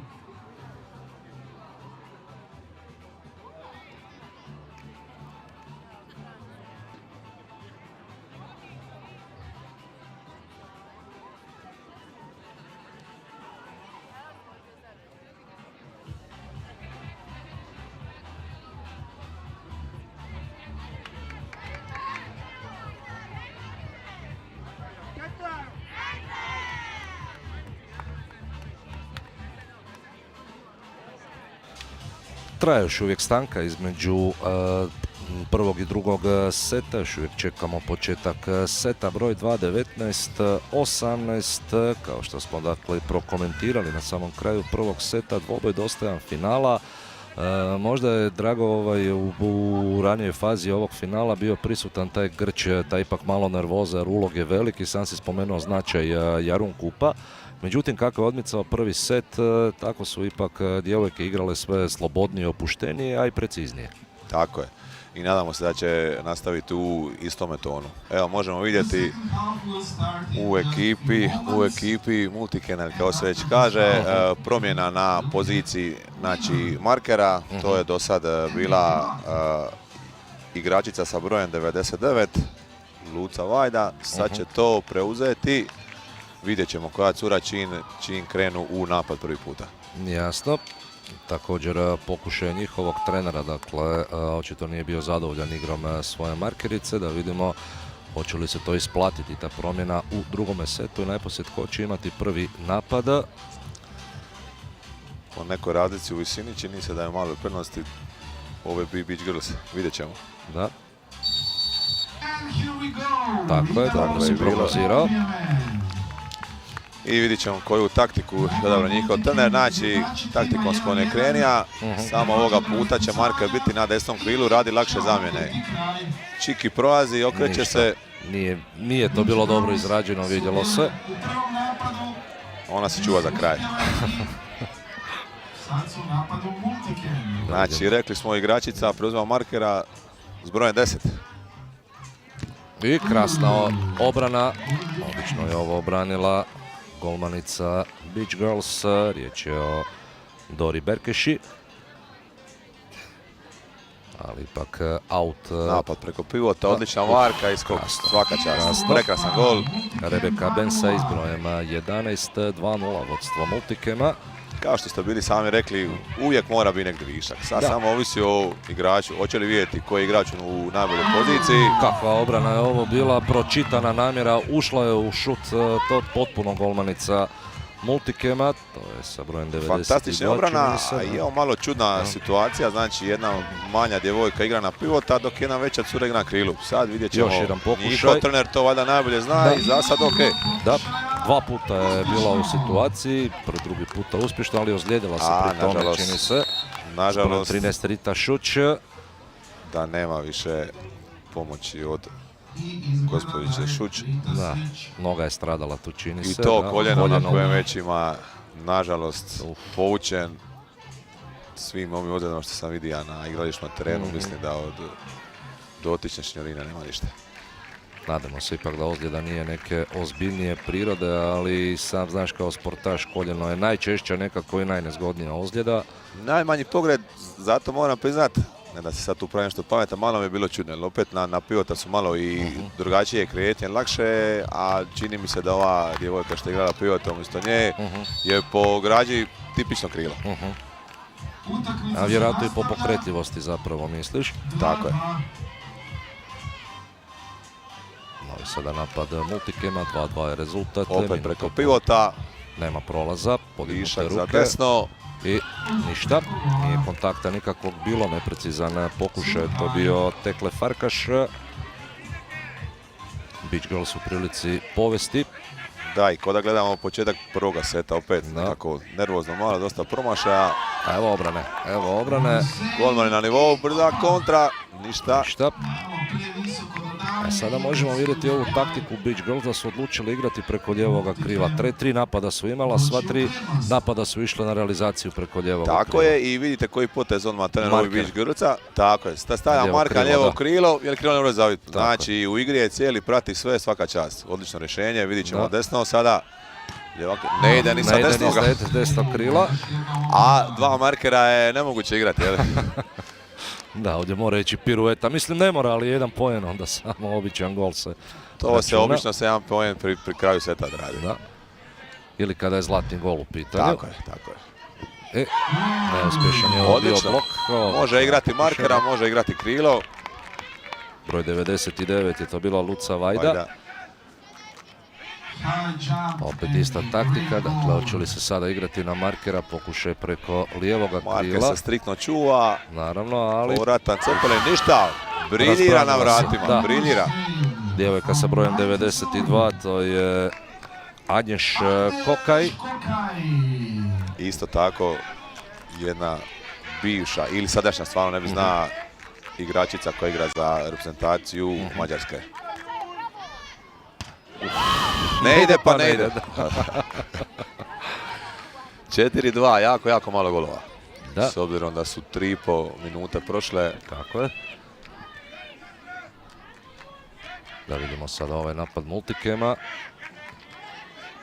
Marker je na desnom krilu. Razigravač na sredini. Ide višak opet do Luce. Luca slučaj za lob, ali za razliku od Mateja našega koji to skoro pa savršeno radi, ona to ipak malo lošije. Evo, izjednačenja, protiv ovoga se ništa nije moglo. Renata Čiki sigurno ovoga puta. 4 minute, rezultat poravnat. Ponovno da, sličan scenarij kao i u prvome setu. 4 minute, malo golova. Ovo je odlično postavljanje u obrani, reklo bi se. Odlično broj 46, Gabriela Landi. Da. Naravno da je obrana vrlo važna, kako se kaže, napad donosi pobjede, obrana donosi titule. Naslov, tako je, slažem se apsolutno. I neuspješan sada šut još jednom. Nemaju puno sreće definitivno Beach Girls u ovome drugome setu, ili vratarka, ili stativa, ili promašaj. Nema ni sreća i koda se, mislim možda je to glupo reći, koda se malo neki strah uvukao u njih. Da. Znači nakon što falijete par šuteva, par zicera s krila, nije ovaj baš lako ponovno skakati. Ali protivnice isto tako zapravo igraju, jer sad šta bi bilo da je bilo, ali djevojke Multikema su također vrlo nervozne, jer i one su samo 2 puta poentirale do sada. Tako je. Evo sada markerica igra na srednjoj vanjskoj. Opet Luca skače. Nova obrana. Ali nekako nemaju sreće sa odbijanjem lopte, stalno u autu. Je, već drugi, treći put, da. Da vidimo, druga je polovica drugog seta započela i ovo je umalo uspjela obraniti vratarka Beach Girls Čenge Čatloš, no ipak je to bio prejak i precizan udarac. 6-4 vode djevojke iz Multikema. Nema rješenja. Koliko god njihova obrana igra jako dobro, u napad jednostavno ideje nema. Da li će se trener odlučiti za neku promjenu, da li će možda vratiti Čiki na markera, nešto jednostavno mora mijenjati. Da, jer sekunde i minute odmiču, a pomaka u igri nema. Drago, ovo je zapravo i rijetkost da gotovo 6 minuta igre samo 2 gola vidimo od jedne ekipe. Obrana iz prostora. Tako je, sudac pokazao da je obrana iz prostora bila. Stvarne su samo jako malo golova. S obzirom na kraj prvoga seta, ipak smo se nadali da će strelci biti malo u boljoj formi. No, ima se još puno za igrati, 4 minute, ništa još ovdje nije gotovo. Luca preuzima odgovornost. Prekrasno, ali ipak nevjerojatno. Ko bi se ove nada? Sve je imala, vratarka je bila već pala na podu, no... Ovo si rijetko kad vidi da se golmana odmah uspije cinuti da padne. Rijetko kada i rijetko se vidi da se nakon toga promaši ovako šut. Jer bilo je dosta samo malo podignuti loptu. To je ali dokle god ovako u napadu igraju ovi Beach Girls, nema straha. Nema straha za Multikem. Da, ovo se zaista rijetko viđa u rukometu ovako. Evo, to je taj dijelić sekunde opuštanja kada misliš sigurno je gol, pa na kraju ipak ne bude. I fantastična obrana, parada. Ali ipak lopta za Beach Girls. Sad ćemo vidjeti konzultaciju, moram priznati da nisam vidio točno šta je bilo. Lopta ipak i dalje za Multikema. Vjerovat ćemo sucima.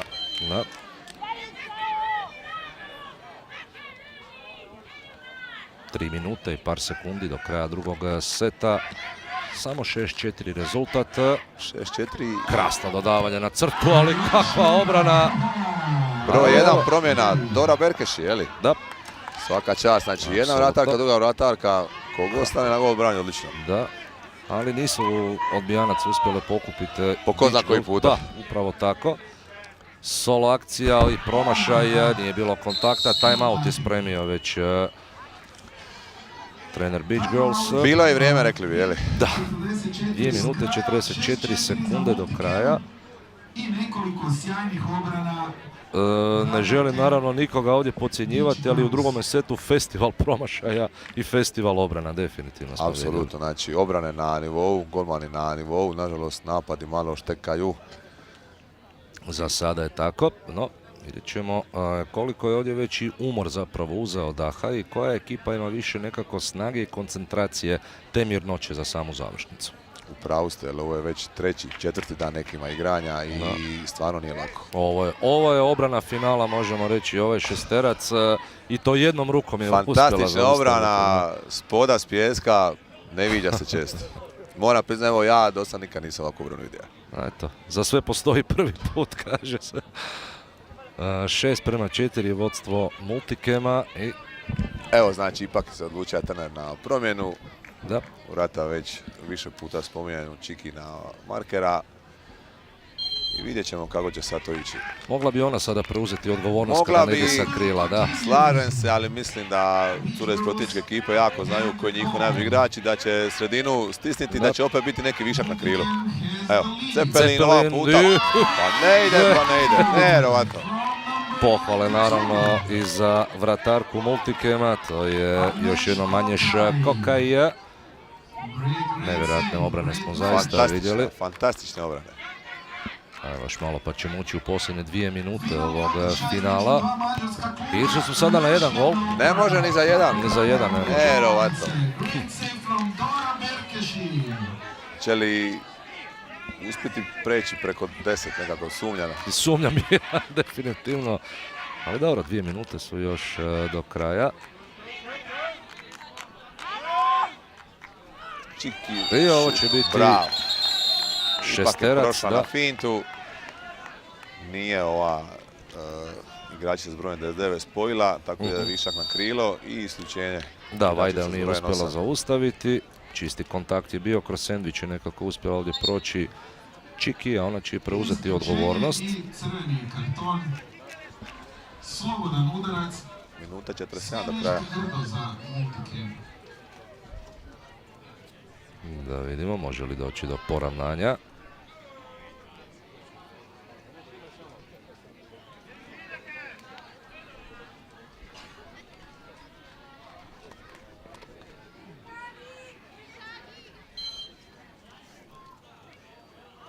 Sigurno izvedeno.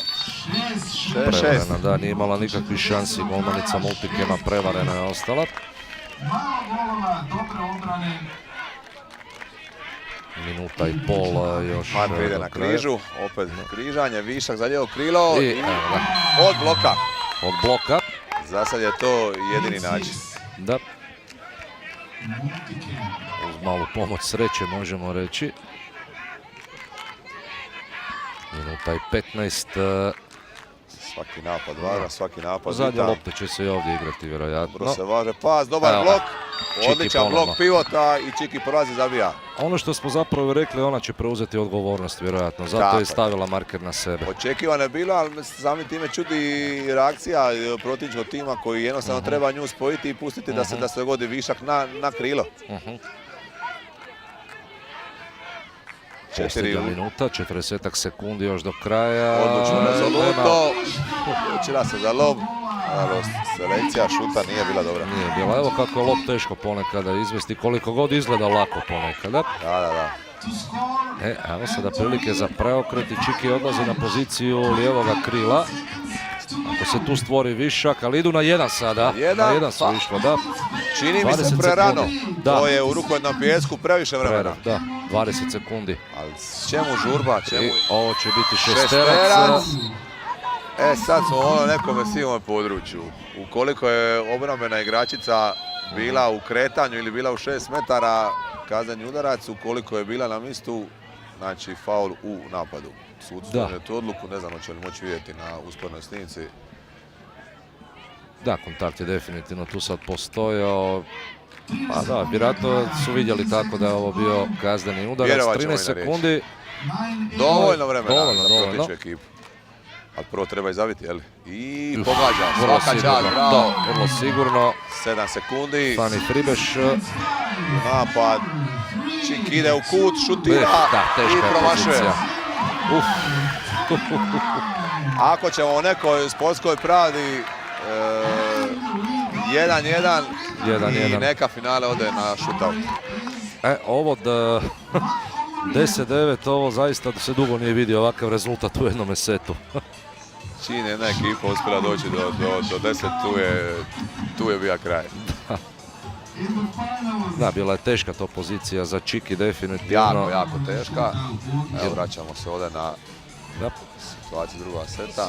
To je taj za 1 kada su išli na 1 poen. Tako je, za 9-8. Realizacija odlična. Golman pada. Balon ide poviše ruke.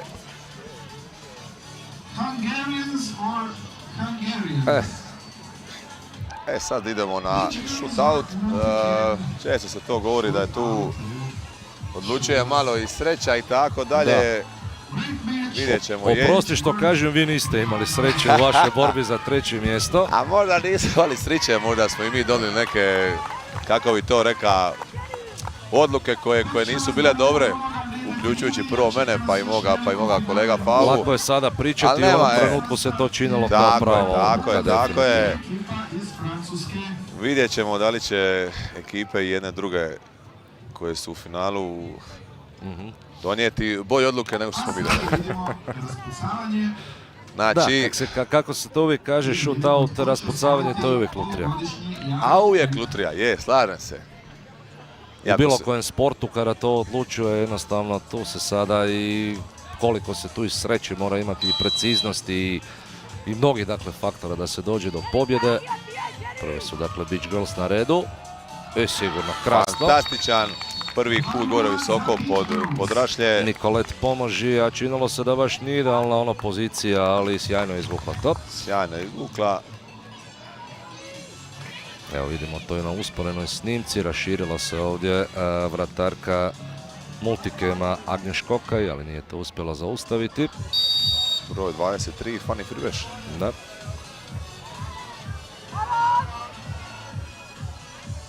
I prekrasno rješenje. Lob. Prekrasan lob. Vratarka izašla vanka. Evo vidite, znači sve se one poznaju, sve igraju. Apsolutno.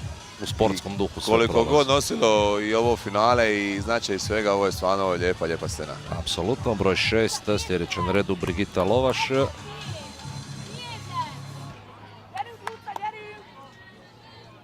Sad vidimo igračica na golu šta nekako donosi da će ići sjeći loptu, tako izlazi vanka, pokuša blokirati i ulazi.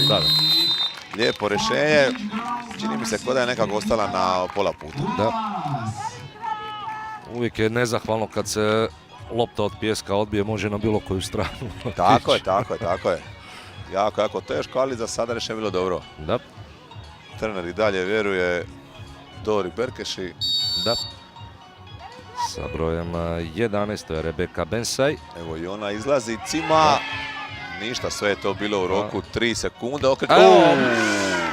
Udarac u glavu. Udarac u glavu, nadamo se da nije ništa ozbiljno. Joj, evo dobro je, čini se ipak sve u redu. Dobro je, sve okej. Naravno, sportska isprika, nije tu bilo namjere, ali... Bolje prolazna, ali obrana ostaje vječna. Upravo tako. Kaže se da moraš biti malo luckas da bi bio golman, kaže se ponekada. Drago mi je da ste to vi rekli. Ne može svak stati unutar 6 metara ili što se kaže u nogometu unutar 16. Tako je. Nisam naravno ništa loše mislio sa ovim, ali golmani su uvijek tome, nažalost, izloženi. Pozitivno luckas mora to biti, tako je. Kitty Krojc sa brojem 20, sljedeća izvođačica, prednost dakle za Beach Girls.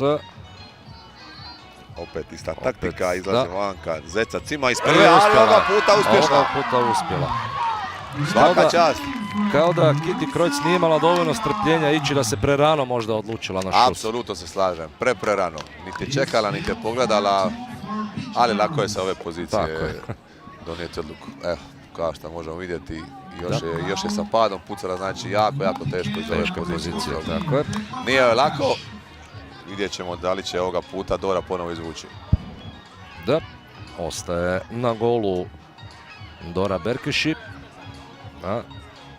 Mogu li djevojke iz Multikema doći do novog poravnanja sa brojem 14 Tekla Farkaš? Sve to nekako lagano idu, smireno. Da li su ovo možda bili koraci, suci se ne oglašavaju. Ništa ipak od toga. To je treća serija, 4-4. Da. Sve čisto ipak čini se bilo. 1-2, nashod 3. Da. Igračica sa brojem 7, Renata Čiki. Velika odgovornost i pred njom, predzadnja četvrta serija. Ista taktika, Dora je primijetila. Fantastičan pogodak. Da. Treba imati hrabrosti za ovaj šut. Tako, iskustvo, hrabrost, sve to, da, naravno. I evo, nakon što od 3 šuta je obranila samo jedan, na gol se vraća. Sad ja ne znam kako se ovo čita. Sa brojem 61, pokušajmo zajedno. Čenge Čatloš, da. Čenge Čatloš, ajde, nadam se da smo ovo izgovorili dobro. Luca Vajda za Multikem. Brani dobro, da li zabija dobro? Vraća se na crtu, odraz, I evo obrana, tako. Dobra odluka. Odlična odluka trenera. Bravo za trenera. Da vidimo da li će Luca vratiti obrani, tako je. I sad moramo napomenuti da je djevojkama iz ove B Beach Girlsa dosta samo običan gol ili poen za jedan. Gol za jedan. I to će vjerojatno ići sada napraviti. Apsolutno. I oni se odlučuju, igračice Multikena, na istu taktiku, ali sad je za očekivati da će Luca ipak ići malo dublje. Da, naravno. I da će naterati Doru da opet šutira na gol. Vidjet ćemo da li će Dora biti uspješna. Broj 46, Gabriela Landi za Beach Girls. To Dora sve sa osmijehom lagano, koda 100 godina. Evo ga, dakle, pobjeda 7-4 u raspucavanju. Tako je, sretnije, spretnije, iako moramo reći, ova zadnja odluka je bila jako loša. Niti je golman bija na golu koji inače brani, a niti je išla duboko za presjed. Znači jako teška pozicija, s obzirom da je bija dosta gol za jedan. Sada kada se ide na jedan poen zapravo, da li onda bolje golmanu na crti čekati više ili u svom prostoru? Ili golman na crti, ili ako ide igrač, onda ide skroz sjeći taj balon. Eto, dakle, bilo je ovo vrlo uzbudljivo, finale na jednu loptu praktički je završilo, ali djevojke Beach Girls, dakle, pobjednice ovoga turnira, ekipa Multikema osvojila na kraju drugo mjesto, raspucavanje je ovdje odlučilo, a naše djevojke iz Dubrave osvojile su na kraju treće mjesto, a ekipa Westside Amsterdam, nizozemska ekipa iz Amsterdama, četvrte na ovome turniru. Napravit ćemo sada jednu stanku od nekoliko minuta, a potom smo ponovno zajedno na početku finala u konkurenciji muškaraca. Do tada lijepi pozdrav. Lijepi pozdrav. Mađarski i francuski klub. A naša solica, naša maskota, bacit će sada ručnike.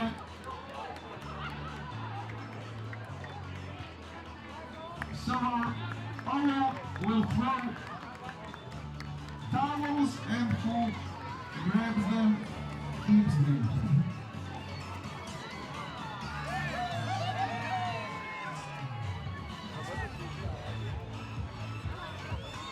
Come on, hands up in the air. Grab the towel. Whoa.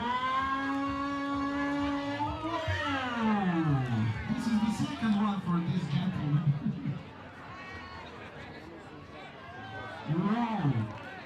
Ovo je letio daleko.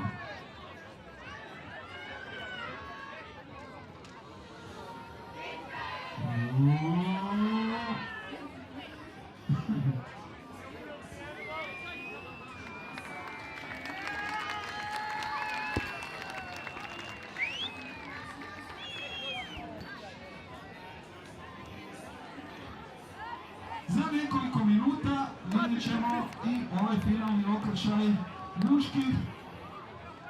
In few minutes, the final match in Competition will start.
Ladies and gentlemen, dame i gospodo, dobrodošli u finalnu utakmicu Jarun Cupa 2023. godine.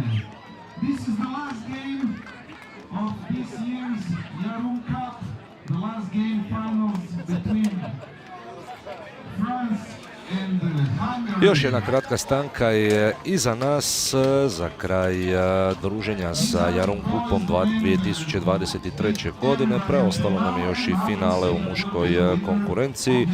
Francusko-mađarski, dakle, obračun. Tim France protiv Skvadra Bude iz Mađarske. Drago Fantić je naravno ponovno sa mnom. Drago, što nam možeš reći o finalistima? O finalistima, znači Team France, reprezentacija Francuske koja ovaj turnir koristi za pripreme za nadolazeće Euro, ako se ne varam, koje će se održati u Portugalu. Imao sam prilike ovaj turnir igrati protiv jedne ekipe, protiv druge. Moje neko skromno mišljenje da je favorit blagi Team France, dok recimo ekipa Skvadra Buda je i četvrtfinale prošla na shootout, polufinale baš nas su prošli na shootout i u samoj grupi su dobili neke ekipe na shootout. Znači, za sad stvarno imaju dosta sreće, znanja, kvalitete, kako god već to možemo nazvati. I rezultat koji je definitivno na njihovoj strani, jer očito imaš onda iskustvo i odlučnost, ne predaješ se do zadnjega trenutka i shootout je uvijek, kao što smo rekli, ta lutrija. Tako je, ali ako već toliko puno puta dobiješ na shootout ili na 11-terce kao i nogometaši naši, onda se nekad stvarno pitaš je li to sreća i je li to znanje. Ne može sve biti u sreći, definitivno. Ne može. Da predstavimo, dakle, ekipe za Team France: Bourgel, Desbonnet, Deschamps, Gallas, Gilmet, Goder, Pegrier, Puliez, Kentan i Sako. Za ekipu Skvadra Buda iz Mađarske: Apro, Edinji, Fidel, Fodor, Rozman, Süle, Sabolči, Saš, Totfekete i Videki.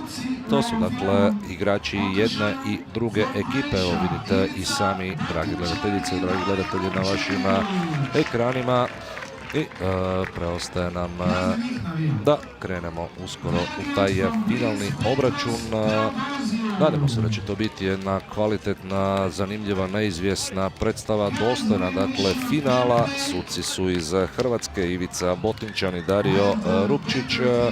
Bez obzira na sve, Drago, ipak dvije ekipe koje su se zasluženo našle u finalu. Apsolutno. Kad se pogleda cijeli turnir, neke male nijanse jesu bile na strani i mađarske ekipe, ali zasluženo potpuno jedni drugi.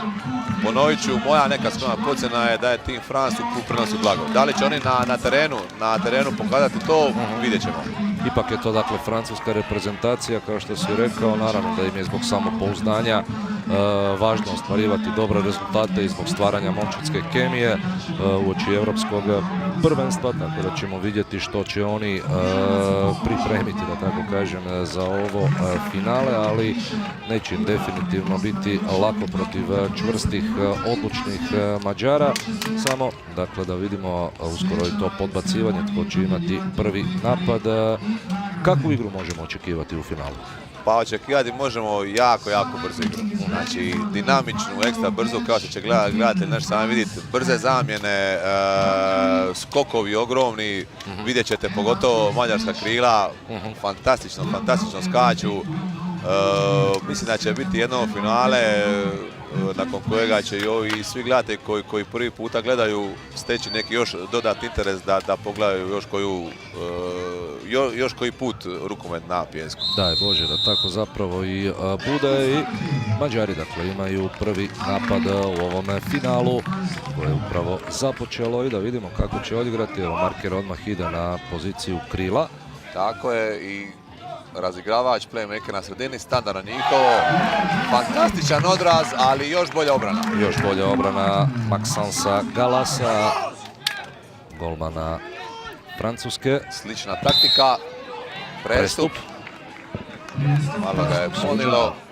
Samo da kažem našim gledateljima da ne bi zabune bilo, u Francuzi u dvoranskom rukometu su vrh vrhova, svjetski vrh, a ovdje se ipak o reprezentaciji Francuske radi, koja je za sad, namo reći, neki srednji dom. Ja, ali kako je ušao u utakmicu Gallas, nevjerojatno. 3-3! Da, 3-3, ali sudac Rupčić je Dosudio vidio je da je kazneni bila udarac, obrana iz 6 metara. Evo, objašnjava to. Igra s brojem 8 prihvaća i onako nema druge. Definitivno, ali kakav ulazak francuskog golmana. 3 šuta, 3 obrane. Fantastično. Evo, to je to. Kad se golman odmah nas brani, koliko voda uši uđe protivniku, definitivno. Odmah vam, kako mi to kažemo, riječ uđe u glavu i sad je, bit će im stvarno sve teže i teže. Sjajno zapravo, uvijek kao što se kaže, evo i prvog pomotka na susretu.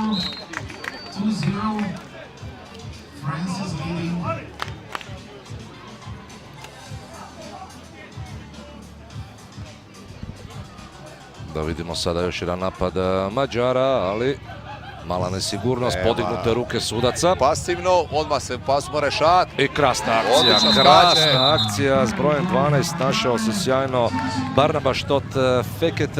Strašan odraz, evo pogledajte, odmah to ide brzo, protunapad sljedećoj. Broj 22, Nikola Desbonnet. Ali uvijek u tim momčadskim sportovima naravno moramo istaknuti tu ulogu golmana. Golmani su definitivno ponekad i 50% ekipe. 50% i mislim da ste malo i rekli, znači pogotovo u rukometu na pijesku, kao što možete ovdje vidjeti, golman je često taj koji donosi prevagu. Da. Jer kao što to možemo definitivno i za vašeg Mirka Đonlića reći, fantastičan je bio na cijelome turniru. Fantastičan dan i turnir i sve. Nova sad akcija Francuza, Cepelin dignut, ali neprecizno. Morate vidjeti malo čudan stil mađarski vratar igra, Imak jako često izliječe na 4 metra, 5 metara, a nije baš da je toliko visok. Za sad Francuzi igraju malo isturenoga čovjeka prema naprijed, pokušavaju omesti razigravača, odličan višak. I krasan lob. Krasan odlaz. Benceron, Rozman, broj 88, 4-4. Stvoren višak. I teška situacija, ali sjajno se ovdje snašao Desbonnet. Ispala mu je lopta u jednom trenutku, ali ipak se uspio snaći i poentirati. Tako je, jako teška pozicija, dešnjak na desnome krilu. Sad, kako će se Mađari snaći na ovu malo divlju obranu francuske reprezentacije? Za sad ide dobro, sad je li to zasluga njihove dobri obrani, je li to golmanova zasluga, vidjet ćemo. Nešto ima definitivno i u tome. Evo ponovno Desbonneta i ovoga puta gube loptu ipak Francuzi. Odlična pokretljiva obrana Mađara je bila u ovoj prethodnoj akciji Tim Fransa.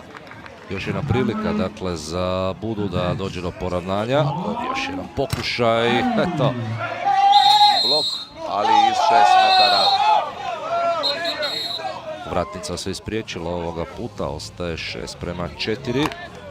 Mali pritisak na suce, naravno. Nisu bili zadovoljni odlukom jer su mislili da će biti lopta za Team France. Vjerujemo našem Dariju. Evo, katastrofalno hvatanje sada. Loš odlaka, kontra, brzi protunapad. 4 razlike, broj 59. Alexis Guillemette je strijelac. Ili Žilme, sad ne znam, nažalost francuski nije moje govorno područje, neće mi valjda zamjeriti. Neće se naljutiti. Sjajno čitanje. Fantastična obrana. Jako teška situacija, ali fizičke predispozicije njegove su Fekete ponovno uspio. Cepelin i siguran lob, gol za gol se sada počelo igrati. Ovo opet taj izlazak golmana na 4-5 metara. Jednostavno, takav stil ima, ovega turnir ide jako dobro i prokušane forme se drži. Za sada Francuzi rješenja imaju. Evo još jednog pogotka, sada su i Mađari se ustalili, da tako kaže, s brojem 13 Bence Sabolči. Tako je, promjena na desnom krilu.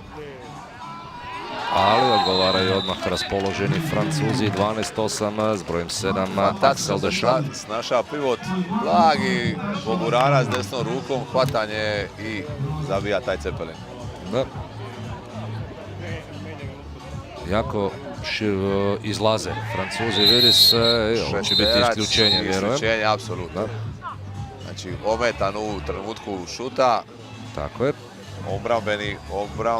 Obrambeni specijalista. Da, broj 8, to je Adama Sako. Da. Attila Apro izvodi ove šesterac. Ovoga puta precizan, mada je ovo riskantno ovako. Apsolutno riskantno, ali očito je ispod nogu za sad jedino šta prolazi. Da. Francuzi svako 2 napada mijenjaju markera. Broj 14 i broj 90 se mijenjaju.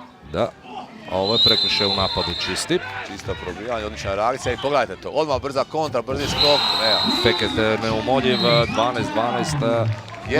Jedna mala greška i odmah slijedi kazna sa druge strane. Kao što si rekao, nevjerojatne fizičke predispozicije ima Fekete. Strašno. Promjena markera je sada kod Francuza.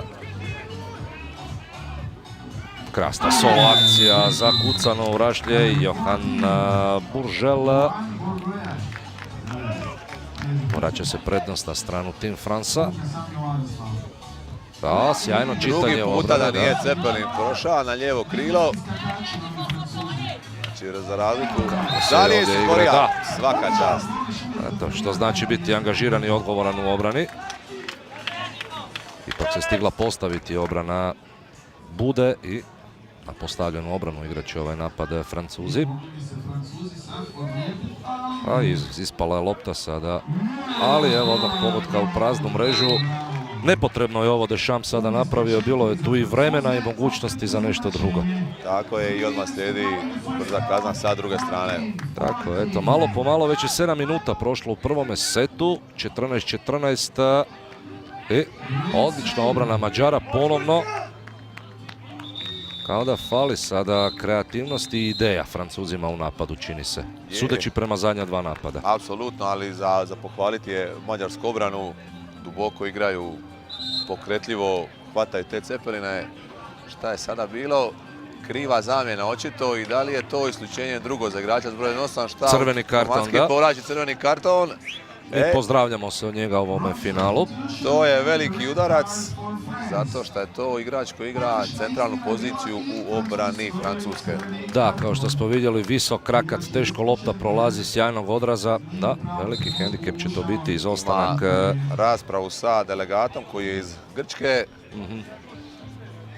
Adama Sako je dakle rekao svoje što se tiče u ovome finalu, a vidjet ćemo kako će ga Francuzi uspjeti nadomjestiti u obrani. Tako je, i ne samo jedan igrač više, nego 2 igrača više za skvadra Budu. Da.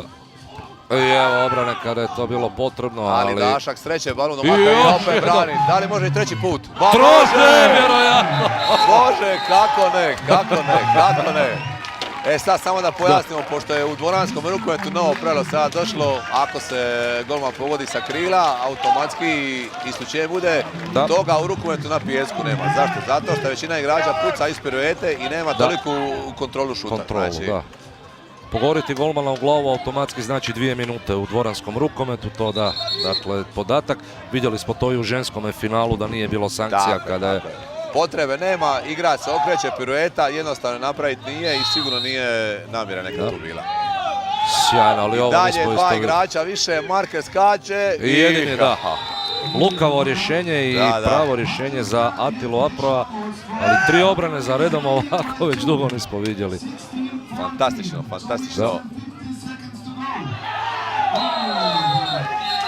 Traže i ovdje sada isključenje Francuzi. Malo su se podigle tenzije, ali to će naš riječki sudački par smiriti lagano sa isključenjem 2 i da finale protokne u fair play, korektnoj igri.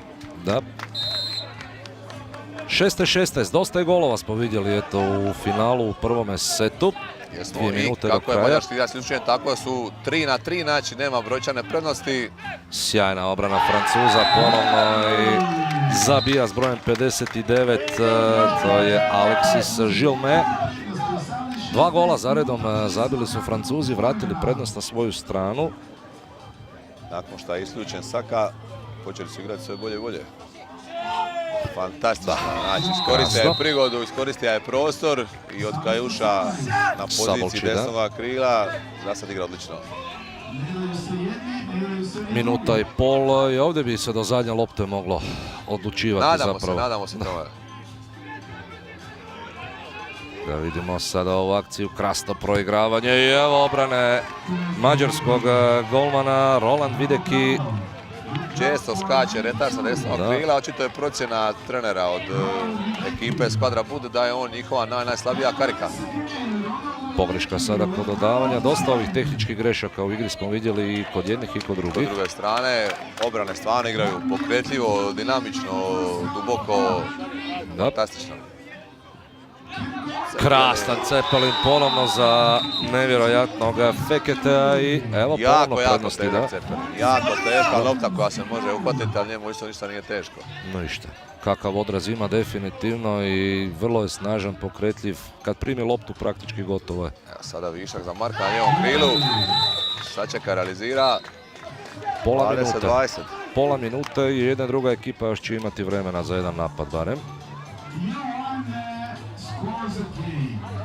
A sada koliko će suci ovdje pustiti. Traže korake ovdje. Višak.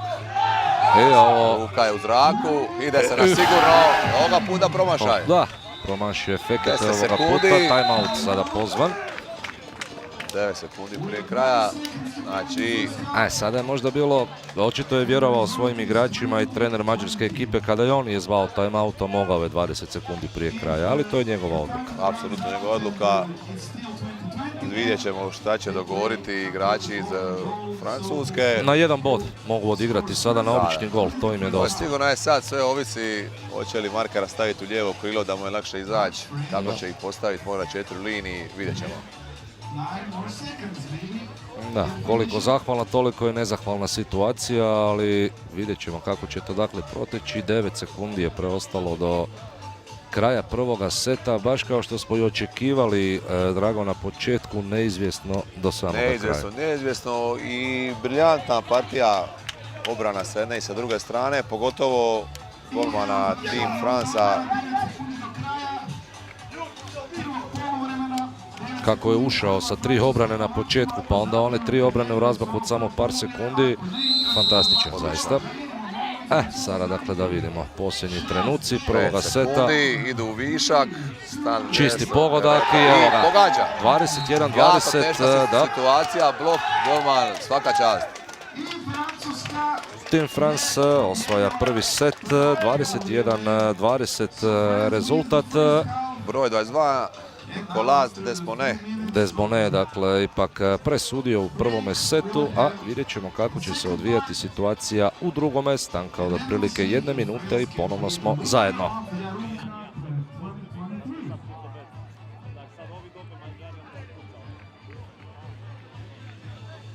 Prvi set su naravno osvojili Francuzi, ali to je sve ovdje jasno.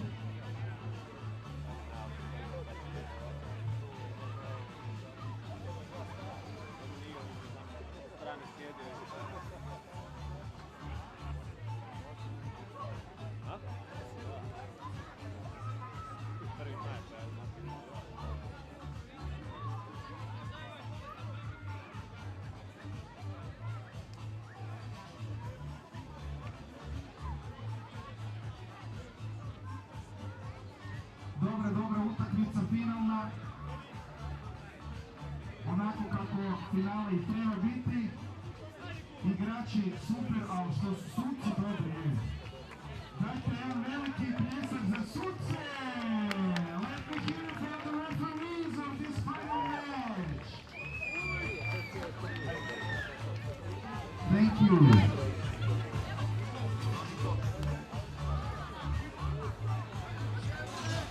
Kratka stanka je iza nas, sve je spremno za početak drugog seta finalnog obračuna u konkurenciji rukometaša na pijesku Zagrebačkog Jarun Cupa za 2023. godinu. Finale Team France protiv Skvadra Bude iz Mađarske u jednoj napetoj, neizvjesnoj, uzbudljivoj završnici prvoga seta pogodkom Desbonneta Francuzi su ipak riješili prvi set u svoju korist 21-20. Drago, možemo li očekivati sličnu igru i u drugome setu? Pa nadamo se sličnoj igri. Francuska za sad riješila dobro svoj problem s obzirom da je crveni karton dobio igrač s brojem 8 Sako, ali ga je zamijenio na 7 način, broj 7 Axel Deschamps. Da. Prvi napada i nije to uspio zaustaviti Videki, imao je loptu na ruci, ali ipak prejak je to bio udarac. Sada će tu ulogu centralnog igrača obranu preuzeti igrač sa brojem 6. Da. Vidjeli smo ga Quentin Pulieze. Ajde se tako izgovara, dobro. Nadamo se, marker je ostao slobodan. Mala greška u ekipi Team Fransa, vidjet ćemo. Da vidimo drugi napad Francuza u drugome setu. Krasna opet kombinacija. Više mesto krilo, veliki kut i odlična realizacija. Ušlo je nekako. Najviše skače, ali najviše i zabija. Broj 22, Nicolas Desbonnet. Tako je. 4-2, vodstvo Francuske. Krasna solo akcija. Odlična finta. Fodor. Sedmica bude. Jesu li ovo koraci? Moguće. Ali jedan poen. Jedan poen. Snaša se da li će biti jedan zlata vrijedan. Vidjet ćemo na kraju drugog seta. Da. Mirisalo je malo na korake. Ali... Čudno je bilo i dosta često suci sude činje neka čudna situacija korake, bez obzira bili ne. Evo nezaustavljivog Feketea, ponovno je bio precizan. Ali ovoga puta za jedan, samo da pojasnimo zašto, znači pod kontrolom nije imao loptu, nego je samo iz odbojke gurnio. Ako nemate pod kontrolom loptu, gol je isključivo jedan, bez obzira bija Cepelin ili ne bija Cepelin. 7-5, krasan pogodak, solo akcija, ovo bila markera francuske ekipe. Čini mi se Bourgeois sa brojem 14. Znači svi konci igre u ekipi Mađara su dati u ruke broje 7. Ben Fodor, on je taj koji vodi igru, asistira, dodaje. Vraća se svojim navikama iz prvoga seta francuski golman Galas. Fantastičan. Odlična asistencija. Novi promašaj, opet u glavu. Da. Sad ćemo ga da se buni, ali ja mislim da stvarno nikakve namjere nema. Ne, definitivno. Sada ne može igrač pitati golmana gdje bih htio da ti pucam, to je dijelić sekunde, definitivno. Ali eto, malo ćemo mu dati popusta, jer nije stvarno lako dobiti u glavu jedan put, sad je opet i drugi put pogođen u glavu. Da. Križa je dolazak u sredinu, opet skače i evo ga. Samo na trenutak, još jedna obrana ipak. Vezane. Da. Roland Videki, on se da pa će razbranio u ovome finalu. Dobro se sve završilo za Budu. Suzdržan je bija, s obzirom na cijeli turnir koji odlično brani. Zasad je nekako suzdržan bio u prvom setu. I ipak ništa, ali suđen čini se kazneni udarac, držanje. Ne samo to, i isključenje. Da. Što su vidjeli naši suci, vjerojatno neko guranje u zraku. Da. Promjena na golu. Da, imao je bolji kut sigurno sudac od nas. Novi golman, dakle, u ekipi Francuza, Lucas Pegurije. I nije uspio. 7-7.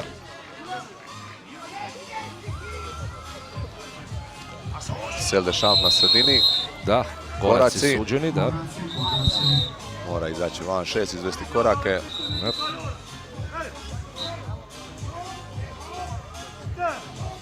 I evo prilike, dakle, Budi da povede u drugome setu, 7-7 rezultat, još malo pa će 4 minute biti za nama, ponovno sjajna obrana.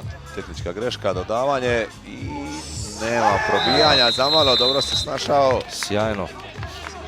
U dijeliću sekunde, da, kako je osjetio Puliez da mu je protivnički igrač tu blizu i sjajno se ali ekipa Skvadre bude malo u situaciji koja je jako teška, jer Markrin je na kontra strani i on mora proći cijeli teren da bi izašao van kad golman uđe. Šta je jako teško braniti i ostavlja dosta prostora da Team France dođe u, tako rekuću, u kontri priliku za gol. Da. Cepelin lijevo krilo, odlična realizacija. Da. Godera, neobranjiv šut za Videkija. 11-9, ponovno vraćen na prednost na stranu Francuza.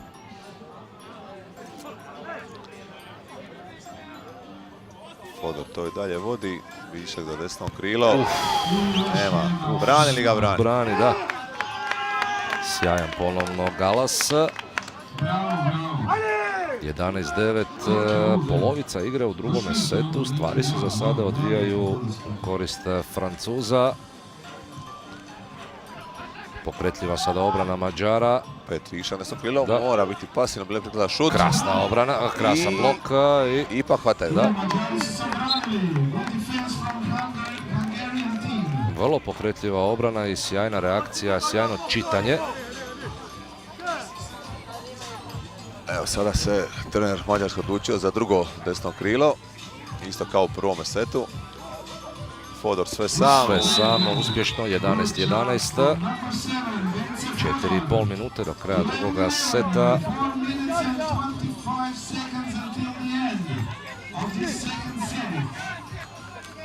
Znači, standardno mijenjanje kod francuske ekipe na markera. Atraktivan potez. Da, čisti prekršaj u napadu, nema se tu što za reći. Sve je atraktivno lijepo bilo, ali ne vidimo izraz lica njegova trenera. Zadovoljan sigurno nije. Ipak bi on volio da je to bio manje atraktivan potez, ali da je bio korisniji nego ovaj. To Fodor uredno vodi, prekršaj. Evo kako se pozornost posvećuje Feketeu. Evo, tamo kada sam spomenuo. Što je bilo? Prestup je suđen. Prestup, znači dirao je liniju. Da. Vidjeli smo izdanja njegovih boljih. Znači, moram priznati da s obzirom kako igra cijeli turnir, nije baš u nekoj bajnoj formi u finalu.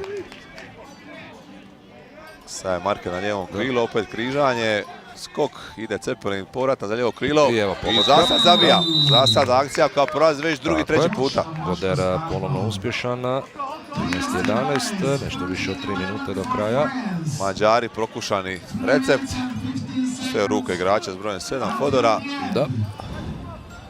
U ruke i zabija. Nije mu bilo lako, tako je, prestup, promašen šut, sada zabija. Da.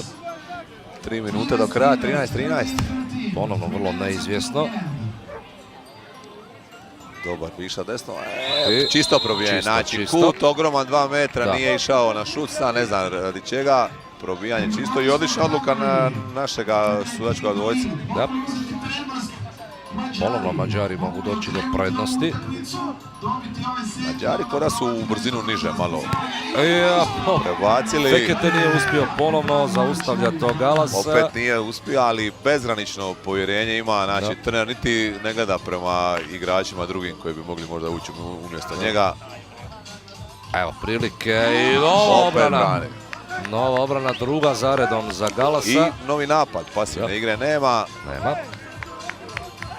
Stali su nekako u napad, evo sad ćemo vidjeti ko će preuzeti sada odgovornost uopće. Odlična akcija. Je li bilo kontakta? Nije. Prevarena u potpunosti francuska obrana, prevareni golman. Svi su očekivali ovdje šut, ali bilo je to sjajno dodavanje. Povratan pas na pivota, odlično. Je presjećena lopta. Neka rješenja. Šta se traže? Teško je, stvarno teško vidjeti. Pijesku su bila oba igrača. Pasivno. Ide Cepelin blok. Krasan blok. Je li bio unutra? Nije. Nije. Sve čisto. Sve čisto. I evo Mađari prilike da povećaju svoju prednost na 3 ili 4. Minuta i pol. Ponovno dramatičan set. Očekivano. Krasno. Sve nešto, nije to atraktivno, nije to nešto ekstra lijepo, ali za sad 17-13. Učinkovito, najvažnije. Tako je. Minuta i par sekundi do kraja drugog seta. Mađari puno bolji za sada u završnici ovog drugog seta. Nemaju pravoga rješenja Francuzi. I evo sada obrane Videkija. Možda je ključna, da. Točka na i, da.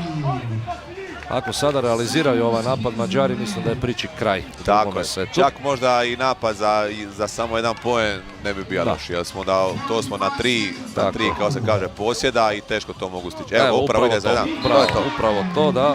Taktički fino odrađeno, tako je, taktički fino odrađeno, svaka čast. 5 razlike, 3 posjeda su to na pola minute, pa ne mogu reći nemoguće, ali možda sam možemo reći nemoguće. Sad je samo bitno da neko isključenje drugo ne bi dobija iz ekipe Team France. Da, eto. Naši gledatelji će opet imati prilike uživati gledajući shootout. Tako je.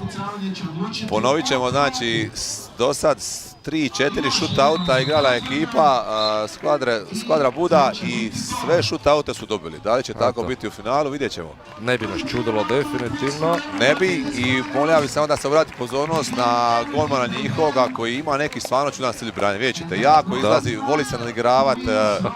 Kako će se Francuzi snaći?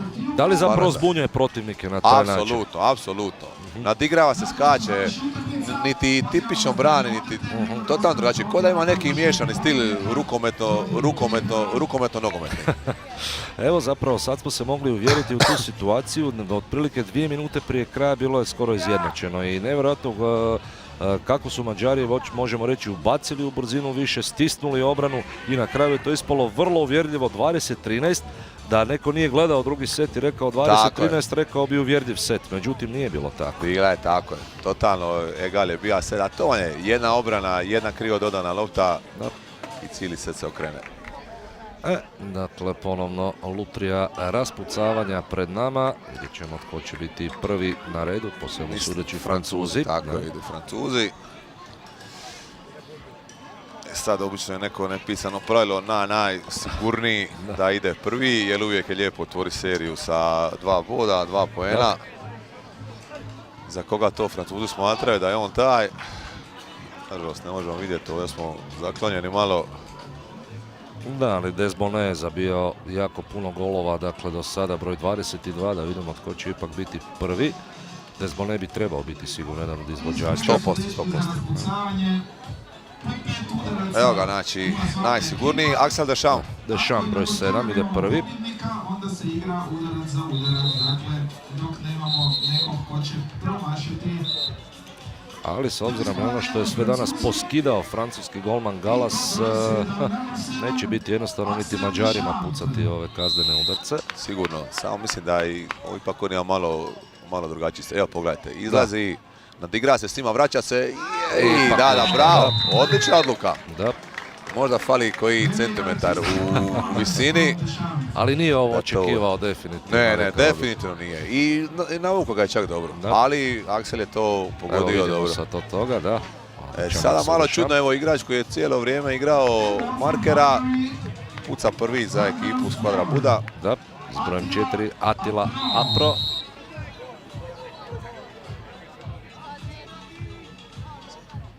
I da vidimo, precizan ipak, ali ovo na golu Francuza s brojem 6 Pugliese. Tako je, igrač. Moram priznati, malo čudna odluka s obzirom u kojoj formi francuski golman, ali dobro, valjda oni sigurno znaju bolje. Nije ovo bilo lako zabiti, svaka čast Aprovu. I evo ga, kao što ste bili rekli, igrač s brojem 22. Najčešće spominjani, zaobišao ga je. Kako je brz. Nevjerojatno brz. Ali to je ta taktika. Pusti igrača da ga prođe, da mu dođe s leđa. Ne vidi ga zamalo, ali za sad Francuzi 2 od 2. 2 od 2, da. Evo sada vidimo to kretanje, promjena pozicije, kako ga je cimnuo, samo jednostavno na fintu. Je, odlično. Nakon što je zabija, dodaje opet ista taktika i da li će za sad dolazi. Jako teška pozicija. Unazad se bacija. Benče Sabolči je također bio precizan. Ali ono što si spomenuo za mađarskog golmana vrijedi i za francuskog igrača koliko i on izlazi zapravo. Tako je, on izlazi duboko jako i orijentira se isključivo na blok. Znači on ne ide u nikako niti zatvaranje, niti šta. I viši od mađarskog golmana lakše može blokirati. Definitivno, vidi se. Evo ponovno. Da vidimo sada. Isti štos, ali... Bravo. Znači ostao je smiren. Sačeka, pogleda. Za sad ne ide niti s jedne niti s druge strane. Da li će se možda odlučiti na klasični stil? Da, Goder je bio precizan. Samo da napomenem za Francuze, a sada Fekete kojeg si prozvao nekoliko puta. Eto, vidjet ćemo. U utakmici.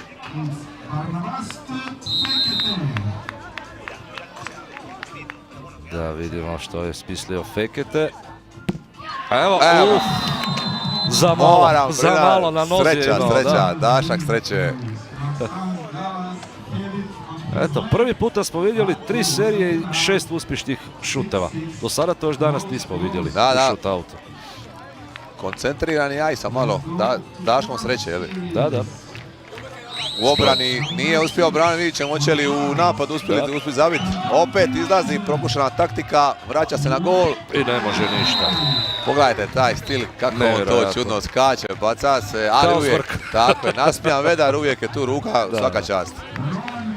Da, napravit će sve što je u okvirima onog sportskog, da zbuni protivnika, da ga dekoncentrira, ali da, zaista je ovo nevjerojatan stil.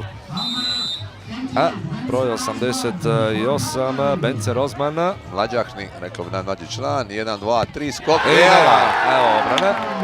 Iskustvo protiv mladosti, iskustvo 1-0. Meč lopta za Francuze. I ponovit će znači dosta i ne za jedan zabit sad. Tako. Da li će odlučiti ići, mislim da hoće, evo, ulazi, ali nisam siguran sad. Ovo je broj 16, jeli? Da. Imre Šaš, obično broj 16 golmani nose. Vidjet ćemo da li će izaći.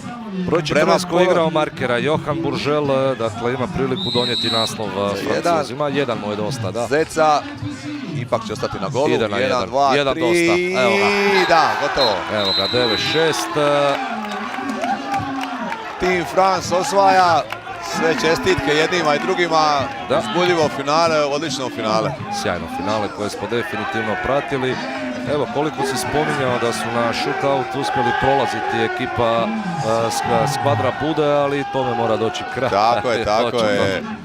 Jer ipak je sa druge strane bio čovjek kojega smo prozvali iskustvo protiv mladosti. Ovaj put je pobjeda otišla za starije. Tako je. Ali dobro, mlad je sigurno ovi momak. Bence, Rozman. Ima vremena još definitivno za njega, ali zaista smo gledali jedno sjajno finale. Odlično finale, puno tempa, dinamike, dobrih obrana, ma vidjeli smo u biti sve što je jedan modern rukomet na pijesku nudi.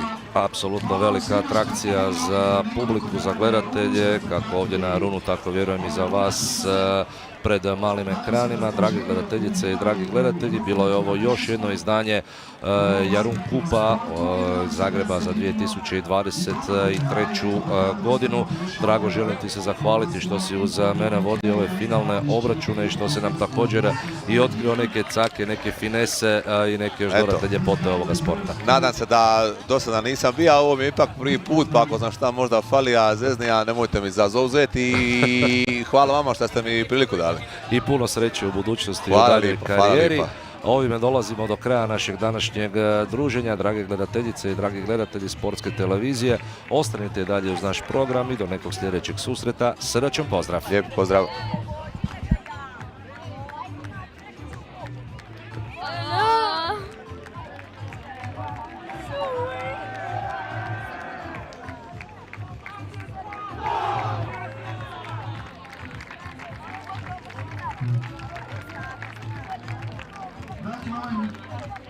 Ceremonija dodjele medalja će početi za koju minutu, pa ostanite ovdje, ne bilo vam teško i za pobjeđeno, jer bit će lijepo dečkima i curama vidjeti da ih podržavate. So medal ceremony will start in just a few minutes, so stay here. Boys and girls deserve to be honored and to get applause from you.